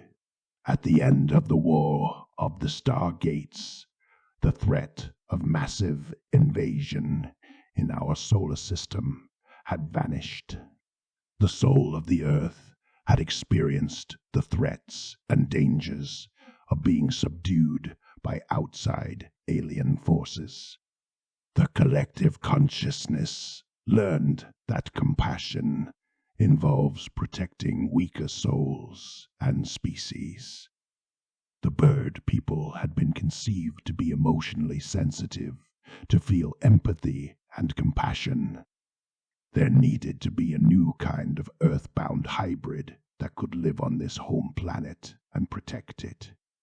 They needed to be highly developed spiritually, with great psychic powers and physical strength. They had to be adaptable to all conditions, able to fight off dangerous powers and love and protect all life. This was to start the causal phase of creation of the soul, protecting life and spiritual consciousness. In other words, this phase was to bring earthly intelligence to join with the watchers of the Star Council. Its purpose was to raise collective spiritual consciousness to the understanding of dharmic evolution. Life forms on Earth evolved to adapt to colder climes, developing hot-blooded species with fur coats. Species of the class of mammals started multiplying and covering the Earth with a growing diversity. After many millions of years, out of those hundreds of thousands of species of mammals, one of the most evolved, intelligent, and adapted was a type of giant lemurs, which was selected for a new hybrid. With DNA star seeds from our star elders, from the Pleiades, as well as from the Great Bear, where a similar species to ours had been living, adding the unknown gene to our DNA that your scientists can't understand.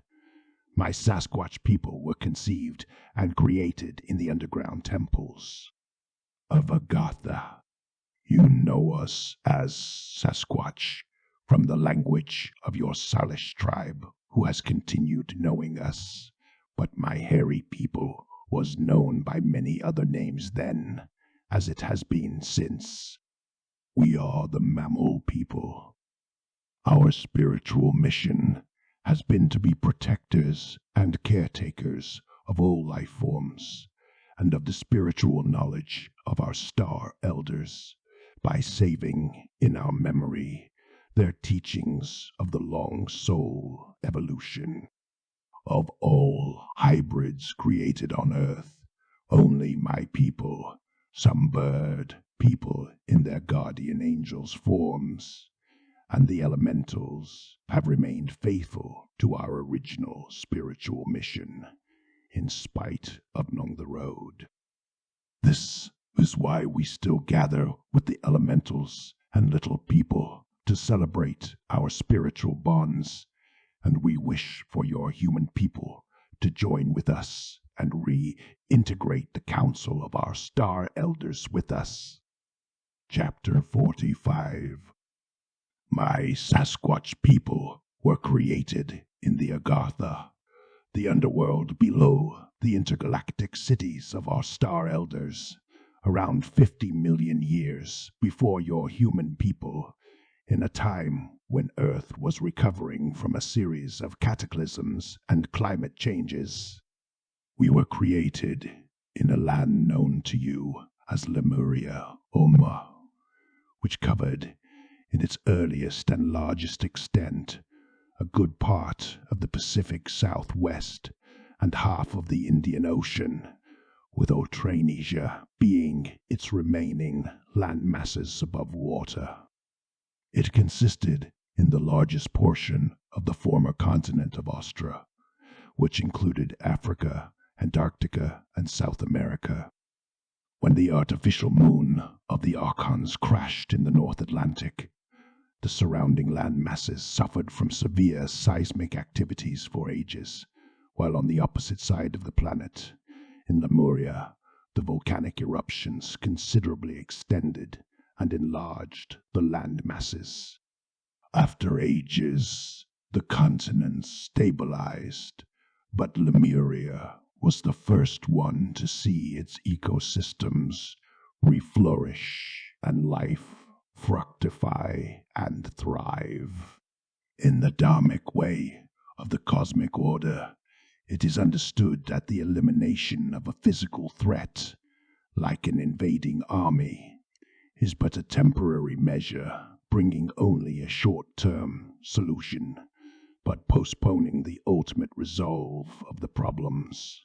The hundreds of millions of souls forming the armies of the lower lords on their destroyed artificial moon and former planet Apollyon still had to continue their evolutionary process.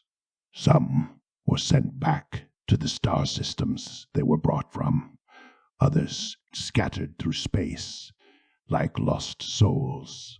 Most got captured by the Archons in their surviving underworld bases.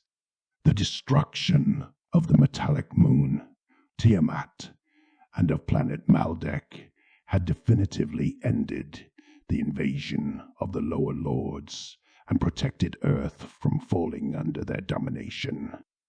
But they kept their hold on large parts of the underworld, where they kept waging war to spread their domain, and from where they launched at times surprise attacks on some outposts of the Star Council. Also, their survivors on Mars, with the few stargates they operated, still posed a long-term threat that needed to be prevented fast. It is in this climate of long-term guerrilla warfare for the protection of Earth and our solar system that my mammal people was conceived and created. From our origins, we were initiated into the spiritual understanding of the evolution of Earth and of the dharmic laws of the omniverse by our star elders, as well as by our elder brothers, elementals, and people, Lisbu, with whom we were educated and trained, learning our mission. We were meant to be powerful spiritual warriors, able to face the most terrifying forces, physically or psychically, and to survive in every condition. We were built to have no need for any external material support, but we were taught to pilot several types of spacecrafts and operate sophisticated devices and weapons to assist our star elders in their mission as watchers and protectors of the cosmic order in our solar system. We were dispatched in large numbers to Mars, where we fought and overthrew the kingdoms of the Archons established there. Their extended use of nuclear weapons eventually caused their destruction, the death of the Red Planet. After this victory won in long battles, the risk of a massive invasion from within our system was gone. This is why you can see a giant face of one of ours on that planet, a monument to our contribution. So, since our early beginning, and through the first ages of our existence, my Sasquatch people has been actively involved in protecting life and spiritual consciousness on Earth and in our solar system. Many have sacrificed their lives to save ours and guarantee a better future for our collective evolution. We each have our own individual consciousness, but are not split apart from the greater soul of our species. So, every Sasquatch can access our collective memory and the knowledge of our ancestors. Chapter 46. Through this ever-evolving consciousness over ages and eons in the omniverse, we learn that our beliefs are but relative explanations to satisfy our limited understanding to which we are emotionally attached. In the bigger picture of the multiverse and the greater equation of eternity, our beliefs are only altered versions of the reality, partially filtered by our limited perceptions and conceptions.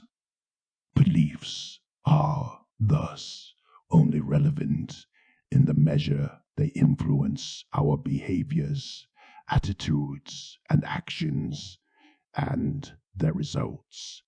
In this time of urgency on our home planet, with the crippled collective memory of the human people, it is not so important to learn or believe the whole story we just told you about our star elders and elder hybrids. What matters the spiritual understanding we are wishing to share with your people. Realize that you are not the only species of intelligent, spiritually conscious beings in the omniverse, nor the most ancient and evolved societies. Neither are you superior to all, nor the center of the omniverse. Beliefs, systems, suggesting that someone paid for your sins long ago, that you know the whole dominion over all life, so you can live carelessly without respecting other lives, that your people can do better than nature, or that you turn not make responsible for your actions and their consequences on the evolution of consciousness and of your environments. Some belief systems are suggesting that some people are inferior to you and deserve to suffer, or insisting that some souls will be saved and rewarded, while others will suffer eternally, or that only a belief in a doctrine, a magic formula, or a code you to avoid judgment and death, those misconceptions only keep you divided in fear, conflicts, and hatred, disconnected from the soul. Those belief systems devised by the lower lords keep your minds enslaved for serving their agenda. The soul feels the empathy and the compassion you must awaken to heal and improve your path. Sooner or later, all souls evolve, either into higher levels of consciousness or to be recycled into a void of unconsciousness. As long as beings are sentient and have free will, they are given the choice to heal, learn, and grow into higher consciousness. Even the lower lords and the souls they control always have the possibility to improve and change their ways. These include many of your own human people on many levels, not just reptilians you tend to fear. The masters of Dharma work the healing of all. If you are to have beliefs, choose some that will lead you towards a greater universal peace and unity with all life, that will teach you to live in harmony and respect with the natural laws of the universe, that will inspire you to love, work for healing, caretaking all life, leaving good tracks for the future evolution of Earth and consciousness after your physical shell returns to molecular stardust. Spiritual understanding is more important than beliefs, differing from them as it is based on evolving. It comes from individual and collective wisdom, learned from experience, applied and proven efficient. The awareness that everything is consciousness and energy, that you are consciousness incarnated in stardust, that your planet is beyond our understanding, that every causes and actions have effects, that your thoughts influence matter and the crystallization of water, that your soul is immortal and holds your psychic powers. All this knowledge is there for your consciousness to rise. You can choose to ignore the spiritual awakening happening and so much needed to provide hope for this planet, remain in the old indoctrination, enslaving structures and institutions of the lower lords, and keep destroying life on Earth. Then all this evolution your people have done would have been in vain. Or you can choose to rise above your outdated mentalities and behaviors and evolve into peace. Chapter 47. Yes, little brother, Once again, tonight, one of ours visited you and manifested to bring you confidence. You heard the gentle hoot you are getting familiar with, calling you out, and there she was, standing half hidden behind the stump. She waved at you to let you know clearly that she came only for meeting you. Then you saw her slowly fading into the astral plane, turning into a vague shadow until she vanished. You are becoming accustomed to these manifestations from us, especially since you have returned to this place where you are now, where you have been channeling and transcribing our message at our request. It is in this same place where you started your quest to meet my people just over a year ago, and where we started manifesting around you and calling you. You didn't understand then what was happening when strong whirlwinds would suddenly come to shake your shelter and stop at your door, followed by heavy steps on your roof, or when you heard our calls around or our whispers close to you. You couldn't believe your eyes when you saw me looking at you through your window one dark night. But since you have been around a large territory and have heard or met our people in 5 locations, you have connected with our soul and have been receiving our telepathic messages on a regular basis. You can hear our thoughts and transcribe them in human speech. We chose you to choose the words. You are only one among a circle of ambassadors we selected to speak for us to your human people. You have been put in contact with several of them, including some women who carried our hybrids. Of course, it might be hard for most humans to believe, as even for you at times, that we are indeed the ones transmitting these messages to you, to be interpreted and shared with your human people. This is why our sister visited you tonight, to confirm to you that we wish to continue our transmission. You had heard some of our sisters greet you twice before, as a sign that you are now part of our family. The duration of your lifespan is but a brief breath of eternity, which must be lived purely and wisely. The state of your world demands urgent awakening and changes. The short time available is precious. This situation your people are in, with your obliterated collective memory and loss of ancient wisdom without purpose or direction, requires immediate reconnection with the empathy and compassion of your soul. Your short lifetime may not allow for you to learn every detail about the long past history of Earth, the many species of star beings or hybrids and their specific stories, or their civilizations, but it should all be used to return to balance with the natural cosmic order in dharmic peace with all life. One reason why you and others have been contacted by us is that your souls have been prepared on their long paths of spiritual growth.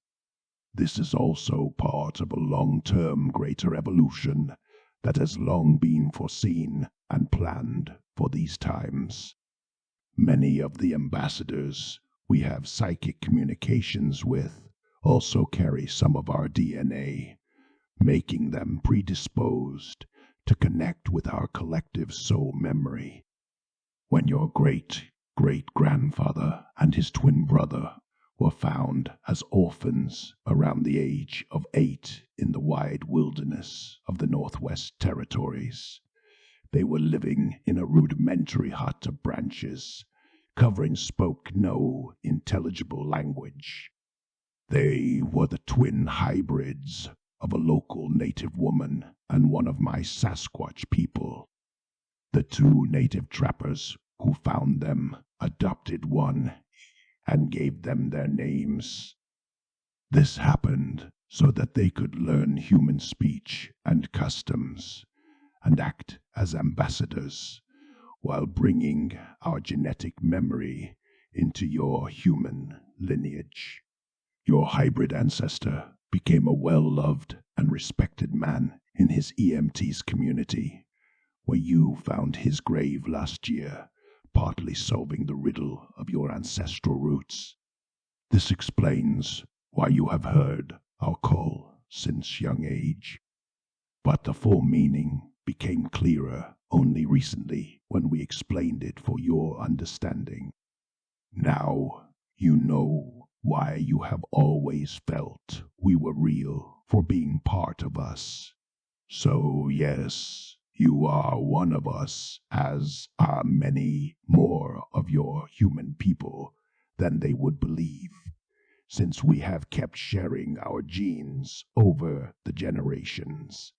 This makes you connected to the greater soul of our species, with easier abilities to communicate, since you have met our people. But all souls can connect. But as the voice speaking to you on behalf of the greater soul of our Sasquatch people, guiding you in your learning and understanding of my people and of our knowledge, you know by now that I am this same elder seer of my people who you first saw with your friend on Vancouver Island, 1003, who appeared to you through your window last year and came walking on your roof. And it is also me who came to meet you on the island last spring when we established contact and started communicating. I called you and came to meet you because our soul had seen yours was ready to be an ambassador. The reason I was the one appointed is because I have worked in interspecies peaceful communications with your human people since many of your generations. We supported energetically the brave souls who defended our giant trees in the old-growth wilderness of Clayoquote, where I sat close with you. I care about all life and dearly about you, as I am not only your elder brother, but your distant ancestor. It is my mission to protect all life and to watch over my siblings, educating you in helping the earth. As I told you, we do not use syllables or words to identify ourselves among ourselves, being able to recognize and know each other through telepathy. We understand the meaning of words, the thoughts and intentions they carry, but they seem to us like a longer and slower way to communicate than ours. But we may sometimes choose some sound to identify ourselves to your human people for their use. In the language that my father knew from your ancestors in Lemuria, where he lived with them, the name Camus was gifted to me, meaning far-sighted in the sense of reading wide through the soul and collective memory. I am aged over 10,000s of your years. Although few of our elders still live this long, I am one of our eldest elders. I can speak as we, on behalf of our soul, knowing it well. The other ones of my people you have met could also all provide you with a name of their own choice. You often see this tall brown one you met face to face in the far north happily join in our conversations. I organized for you two to meet soon after, telling him of your coming and making it easy for you to get that far. He has told you he likes the name Bolo Bolo since you taught him to sing a chant. He is a descent from my lineage, the last one in your Sasquatch ancestry, who conceived your hybrid ancestor. The one who appeared to you tonight is the same one you heard greeting you with calls when you left the lake where we had met days earlier. She is my longtime consort and your faraway ancestor as well. In the same language, they call me Camus. She is known as Wohola, or Grandmother of Loving Wisdom. You felt her ancient loving wisdom both times you met her as a reassuring, caring presence. We will not name here the other 3 of our people you met this year, nor the ones you had met before. They are all close relatives, as our tribes are small and very ancient. No encounter happens randomly. There are others of your human people who have and will come forward with more of our messages. You can feel that the message we are asking you to transmit for us is coming to completion shortly. Many of your people are not ready yet to acknowledge our existence, even less to listen to our message. But the time is now for your ancestral memories, encoded in your DNA star seeds and in your soul, to reawaken and realign your consciousness with the cosmic order. Time left for words is very short. Chapter 48. There is one more story that we would like to share and will ask you to write, as it might be relevant for your people to remember it, although it started around 15 million years before your conception. At that time, after over 30 million years of existence and evolution, my Sasquatch people had helped secure the solar system, pacify Mars, and reconquer large part of the Lundarar, Lord's Door. We had helped rebuild intergalactic outposts on Earth, assisting our elder brothers' hybrids, the ant people, the lizard people, and the bird people, in the diverse tasks as watchers of this home planet. With them, we sat with our star elders in the Star Council, sharing our wisdom, power, and knowledge. We were in good interspecies relations with them all, without interfering in their internal affairs.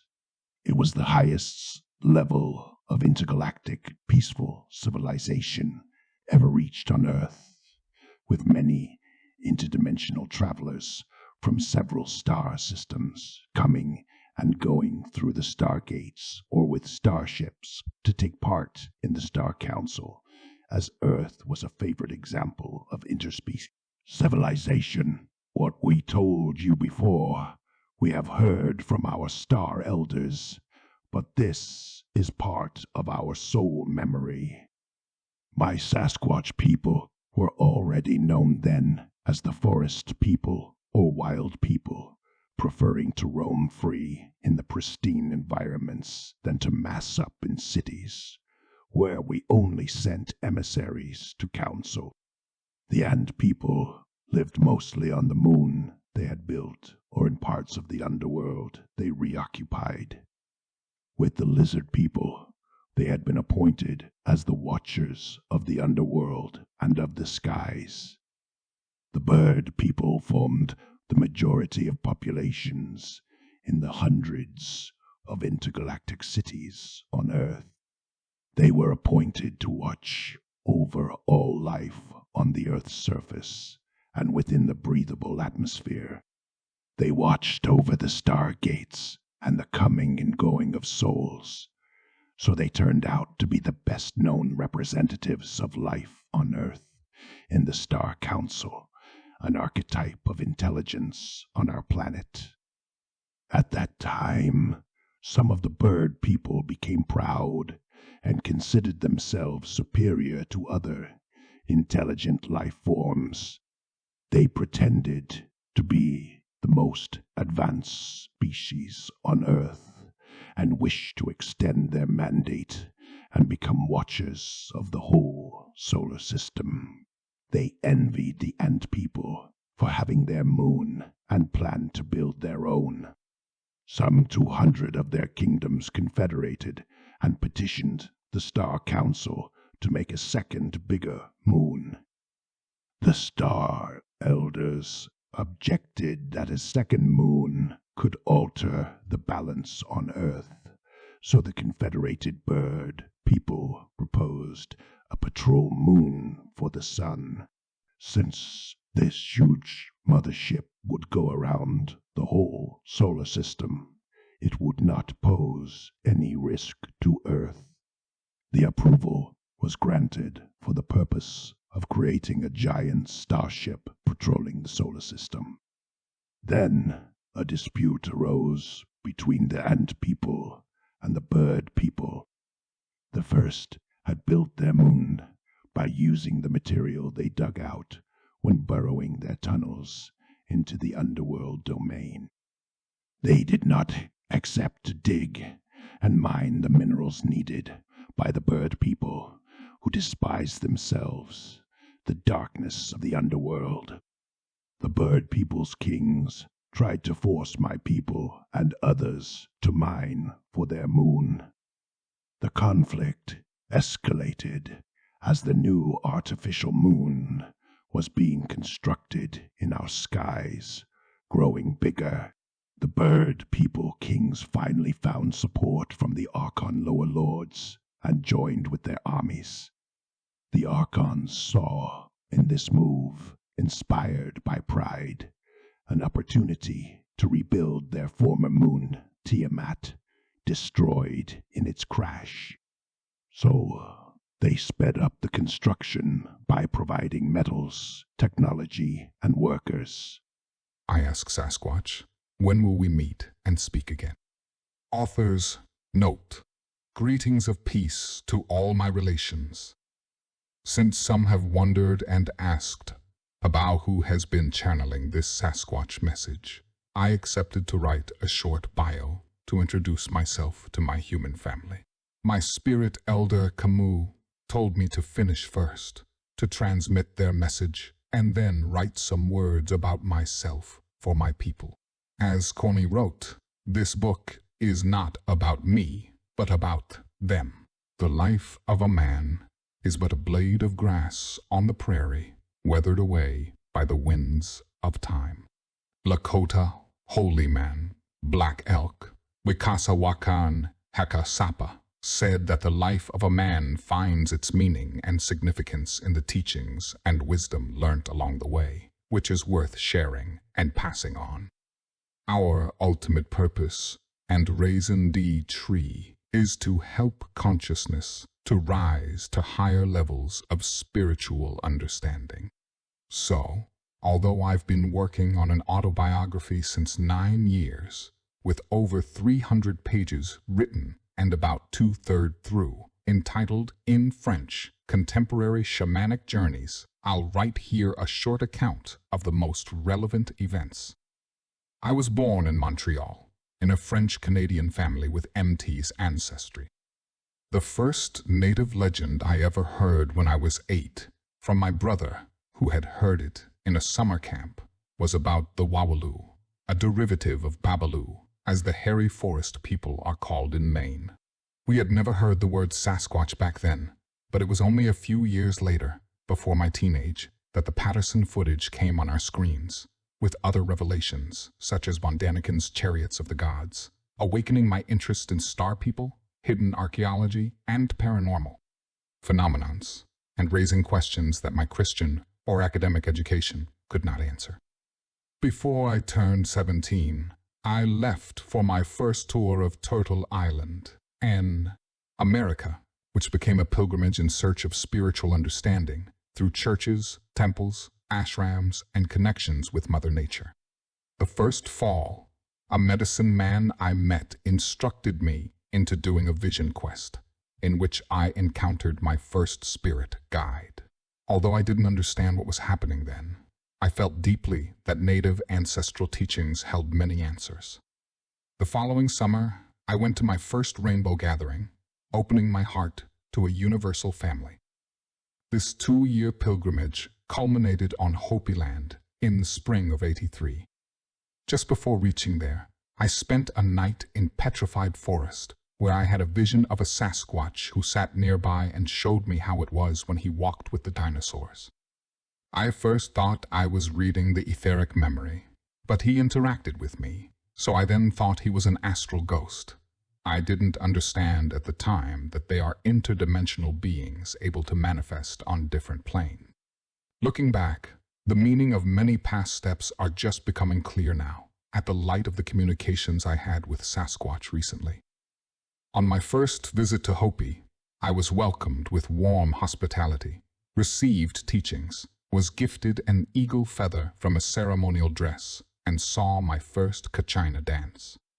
Through the years, I returned over a dozen times, thrice as guide for groups, did fasts and visions quests, met elders, received teachings, and was adopted in April '87 by the Coyote clan, Iso of Haute-Villa, who made me chief of the pipe. Chongmang Wee gave me my Hopi name in a Kachina.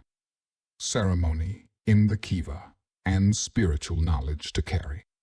To them, and for all those elders, teachers, guides, and allies, I am forever grateful.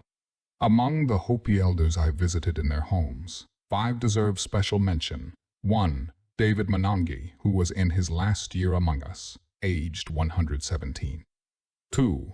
Thomas Banyasya, whose life mission was to fulfill the prophecy and open the doors of the House of Glass, UN to indigenous peoples, Hitsatsinome, which he accomplished in 1992, 500 years after Columbus. 3. Oswald White Bear Fredericks, one of the main source for the Book of the Hopi. He was compiling and explaining petroglyphs from around the continent. He was the last human representative in the Council of Star Elders, who landed on Prophecy Rock behind his house to pick him up for flights. He had a collection of old spaceship parts in his yard. 4. Titus Kwamayamtua, 1 moon before his journey to the ancestors, as he had just completed the Song of Purification, calling the change from this 4th to the coming 5th world, coinciding with the birth of Miracle, the first white bison of our generation, who I went to visit the following month in W, I leaving a pipe with her. 5. Martin Gaswasoma, who returned to the spirit world this last spring 2015. He was the keeper of the Fire Clan's sacred stone tablet, with the missing corner that is to be brought back by the awaited TrueBrother, who Martin told me he knew he would meet during his lifetime. The name I was given at birth is not as relevant as the spiritual names I was gifted on my healing path. In winter '84, on a vision quest in southern Mexico, I was surrounded by singing angels and received the name SunBôw as my medicine shield while learning about the Rainbow Warrior's prophecies. I have kept using this name since in ceremonies and writings, but most people know me simply as B. With years of travels and ceremonies, I received and carried several other names, but used mostly the following in ceremonies. In Hopi, Hawaii, Kweo Nitaka, Dawawuta, Lelenhoya, the man with the burden of the stone SunBôw signing 1, in Anishinaabe Moan, Algonquin language, Sinianichich Kobomamaman. Idasinan Kinosh Moegan, little stone man, charged with the stone talks with wolves. In spring '85, on a vision quest in Algonquin Park, Ontario, where a woodsman friend had Sasquatch encounters, I stayed alone for 10 days on a summit, which he has called since B Mountain. I felt strong telepathic presence, and the Akashic records were opened for me for the first time, showing me pages of past ages' history, starting with Lemuria, later confirmed by many sources, ancient or modern. In summer '86, on a quest in Hopi Land with 4 friends, a flying city mothership flew around us twice. Of over 30 sightings of spaceships I've had, this one remains the most impressive so far. The next fall, in Northern California, I heard my first physical Sasquatch run along the valley and stop to release a primal scream that silenced the barking dog and froze my blood. I know since then they exist. A month later in Met Shasta, I observed several spaceships, one that flew close over us at my request. In the last 3.5 decades, I have traveled in 20 countries of the Americas and Western Europe. I was blessed to sit and learn, receive teachings, and take part in ceremonies with many elders from several native nations, including Hopi, Dian/Navajo, Apache, Anishinaabe/Algonquin, Cree, EMTs, Ojibwe, Atikamekw, Maliset, Innu, Inuit, Wampanoag, Mohawk, Cayuga, Tuscarora, Cherokee, Choctaw, Lakota, Sinixt, Similkameen, Estat IMC, Datsiuwatuth, Dididat, Shoshone, Chumash, Huichol, Aztec, Zapotec, Olmec, Maya, Bribri, Nazca, Quichua, Waimara, and Chippewa, to name these.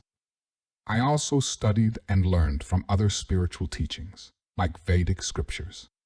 From the Lakota, I did an Inipi sweat lodge with Cello Black Crow, who brought back the sun dance.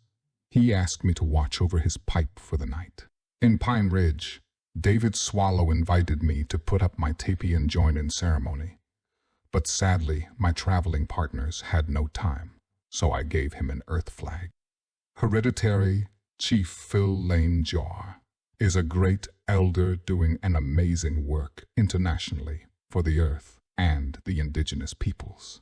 I joined in his ceremonies at the World Unity near Grand Canyon in '94, at the celebration on Burnaby Mountain for the victory in stopping a pipeline last fall, and this spring at the International Indigenous Gathering in Lillooet, where he invited me and I had the honor to sit in the circle of pipe carriers, where he carried crazy horse sacred pipe, Tasunko Kanunpa Wakan. I could share in this circle of elders the pipe I was gifted to carry, following 5 previous sun dancers, and on which I added some hair from a white bison she-calf named Prophecy, born in Quebec in 2005. The co-host for my interviews on Prophecy Keepers Radio last spring carried hair from the same bison, out of all odds. After having carried several pipes, this one was gifted to me by its 5th carrier in June 2010 and consecrated at the annual solstice pipe ceremony with Elder William Commanda, who smoked it. 2 months later, at the Call of the Wolf, returned to the Sacred Hoop, an international medicine gathering with elders of over 20 nations that I organized during our peak ceremony, which was joined by more than a dozen of events on the 5 continents. A second white bison was born in QBK. The little brother of prophecy, he was later named Majeki Kawabishish by Elder Commanda. It would be too long in this short account to list the many elders, ceremonies, and events that have guided my life path. One who deserves special mention is William Commanda, with whom I learned for a dozen of years. A great peacemaker, known as the Elder of Elders and of the Rainbow Prophecy, he worked for 6 decades in peacemaking, teaching healing, gathering medicine teachers through his circle of all nations, a culture of peace, the 7 fire of the prophecy of which he was the caretaker. Inspired by his teachings of the 7 fire prophecy, I started in spring 2008 the Ironwood Log Project to document native wisdom on audio and video files, to be shared with a wider audience and archived for future generations. Grandfather William gave his blessings. I made my first film with him, and he asked me to present it as the first film ever projected at his gathering. on giant screen in front of a large international audience. Since then, Ironwood Log has produced dozens of videos, many available online. Our bank of archives, enriched with contributions of over 20 collaborators, reaches nearly 2 TB. This initiative is the blessed outcome of many years in transmitting wisdom from the native elders, which has always been my main source of inspiration. My first publication in '85 addressed Hopi prophecies and the critical situation with mining in Big Mountain for a support group I had gathered. With time, I developed my skills in writing, publishing, multimedia editions, and networking through newsletters, articles, magazines, books, videos, web pages. From '92 to '94, as co-editor of the magazine we created, entitled In French, Full Earth, Native Visions in the late '90s with my own publishing house by the name Dishons Manitou in December 2009, I started a Facebook group with the vision of gathering peacemakers, wisdom keepers, and earth protectors to organize the Call of the Wolf near Wolf Lake, Anishinaabe homeland.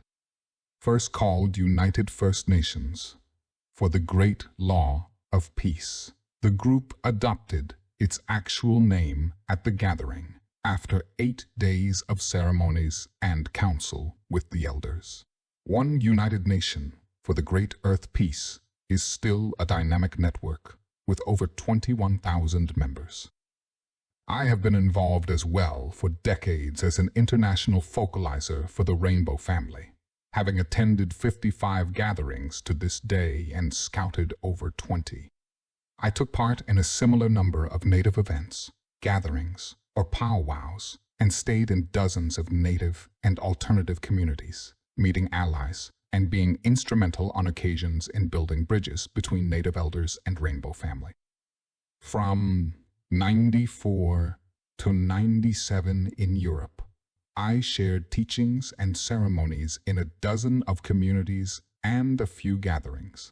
I contacted 24 of environmental and native rights associations overseas, gave radio interviews, and published documents. I had an appointment at the UN in Geneva as a journalist to interview a representative of the International Decade of Indigenous Peoples that had just started. In France, I translated the conference of Die Matriarch Roberta Blackgoat and helped form a Big Mountain support group. Months later, 10 Europeans flew back with me from Paris to Arizona to spend a moon on Hopi and Navajo lands, bringing offerings to the elders, who welcomed us warmly. In summer 2000, a Rainbow Native brother asked me, at the request of the elders, to invite a delegation of the Rainbow family to the Midwin Heart Medicine Society Lodge. In the 7 Fires prophecy of this ancient Anishinaabe Medicine Society, at this time of the 7th fire, a new people comes from the 4 directions and 4 colors, seeking the wisdom left behind. Their steps take them back to the elders. If the new people and the elders persevere together, the sacred ways return, bringing healing and an age of peace and balance, the 8th of fire. The Anishinaabe elders told us to bring to them people from all races and continents to fulfill this prophecy, inspiring me the vision for a world rainbow with them. After sharing this vision in councils, we sent delegations to the world gatherings in Brazil and Costa Rica, where I opened vision councils with the talking stick I had been carrying, presenting this vision. We reached consensus with the support of local Native elders, and the World Rainbow was held on Anishinaabe homeland in August 2004. Grandfather Commander and many elders recognized the Rainbow family as part of the new people of the prophecy when 4 rainbows appeared above us.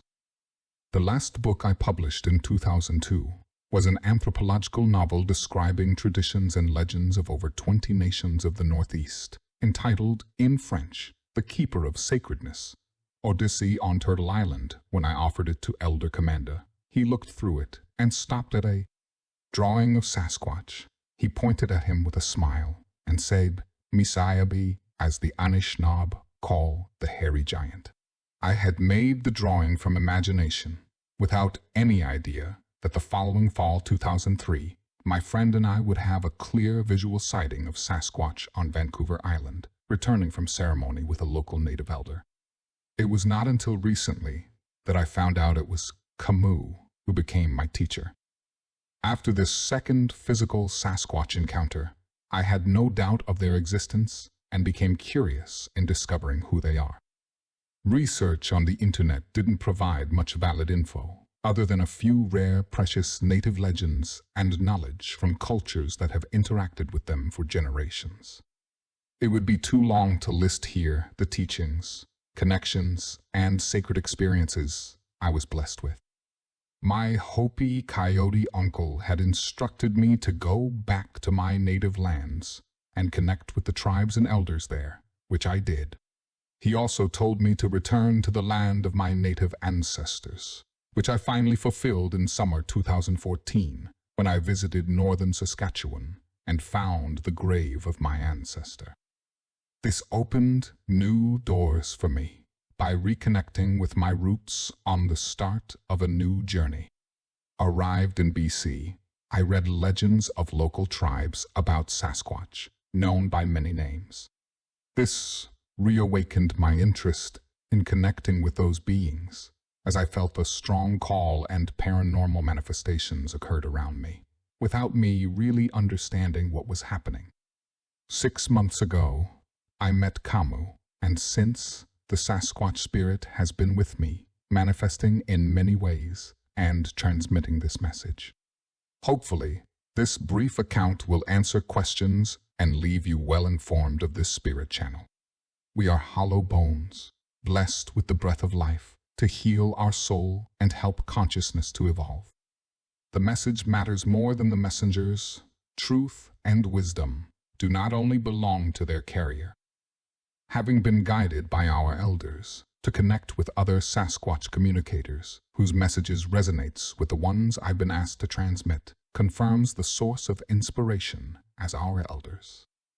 I am your little brother, as my elder brother calls me, aiming to be true to all my relations, to all life. Walking on the sacred red road, the spiritual path of the rainbow warrior, the Hopi way of peace, following the guidance of our elders for the best interest of all my relations and the future generations.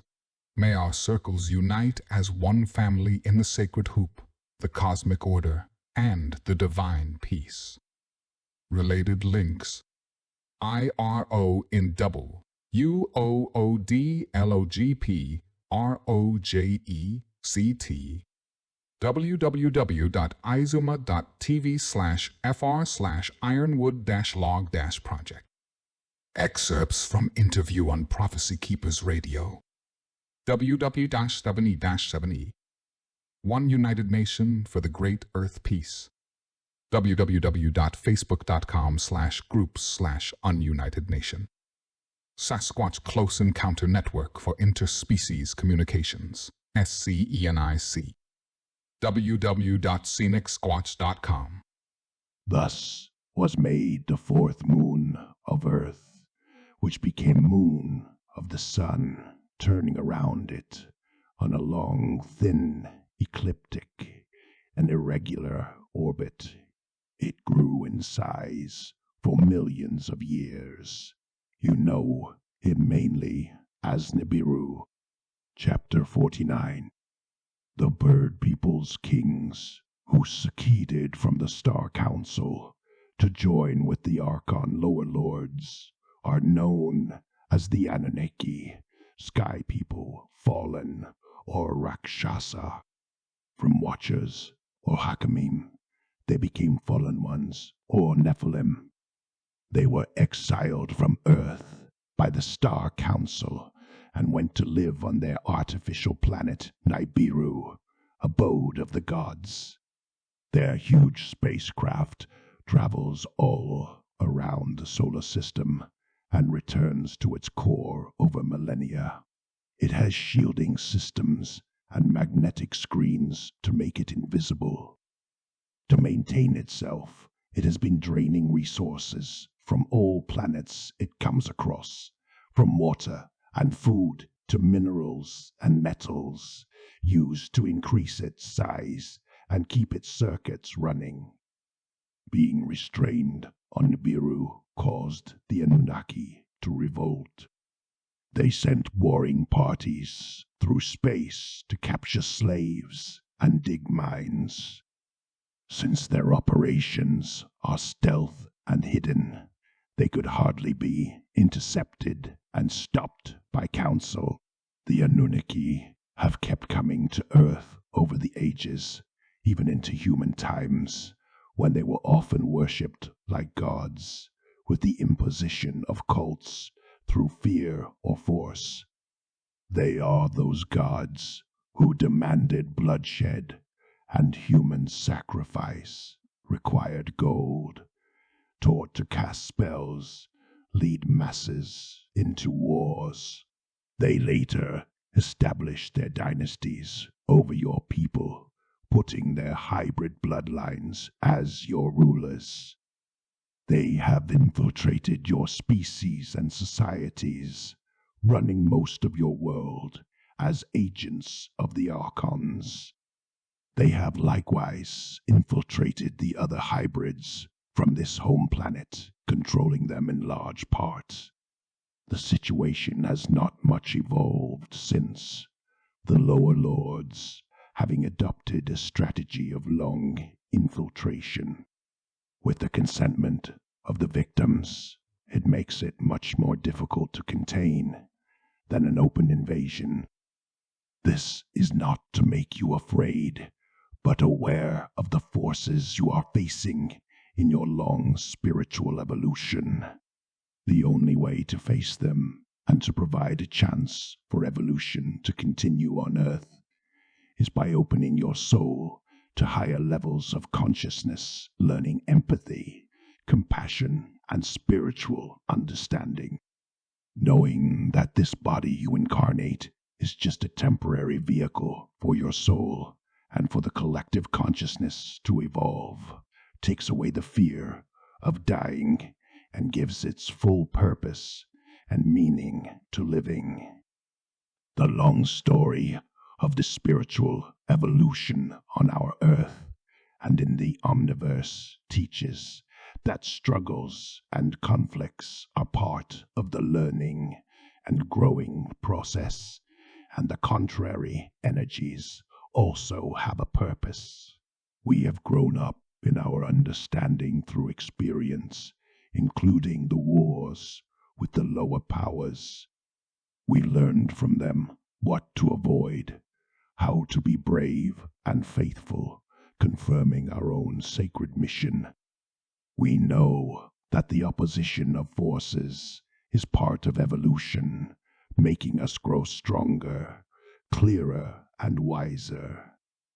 Our soul will always be tested, as if we stand strong as spiritual warriors protecting the cosmic order, or if we lose track of our ancient star seed's memory, disconnect from our spiritual evolution purpose, get entrapped in materialistic frames, our world, life, and souls.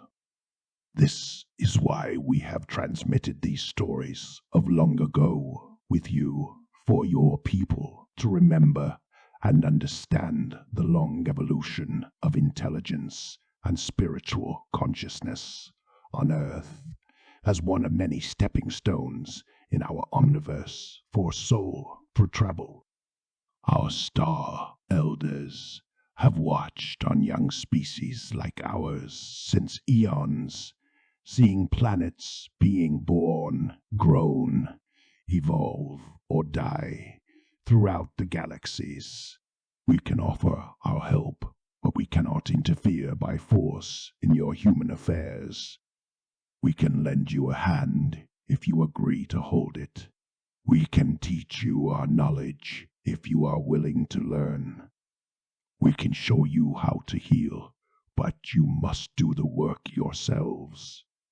We can guide you along your process, but it is your work and your responsibility to evolve in the right direction. We hope you hear our call in your soul. Chapter 50.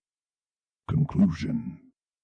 So in the end, what does it matter to your human people if my Sasquatch people really exists or not? Why can't your controlled religions and limited science acknowledge the reality of our very existence? Is it because our presence proves that your scientific knowledge and spiritual understanding are wrong? Could it be that the recognition of my people's existence could free you from the enslaving paradigm? Knowing that my Sasquatch people does exist forces you to reconsider all your certainties and beliefs.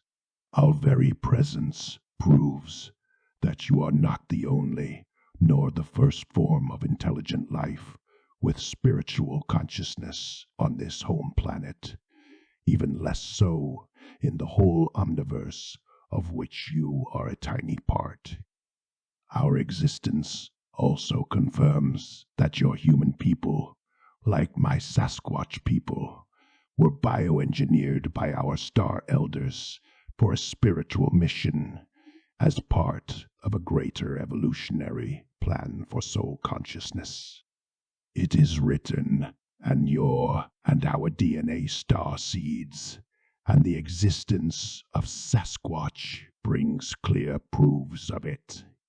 The understanding of who my people is lifts up your consciousness to higher levels of knowledge, with the realization that there are interdimensional beings who can live or shift into dimensions beyond your normal perceptions. But you can also learn to reconnect with those dimensions, existing yourself on different planes within the same omniverse as we do, if you remember your spiritual essence. We are not giant apes, nor even related to them, as your cryptozoologists pretend, nor are we primitive hominids, nor even more related to them than to you, as some of your anthropologists tend to believe. Recognizing our true origin from the star elders and our spiritual wisdom is the acceptance of yours. We are offering you your best opportunity to re-enter into interspecies, peaceful spiritual relations, and to realign with the cosmic order, to join back in our Star Elders Council like your first ancestors did. Remember that your ancestors were your own souls in previous incarnations, and that your first ancestors were those you can call older souls for having learned through longer periods of evolution. In the first stages of your existence, your lifespan was as long as many of your present generations. As your elder brother, we have been watching over you since your conception and birth, through all the phases of your long spiritual evolution of the last 6 million years that you have mostly forgotten. It is part of the mission of my people, mission we have never forsaken, to help your people to reconnect with your higher soul and with our Star Elders Council. Like them, we do not want to be worshipped, obeyed, nor prayed to. We only wish to be respected, like we respect you, and loved like we love you. We wish to establish interspecies, peaceful, spiritual, loving relations, and teach our younger brother. Need we to remind you that you were like us, created in Lemuria to be caretakers of all life on earth? Unlike the elder brothers, hybrids, who preceded you, you were not gifted with the shells of the ant people, the scales of the lizard people, the feathers of the bird people, nor the hair of my own people. You were created without any natural protection from the elements and weathers of the earthly environments, precisely to remind you that your spiritual star seeds were implanted on this home planet. You were conceived to be vulnerable, depending on the protection of your star elders and brothers. This was to make you a sensitive species with a greater empathy, compassion, and sensibility for life. You were also created to be beautiful and attractive beings, to allow you to reproduce through love. This was meant to keep you connected with the soul spiritual evolution process through procreation. Your spiritual mission was to maintain the level of consciousness developed before you on Earth, and to improve it by integrating love and sensitivity in the soul evolution process and caretaking of all life. Sadly, need we to say that the majority of humans has gone astray from this, your original mission.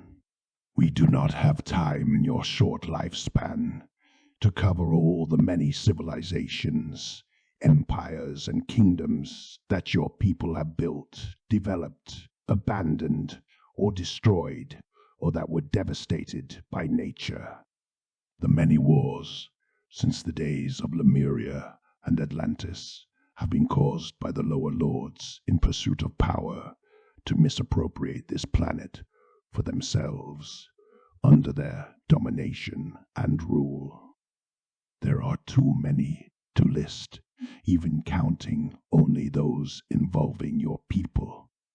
Through long-term strategy of infiltration and division, those power-hungry lords succeeded in dividing you and separating you from your soul.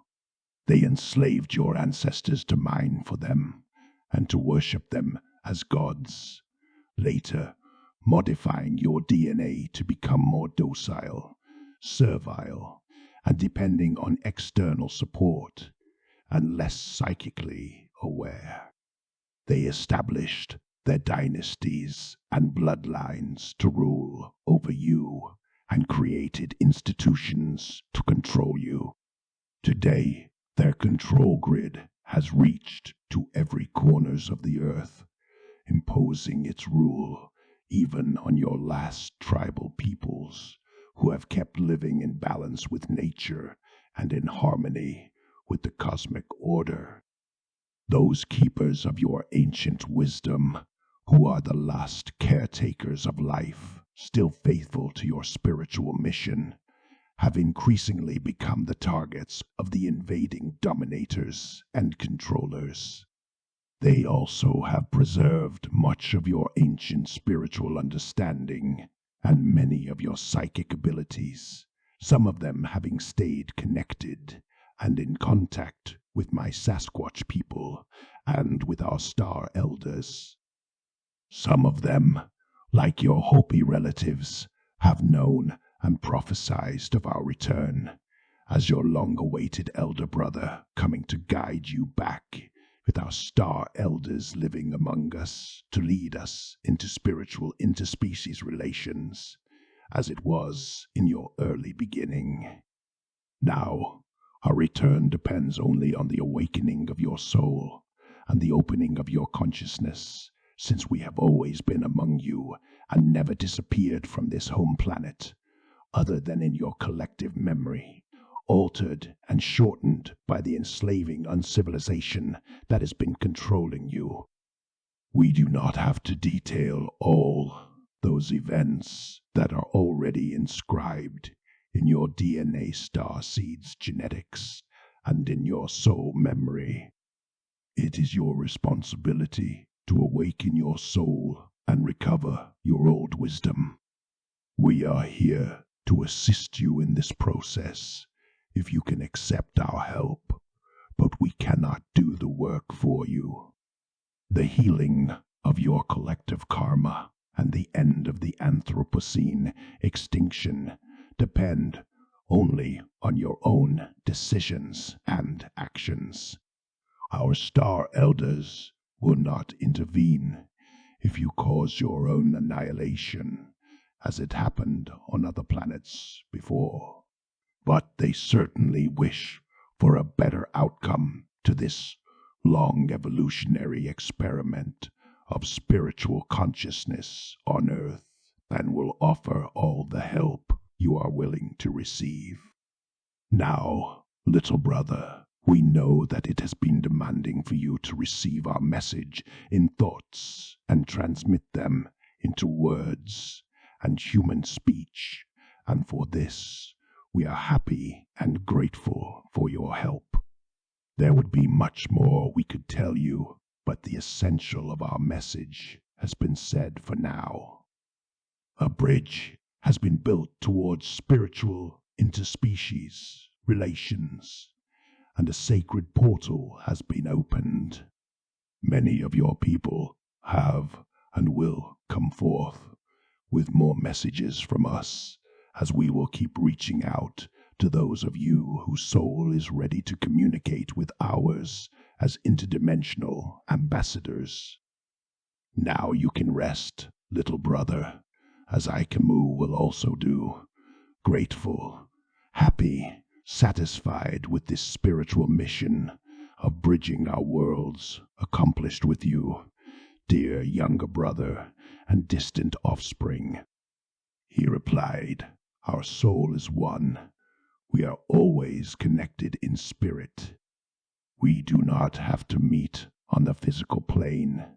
As you have seen, we can manifest to you anywhere you go and will stay by your side.